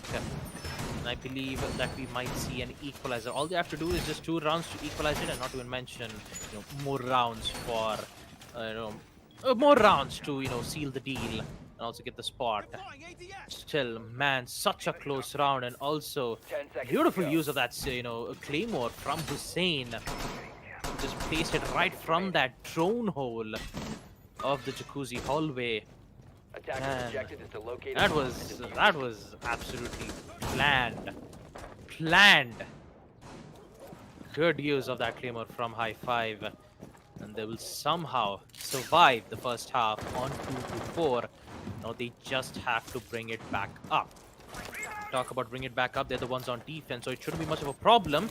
Sparko already placing his exothermic charge, and also with the mute jammers taken care of, it shouldn't be much of a problem to open up a CCTV wall. That too, it is very quick, and also it is meant to be quick when it comes to opening up that specific wall, because High Five certainly knows what kind of push that they'd expect. But wait a minute, did I just see Hussein in towards the strip club entrance, and now he's slowly making his way in towards the main stairs? Evidently he is, and I believe he's trying to figure out a way to find one or two roamers on his end to try to get those kills, try to maybe get an early kill. Meanwhile, we see Monkey Hunters who are slowly gaining momentum, getting control on second floor gym and bedroom, and also they have that huge angle right from CCTV window, protecting Jittery and assuring them that there isn't any roamers from the main stairs, and you can hold that angle as long as you want to. But when it comes to that execution, that's exactly where High Five excels at, because look, none of the defenders nor the attackers has been taken care of. Just when I say about it, Hussein comes in with the C4 to take out Jittery. Huge drop with a 5v4. Huge drop indeed, but will the Jaeger be found? No, not quite. Vortex gets away just in time. Sparkle gives the call out though, and that means that both Taha and Vortex have to be careful about where they position themselves. Vortex is going back towards stage, but no, he's actually gone around towards lounge and now towards garage. He has to be safe as a Selma goes out onto the garage wall, and grenades are coming in from inside of construction. Things are being thrown from all over the place. Monkey Hunters have a general idea of where to go, but the issue here is they're not really moving as well as they would like. Taha, where did he get down from? Was it from the window? The CCTV window, that is. I don't know, but I guess it won't matter. He has been revived with the 75 HP as Rattler in the meanwhile pre-firing away towards the dock. They cannot get him out of rafters as Pete now needs to find him. It's now or never. Can they get the dock? No shots fired. Gasman goes out. Rattler's down. Chindra takes it. And now it is a 3 versus 5. Looking not great for Monkey Hunters, not great at all. More shots fired. That's from Garage. Vortex is still there. Sandy comes in, takes a kill, and there goes the thermite inside his sight. He gets one more. Sparko, but he's going to be taken down. And meanwhile, Sandy's so low, he still finds Taha, but Shinra's here, and Sandy is no longer. And that is going to be one more round going the way of High Five. Is it time for the High Five comeback? Well, you better believe it just might be, as Monkey Hunters unfortunately fell apart in that moment. Just when they didn't need to, they ended up not doing what they needed to. So close, yet so far. They are now losing the lead and losing the plot. High Five, in the meanwhile, gaining momentum fast. Good momentum from High Five. That's exactly what they need in the second half. And looks like Monkey Hunters will be the one facing problems. Hussein, 6 picking off from the mute to the Mira. The site will be none other than Basement Church and Arsenal Room. And I believe there will be one mirror being placed from blue entryway, and also the second, which might be in towards Basement Church. So they have good protection from both the sides. And now, the most curious thing that I want to know is how will Monkey Hunters proceed?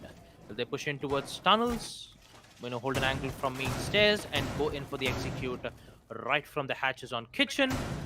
Or will we see a church push, in which, going in for a church push might be a bit difficult because you have to deal with, players who are holding in towards the Arsenal room, where you have the entire angle, which you can cover the, the entire hallway as well as the, entryway of the Moto entrance. So there is a huge angle that Monkey Hunters needs to take care of. It looks like Shinra will be able to catch one of the attack drones. This will deny some good information in towards bar, which would render Monkey Hunters intel-less.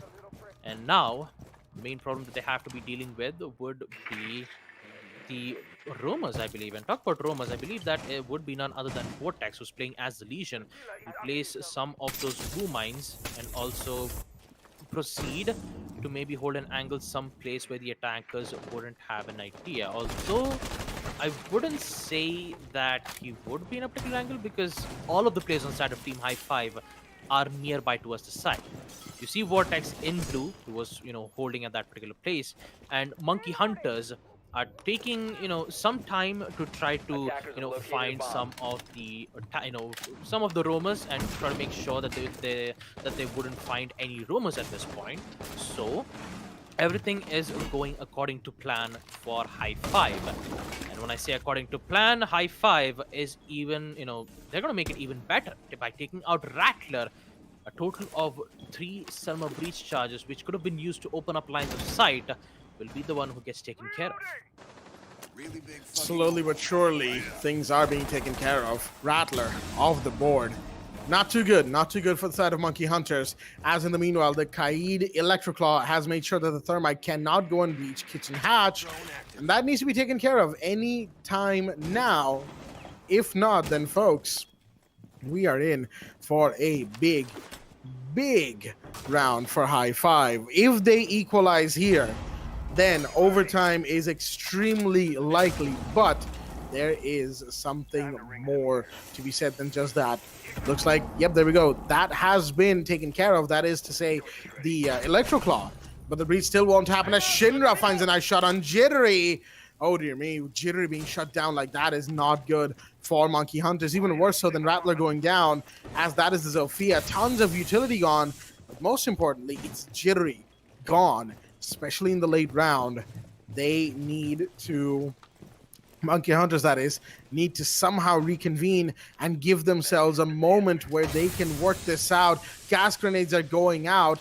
Sparko's waiting for grenades, for something to go through. And there we go. Sandy's grenade will find Vortex. That's the first one of many, potentially. And he will make his way directly into sight. Is he seen? Yes, he is. But does it matter? Not really. Sparko's going to go down in the meanwhile. That is would be taking one more. Beats coming in. But does he know where the defenders are? No, he doesn't. He does find one, but gets taken down as well as Sandy found a Vidwi. Now it's all up to, or was up to the last two, and a trade will see the defenders win another round. Unfortunate, similar to the trade that we had earlier today. This trade is, a defender win because the diffuser hadn't been planted, and since none of the win conditions for the attackers were taken care of, and defenders, all they have to do is kill all of the attackers or stop them from planting. They did both, effectively speaking, by taking out all the attackers, and no plants had happened. Defenders win the round. And that, folks, means it's 4-4, and round 9 has seen the equalizer. Oh, this is gonna be a good round and a good match from here on out. What a play from High Five, and what an attempt from Sandy, who just immediately turned it around from a 5v3 into a 1v1. Sandy was mainly the one who started off that fight. Grenades, peeks into a Yasser room using the breach hammer. And although, yes, he even had that deployable shield being placed, he used that to his advantage because Beat was there. He was there for the distraction into a tunnel, and it did work out eventually. But it's just that the immediate trade that the Kai did gave hopes for High Five, as now it is equalized 4-4. And round 9 will be the site where Monkey Hunters might have to be worried about, because if they do not get the control on second floor gym and bedroom, then I believe that High Five will be the one in the lead, and High Five will almost require around 3 more rounds to confirm their win against Monkey Hunters. And talk about the amount of confidence that Monkey Hunters had in the first half, just immediately gone. I think it's maybe has to do with the clubhouse being heavily defender favored, and maybe it's because of why we see High Five excel in most of those sites. And looks like the attackers on the side of the Monkey Hunters are definitely not wasting any time. But guess what? We still here with the shotgun. 2 kills as Taha comes in to take out Sparko. A failed attempt on a rush. And now Monkey Hunters is going to be facing the upper hand. My goodness, that entire rush didn't exactly favor the side of High Five. Actually, it didn't favor in the favor of Team Monkey Hunters, with huge amount of concussions being used to try to force the the shotgun player Smoke to fall back, but it's too late. Vortex is still here contesting the angle successfully right from the main stairs, and we see Jittery all by himself, and he needs a clutch for this to happen. 1v4 Needs to find 4 players, and he has a minute and 30 seconds left. To see that huge peek coming in from the Kaid. He almost got the shot of the head, but still, the only thing they can do from high 5 is the C4 from Shinra, right from the Whoa there. Wow, that was an amazing throw from Shinra. Oh yeah, that was Man. indeed.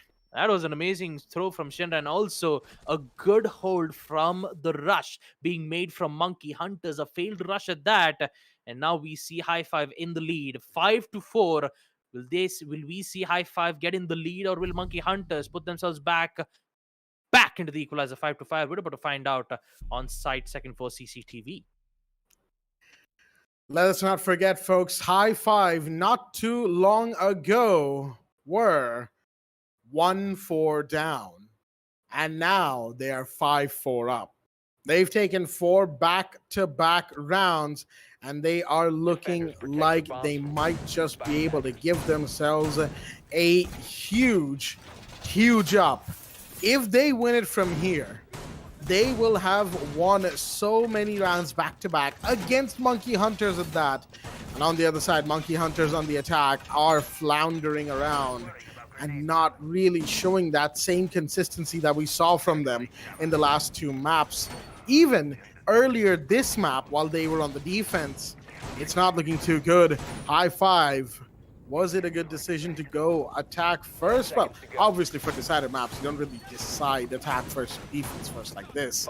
But even then, it's slowly looking like it was a good decision to go to be attack first, if you will. A good thing to be attack first. That's the sentence I've been looking for. As even we are kind of tired, you know. Sure, we didn't really have too much of a first game, respectfully speaking, but you know, the second game has been quite the match indeed so far. As right now, we're going to have the Maverick coming in, beat. He's going to allow for the Thermite to get the breach done and dusted any second now. The Mage General taken care of. There we go. Breach on CCTV taken care of from the side of Monkey Hunters. Early, but the issue is they still need to try and hold out against some of the players coming in from below. Is that a Zofia? That might just be Taha. Has to be so careful. And there we go. Jittery off the board. Beautiful headshot by Taha. And once again, Monkey Hunters early loss and in a spot of bother. That is a big drop from High Five. Taha taking out Jittery is going to put Monkey Hunters in a bit of a trouble, as we see a grenade being thrown out to try to force Taha way back from the blue entryway. But won't be able to get the kill nonetheless. So he has to fall back from the main stage on a huge pre-fire to try to contest the angle. But Rattler comes in at the right time to eliminate and also get the equalizer 4-4. Look at the amount of grenades and also huge amount of, huge amount of bolts that they have. Fire bolts, two smoke bolts. They could go in for a smoke plant. But still, you just have to worry about those C4s. And when I say C4, Vortex still has one. All it needs is just one good placement of that, and we all know what's going to happen next. Well, for now, Beat is just going to make a little simple rotate into Garage. Sandy's probably going to join, and Rattler's got to be careful going through that, mind you. It is electrified. And a couple of stings means he is gone from the round. He's going to have to go through the garage door. Shinra has to be careful, though. The position he's taken, not that conducive for him. He's going to overheal as the Capita's firebolts come in. Shots are going to be fired, and it's going to be Sandy to find him instead on the garage door. One more down, and that is a very important kill. With Taha and Shinra now taken care of, Monkey Hunters might just be able to secure a round for themselves. Hussein takes a bit of damage. That's from the Capita's firebolts. That's from the Capita's actual bullets, but Vortex with the run out is gonna find Beat. And that has put Monkey Hunters back on an equal playing field. The issue is garage control has been given away, and somebody is on that main breach. Hussein is somehow still alive, flashed out of his mind. The smoke bolts come out from Capital. Rattler needs to get in there, but smoke itself is stopping him, and a Vidvi with a double, and Hussein with the final one. Oh no, that ended up being such a scuffed round for Monkey Hunters. After losing Jittery early, and even then, even despite the fact that they took Taha down, they took Shinra down, it was not enough. It seems like a pause has been taken from the side of Monkey Hunters. They need this not only to get beat back in the round, they also need this pause to reconvene and figure out what is going on with them right now. How have they let High Five take 5 rounds straight, starting from round 6? That is correct. Round 6, 7, 8, 9, and 10 so far. It's a 6-4 now. Series point to High Five. Again, back to back on defense. I mean, it's almost like it's the same thing that actually happened on Team GG when they were on map Oregon, where they were so good on defense, and then in attack, they are somehow not, confident enough, especially for High Five, to be winning most of those gunfights. But still, defensive plays from Monkey Hunters was doing so well in the first half, and then second half, something magical happened to High Five. That something magical is none other than Taha, who's been holding the entire site. Not to mention Shinra and Vortex, who's been making some incredible aggressive plays by taking out Beat right from outside the CCTV window. That was heavily unnecessary one, and also a very important kill at that, reducing so much man count, and also in towards the lounge where Taha was trying to escape, but he couldn't get out from Rattler, who in fact was taking so much damage. And like he couldn't do anything at this point. He could vault in, but there's a smoke gas canisters which got caught up, which deals like around 10 damage per second. So man, Monkey Hunters, this is basically a huge blow for them. And High Five haven't lost a single defender round. Many bombs as they can. This is huge for High Five and Monkey Hunters, who had that huge lead on map Oregon, who had that huge lead in Clubhouse in the first half. They're the ones who are losing in second half attack. Not good. Not good at all. Yeah, unfortunately, I have to agree. Monkey Hunters for these last fair few rounds now. And, just not that good from them. High Five looking so strong right now. So strong. All they need is one more round. All they need is this round. But will Monkey Hunters let them? Will they let themselves? That is the question I believe we need to know about. The answer to, excuse me, rather. Because right now, we've got the standard drones coming in from Monkey Hunters. They have been, for the last few rounds, making some bizarre decisions. But now they will need to stop doing that. Now they will need to give themselves time and take time from what they would have otherwise done early. And, go in for a good, clean play until things, get a little better for the time being. Once again, we're seeing a slow take. Like I said, it's going to be a slow take for now.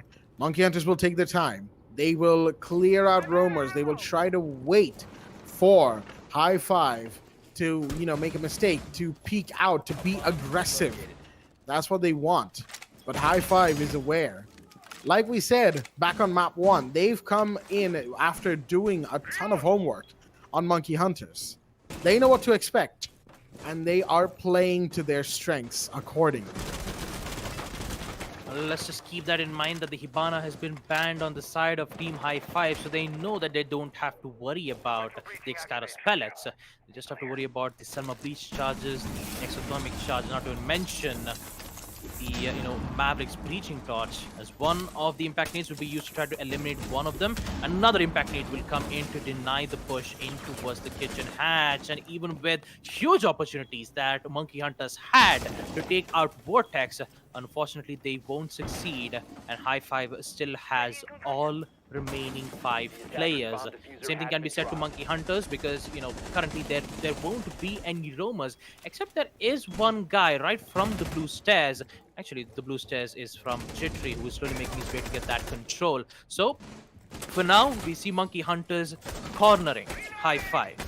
The pressure is on for them, because if they lose this defensive round, then we will see High Five get the spot into the grand finals, going up against MRCZ. This will be huge for Team High Five, and that C4 will be a boon for team, for the defenders, as that C4 will claim the life of Rattler. There goes the ace, and looks like Jitter is meeting quite a lot of damage from that blue stairs. This is it. This is what High Five has been waiting for a long time. But Pete is here to take out one, another one to take out Shinra. The immediate equalizer will come in 3-3. He needs to get that control in towards the Arsenal room, but Pete is still here. They will survive. They are going to go in for the plant. Taha has been denied. They just have to wait in for that execute. Now it is a post plant. It is too late for the defenders. And now a Whitby, he is all by himself. He needs to find two players, whereas Pete is the one who dealt so much damage. Triple kill for him. And Whitby, he's giving so many positionings being given away, but that beautiful shot will confirm that kill. The last player is none other than the in-game leader, Spark, who is at the hatch. All he has to do is just wait for the diffuser to tick. And there you have it, the information. He's going in for the sprint. It's just a fake.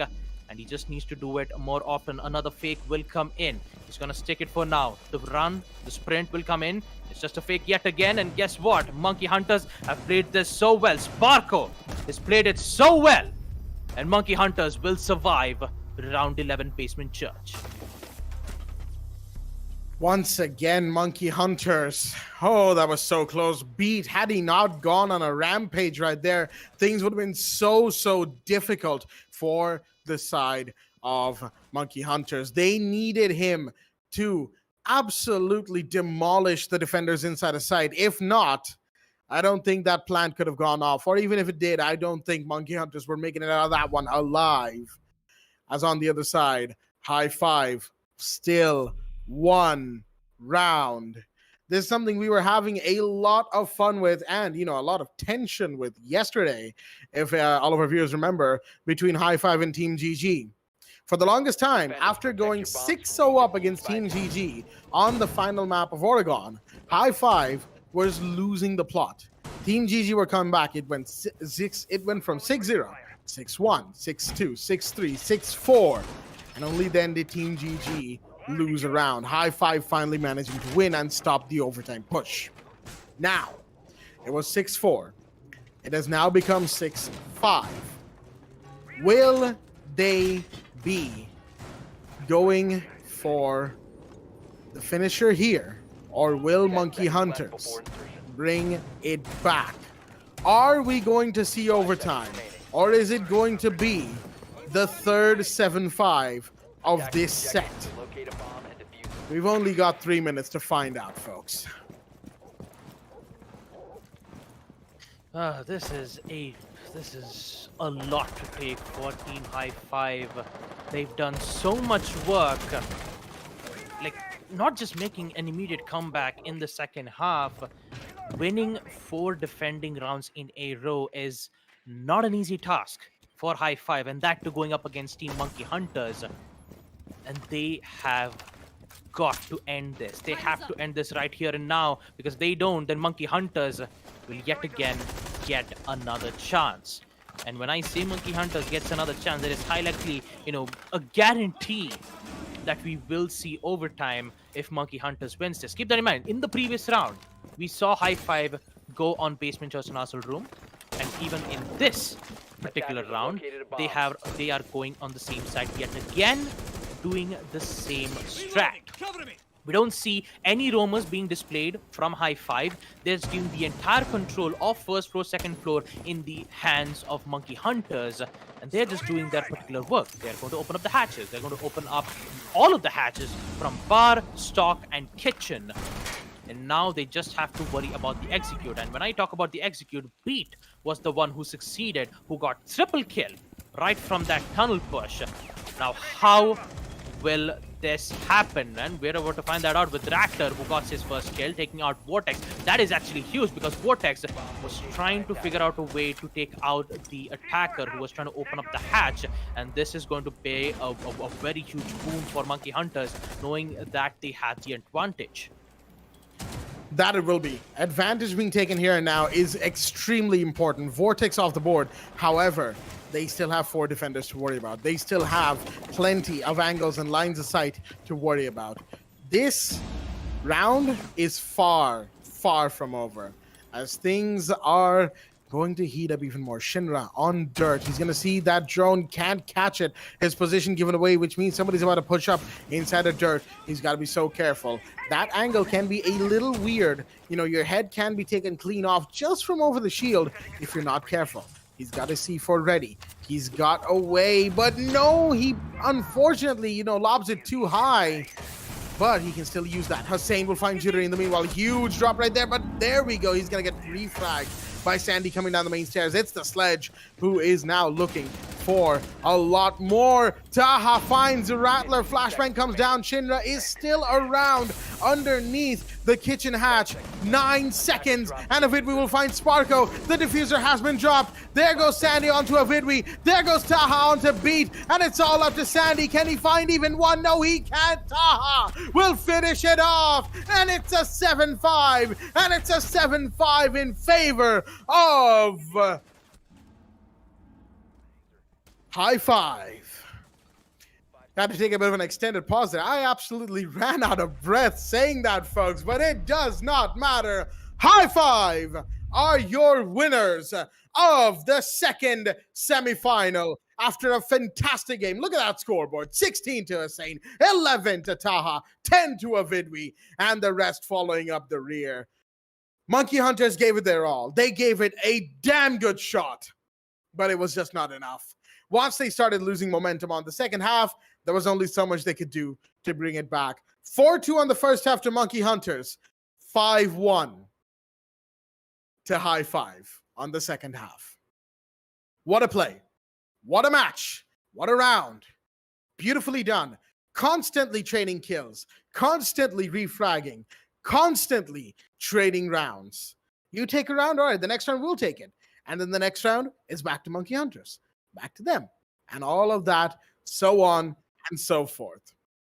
And folks, we're going to be going into the highlights because we still aren't done talking about this game. Can you believe it? This match has given us so much to talk about. Baba, please take us through them because I'm about to run out of oxygen here.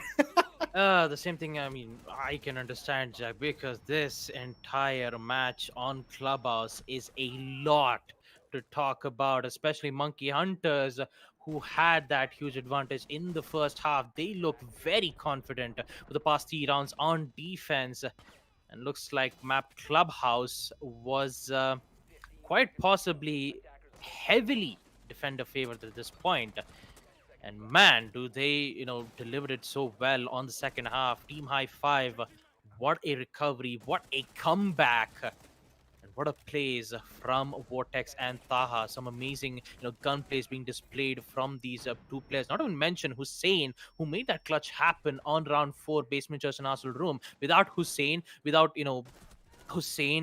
denying that 1v3 clutch that Sparko made, we would have seen Monkey Hunters be in, a huge lead in the first half. But where you have to talk about Jittery, man. Jittery, he's been made countless numbers of plays, and Sandy with that beautiful C4 to deny it. And guess what? It was Hussein back again with that Claymore to deny it, and also give them that huge win, putting them in a 4-2. Then it was just High Five everywhere. CCTV, church, gym. All those 3 sites were in the hands of High Five defense. And this heavy aggressive push that Monkey Hunters made on round 9 was the main reason why High Five got that huge lead in the first place. That rush was, was very risky. It was the same rush that they, High Five did way back when they were on map Oregon. That did not work out because they were prepped and ready with that push. And second, this aggressive push that Monkey Hunters made, it did not work out whatsoever. And although Beat, I have to appreciate my man who just made so much work on round 11 to survive, to try to put themselves back on overtime. But you still have Taha, who still survived on round 12. He was the one who will give High Five a spot to the grand finals, in which they are going to go up against the best of the best. And that is none other than Team Mercenaries. And oh boy, And I am very excited for that grand finale, and that in which that would be tomorrow. But talking about the rest of the two teams, which would be Monkey Hunters and Kira Esports, they still have one last match, which will be yet another best of three to figure out who will claim the third place. So that is definitely going to be an interesting match to look at, and also the grand finals. Both of these matches will be able to cast on tomorrow, so definitely an interesting match to be looking at, Jack. Absolutely. And if you thought we, well, sort of started early today, we were supposed to start at 3, but of course, delays and all that. We started at 3:40, I think. Yeah, it was a while, folks. But don't worry. Tomorrow, we're starting even earlier, if you can believe this. I mean, of course, it's a best of 3 followed by a best of 5. So a lot of siege for tomorrow. You know, when I said yesterday, well, day before yesterday, that we have a ton of fantastic Rainbow Six to be looking forward to this weekend, I was not kidding. A BO3, then a BO5. Who's the third place and who is the champion? We will figure out tomorrow. Also, just to add a little bit more spice to that, it's going to be Taha versus his old team. Ooh, boy. Oh boy, I'm looking forward to that Taha versus Hasif statistics. Chat, you better be keeping an eye on that one, all right? Because live counting over here can be a little wonky at times. So we'll be looking at the chat tomorrow for some good old-fashioned essay comedy as it goes. But with all that being said, folks, that is going to be it from myself, Blackjack, my co-host, Bob Gusta, for the AMD, the Ryzen, AMD, the Esports Club Challenger Series 1, supported by Ubisoft, for the semifinals. We've got 2 more matches to go tomorrow, and we will see you bright and early. Until then, stay tuned, and good night.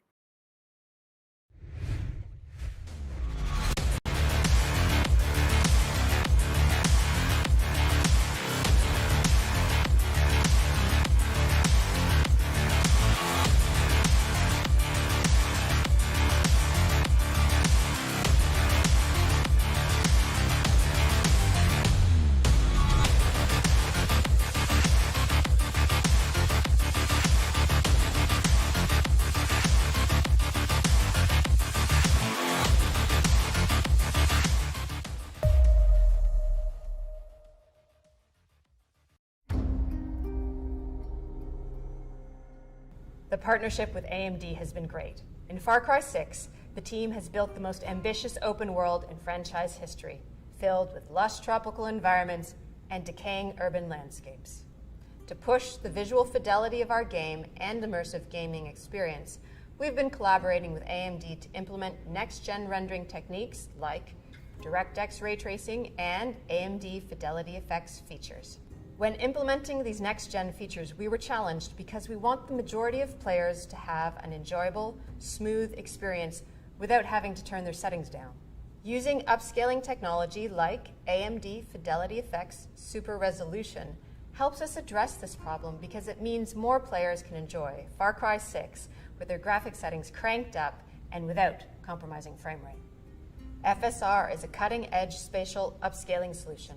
It's easy to integrate into our development pipeline, and it delivers substantial performance boost while retaining excellent image quality on the highest quality setting.